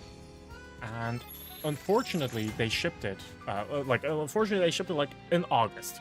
Not even in August. They shipped it in July, and the package got lost. The package got lost entirely, and they were unable to recover it. And it took a while. It took a long while, but they ended up telling me this week that they were actually, like, they said, okay, our international fulfillment partner, we bite to them. We got an entirely new one, and we're confident that we can send you a new one, and that'll arrive. And that's honestly great. I was kind of scared that I just lost out on my money, that I ordered a knife that I was never gonna see again, and yeah, at some point, right? They also figured out, like, hey, shit is going wrong here. But yep, they offered, they sent me an entirely free of charge replacement, which is honestly, like, when I first heard of White Ramen and the owner, the CEO, the founder of White Ramen, they placed mentally really high on, like, businesses I want to support tier list. They scored really high, but after, like, having to wait for a few weeks to get a response, and kind of the non-response I got, they kind of dropped from, like, an S tier, S minus, like, they were kind of up there, which is, like, really high for me. I'm really strict with, like, businesses I want to support and be, like, a staying customer. They went from, like, S to, like, S minus, like, I'll say a high S minus. They quickly dropped to an A, and because I just didn't get a response, and it took so long, they kind of dropped, like, from an A to, like, an A minus, and, like, I was almost about to say that they were, like, the lowest point was, like, they were, like, a B rank for me, B tier company for me, which was, like, I'm probably not gonna return there, which was unfortunate, because they did have the Dokibird knife, which I was thinking of buying, but then tariffs also hit. So, like, at some point, shipping literally said it was 110 euros for shipping. I was like, nah, dude, I'm not doing that. So I just kind of completely ignored it. But they ended up, like, the shipping cost ended up, like, being normal again. But the product price did get increased a little bit. I should have just bought, like, if I wanted it, I should have just bought it immediately. I didn't do that. I can always buy the knife in, like, wave 2. They said that the knife is gonna return at some point. Because it's a bunka knife. I was certain, the only reason why I bought the circuit breaker was because it was a K-tip Kyoto knife, which meant that it was all, like, it adds a bit more precision compared to a normal Kyoto. And it looks cooler. But yeah, I was actually searching for a bunka knife, and then it just so happened to be that Doki's knife was a bunka knife, and then I was like, fuck! That is exactly what I want. That is exactly the type of knife that I want. And that was unfortunate. That was unfortunate. That was annoying. But yeah, that kind of meant that, you know, paired with the fact that I already ordered a pretty fancy knife, and the fact that it took so long for White Ramen to get back to me and give me a solution, I kind of lost my trust, but they shot back. They shot back all the way to, like, actual solid S rank. Gonna order stuff from them again, because I didn't need to send a 4th email to them asking, like, hey, what's going on. They reached out back to me on their own about, hey, sorry that it took so long. We finally found a solution, and now we're confident to send it to you. Which, you know, it makes it feel a lot more personal, right? It makes the customer service feel a lot more personal, which I think is rare. It's really rare to find something like that. Like, it's one thing where you make a claim on your customer rights, right? Like with what happened with Shanton Audio with the Moondrop Province, that was just a QC issue. That's one thing that they're willing to honor, right? That, like they're I almost want to say they're legally required to honor it. But if they wanted to fuck me, they could have, right? It's another thing where they're willing to just help you out. What happened with when I ordered a power bank from Inyu, where they were where my mom was going to China, and they said, "Hey, this power bank cannot be used in domestic Chinese travel because it doesn't have a specific certification." That power bank did not have a specific certification because apparently that's something that happened in China. Like power banks, poorly QC'd power banks in China, lighting a flame like on airplanes. So because of that, they're now requiring higher, like a special certification, which is only used for domestic flights within China. And that was unfortunate. So I kind of reached out to Inyu customer support and I said, like, hey, I know it's awkward. I bought this power bank as a gift from my mom, and she took it with her, and it got confiscated. So, is there a chance that they can send me a replacement? I just asked that kindly, like, can you send me a replacement? It would be appreciated if you could. I didn't expect anything, but they replied to me and said, so sorry to hear that, especially because it was a gift. That's fine. We'll send you a replacement. Just confirm your shipping address, and in fact, we'll throw 50% off coupon code. Honestly, something like that is like super appreciated, right? Like it goes up from one level where you're making use of your consumer rights, and you get a replacement because that's to be expected. That's the bare minimum. Like, it is a bare minimum, but it does happen, right? And because it happens, you appreciate it. There's another one where you need to reach out and you aren't certain that you're gonna get something back. The expectation is that you're disappointed, but they actually, they actually assist you. Something like that turned in you from like, maybe I'll go back to them to like, if I'm gonna buy another power bank or a power brick, I'm gonna go to them first. And then there's what happened with Light Ramen, right? Where it's kind of like,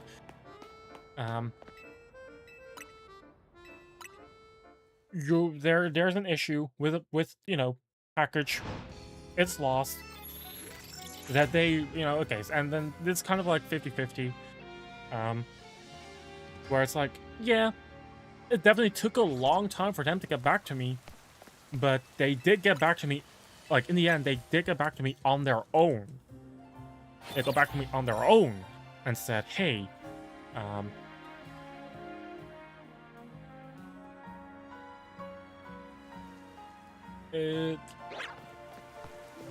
like, they got back to me on their own at the end and said, like, hey, we know we fucked up. So they admitted that, like, hey, there were a lot of issues. Sorry. We're gonna confirm it. Like, we're gonna solve it. Right now, we believe that what went wrong is now solved. So here's a replacement. We're sending you a replacement free of charge, and you can take a $50 voucher, or we'll refund 25% of the order. In the end, I said I want a refund because it was slightly more, plus,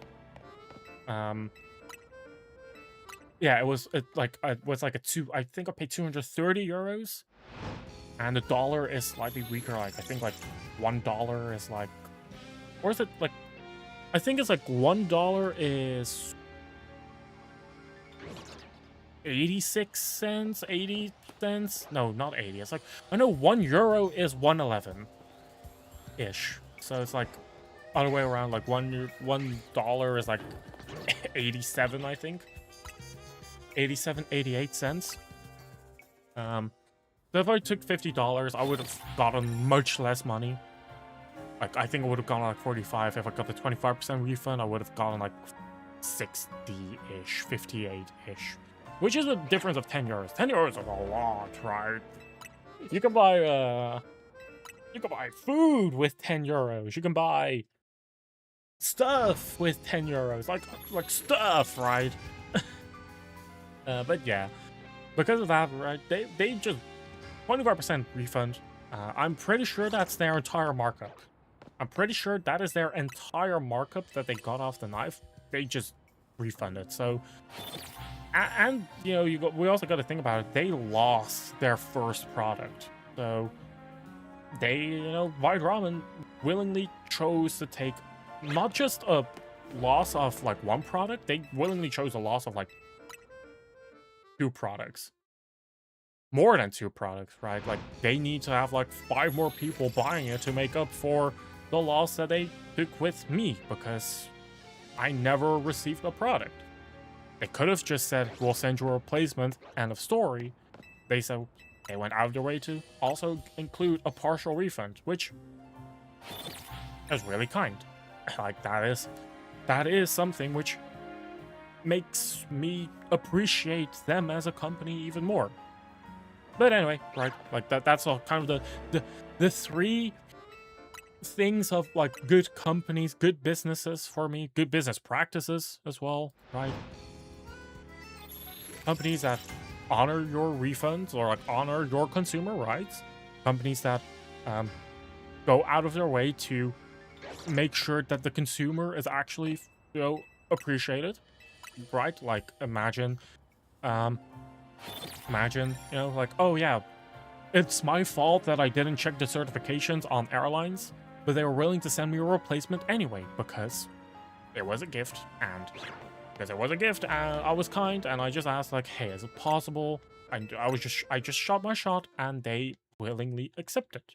And then there's, you know, and there's third company, the third type of company, which doesn't only want the consumer to feel appreciated, but that they themselves go out of their way to make sure that all the problems are solved, right?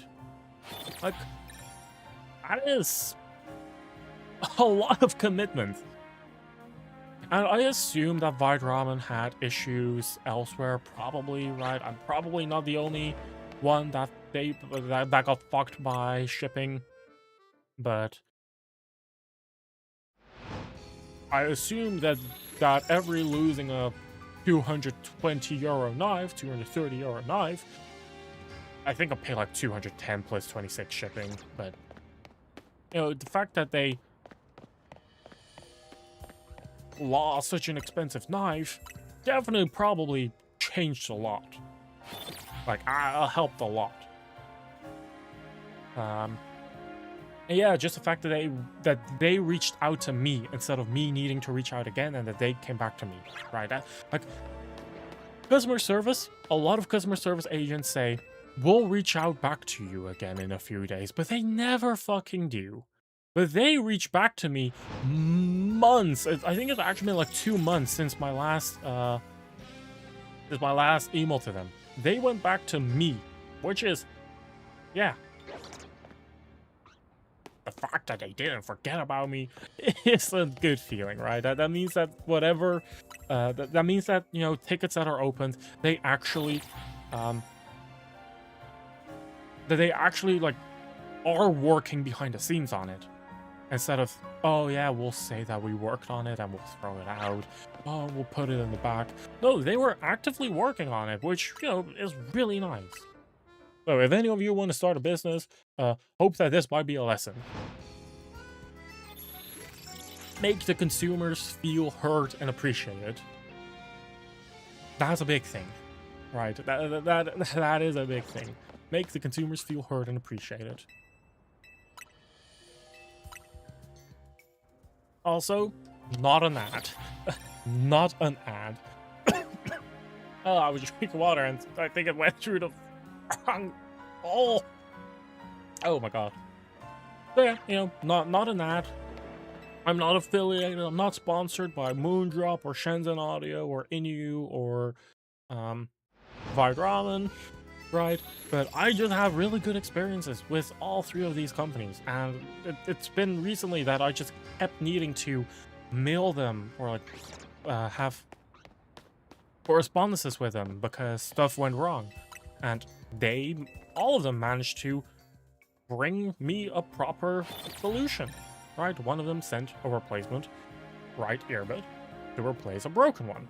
One of them went out of their way to send me a replacement item, even though it was my fault that I didn't check airlines. Even though it was my fault that I didn't check the airline things.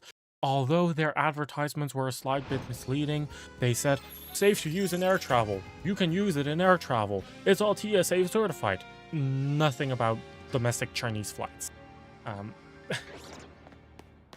Which was the issue. But yeah. Would have been nice if they had like proper documentation of all the certificates on the product page. So it was kind of misleading. So yeah. But you know, they still managed to give me a proper solution. Because yeah. And then there's Flight Ramen, who not only gave me a proper solution, but they were the ones who went out of the way to help me instead of me needing to constantly push them and like chase after a customer support agent. They were the ones who actually worked behind the scenes to help me in the end, which very fucking appreciated. You know, very fucking appreciated. But yeah, I got an email this morning, which is actually like 1 a.m. for White Ramen. That's like 1 a.m. in the US, right? Or like 2 a.m. It's actually like 7:51. That's like 2 a.m., 1 a.m. It might be 11 p.m. depending on which area in the US they are. Yeah, they just said like, hey,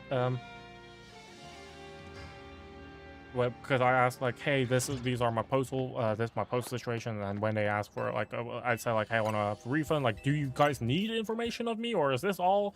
And they just replied to me at, for them, 1 in the morning. Imagine it's 1 in the morning and they're sending support emails, and they just replied to me like, hey, yep, nope, everything's fine now. We put a new order in. You don't have to do anything anymore. If you ever need help, feel free to reach out again. It's gonna be very funny. Very fucking funny if at some point this knife gets lost again. At that point, I'm gonna be crazy. I'm gonna be like, hey, you would not fucking believe it. Second knife is lost. A second knife got lost. I really fucking hope not, because this thing has been such a massive headache. Getting this has been such a massive headache.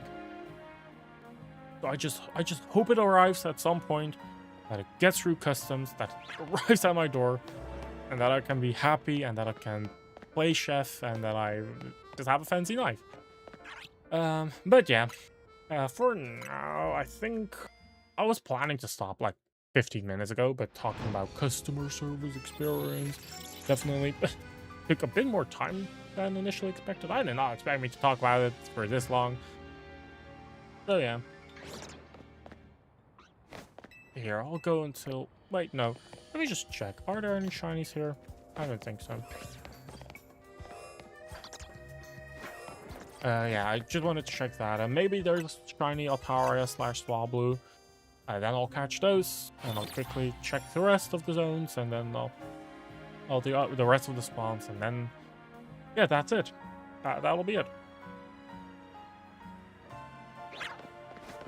No shinies at all is kind of crazy. Shiny bacons? Nope.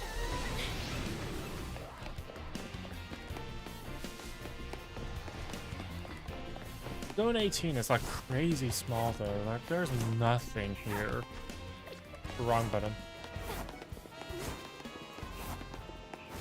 Like you would not want to see my grip on how I roll. Shiny Trubbish! You look so happy. Come with me.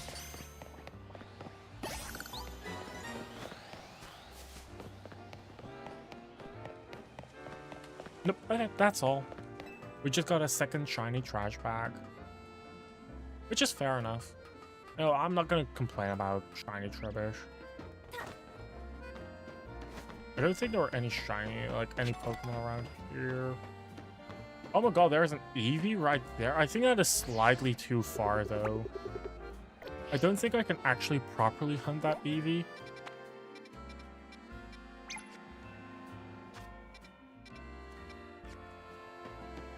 I do think it's like slightly more than the 50 meters that it allows. Yeah, it's like... Oh, that's a shame. That is a shame. It's like 70 meters away. Because for it to be the 50 meters, it needs to be like... Oh. And this bench doesn't work either. We need to be against this wall for it to spawn properly. Because I could do this one. Because... the Fennekin spawns over there, which is 43. I could do, like... I could sit on this bench. It's like, you can definitely do this. Sit on this bench. Get the battle zone. Right, because right here, we're within the 50-meter spawn range for the Fennekin. So the Fennekin does get reset constantly. And if you're sitting against here, the Eevee respawns, and then you can do this again. It's a bit of a wacky, jank way to shiny hunt Eevee, though. It is a very jank way to hunt it.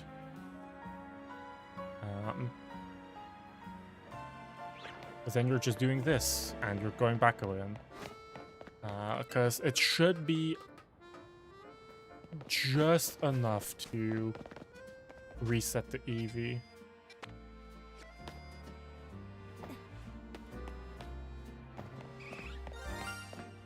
I heard another shiny.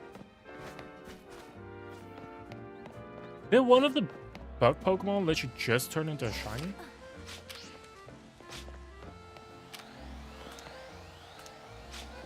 No. What? Wait, where is that shiny? I was there just to check if there was a shiny anything, but what? I didn't see a shiny there, so I was like, and it's not the Eevee, because that Eevee was normal. It was its furry little brown. But we definitely heard the spark, so...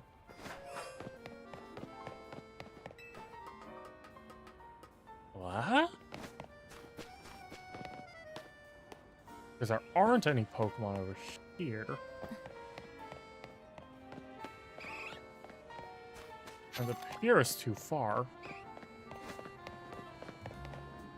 Oh, there are benches over here, though, so it is possible to just hunt the Eevee.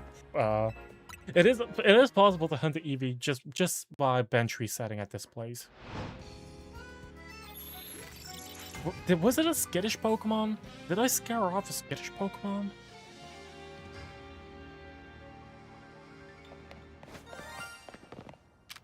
No, I did not scare off a skittish Pokemon. Let me also save, just in case that is a skittish Pokemon.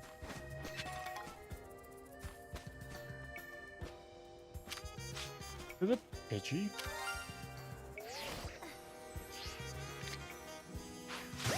It is the Pidgey.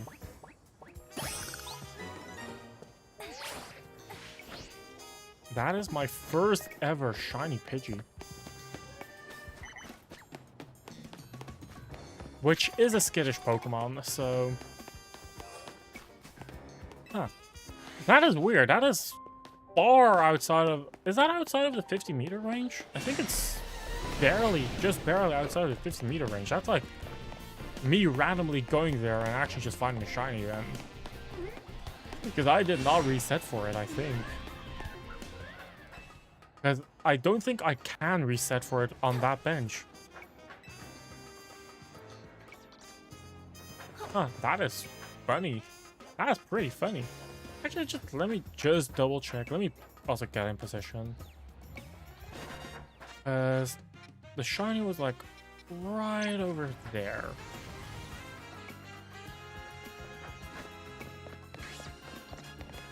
Oh no, it is. Oh wait, no, it's actually slightly farther over there. Oh no.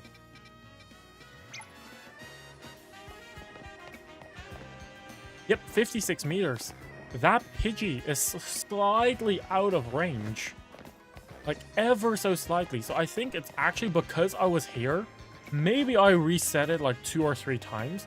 But the fact I actually got the shiny in 2 or 3 is easy. Right? I actually got the shiny in 2 or 3, which is not something I expected. I did not expect that. Also, I think it's very funny that they put the wall up here so that you can walk on the ledge, and that they put another wall over there so that you can walk through here, through that edge. They could have just expanded this wall all the way over there and gave us an easy way to cross over. But no, right? Why would they? But yeah, technically, for maximum amount of encounters, you actually want to sit on this bench. You want to sit on this bench, hang out until morning. Because this is the only way you can also grab the shiny Eevee. Like, you can also hunt for Eevee at the same time. Even though you cannot see it, it does spawn. You want to sit on this bench, you want to go over here, and then you can sleep again. Because this is the only way how you can just barely get within the 50-meter spawn radius. Sitting on this bench is easy to immediately check if your Fennekin is shiny. This is like you AFK, go to the right, go back here, sit, and you repeat that over and over again. Go over here, sit. Go over here, stand for a second, sit. Mash A, wait for a bit. You go over here, walk back, sit, mash, wait a bit. You go over here, again and again. That is one way to get maximum shinies. That way you get all of the bugs, the Trubbish, all of those spawns still, including the Lopunny, but you're also grabbing an extra Eevee and an extra Pidgey. It is slightly slower. Like, in the span of an hour, you're definitely not getting everything, but you're definitely getting something. So, like a shiny Pidgey in 3 resets. But yeah. Oh no, the shiny Pidgey got lost. Fuck. The shiny Pidgey is in the wrong box. It's not in my...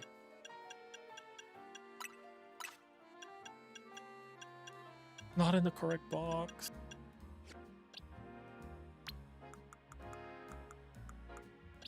Okay. Anyway.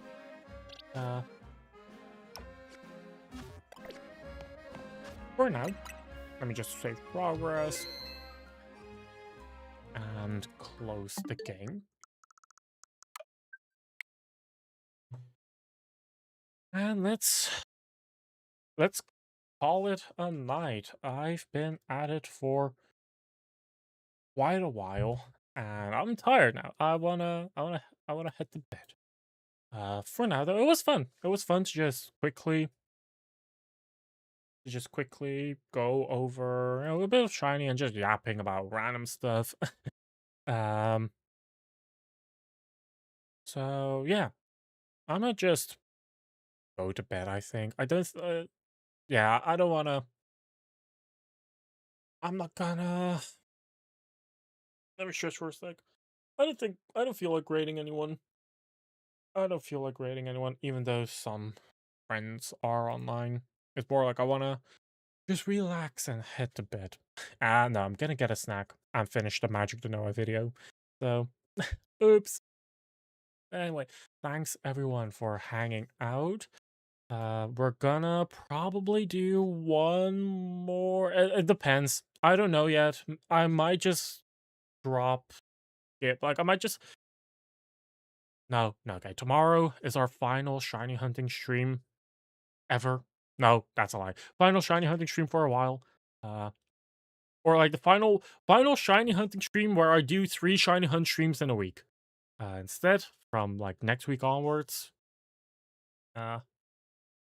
we're gonna do 1 shiny hunt stream every week. Like, it might be like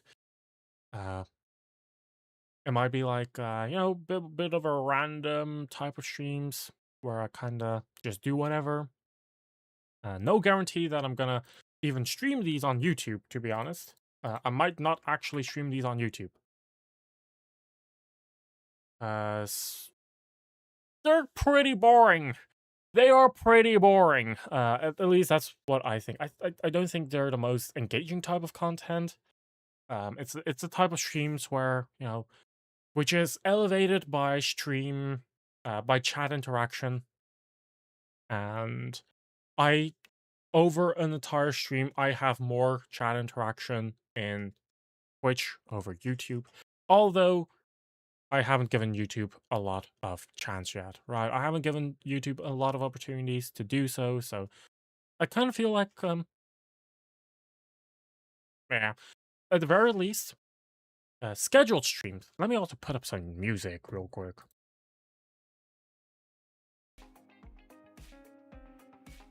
At the very least, scheduled streams will still be on the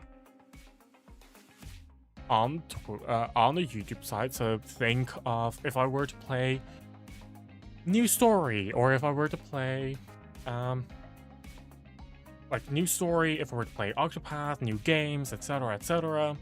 Those things are gonna be multi-streamed on both. But if I'm gonna be a bit like random, if I'm tired, if I just want to do a guerrilla stream, those are gonna be on Twitch exclusive. It's not necessarily because I want them to be Twitch exclusive. I might do multi-streams, but then I might unlist them on the YouTube side, just so that I have a VOD still. That's a big reason why I have that's a big reason why I have this type of stuff, why I have multi-stream, because this way, all of the streams entirely are saved on YouTube. And that's the big benefit. And aside from that, ever so slightly getting a bit of like building an audience, right? It doesn't happen overnight. It doesn't happen in a year. Some are lucky, some are not. I'm on the latter. I haven't really looked too much into marketing myself.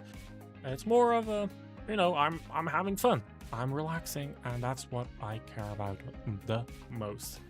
And yeah, all of you guys who are hanging out, chilling, relaxing, putting me on the background, hearing me yap about random stuff is appreciated. For now, though, I'm gonna get a snack, and depending on my mood, I'm gonna play some Dead by Daylight on my own. I'm having fun with that game. Whether or not you guys do is whatever. I might stream it in the future. Who knows? But for now, though, thank you guys for watching, and I'll see you tomorrow. Take care.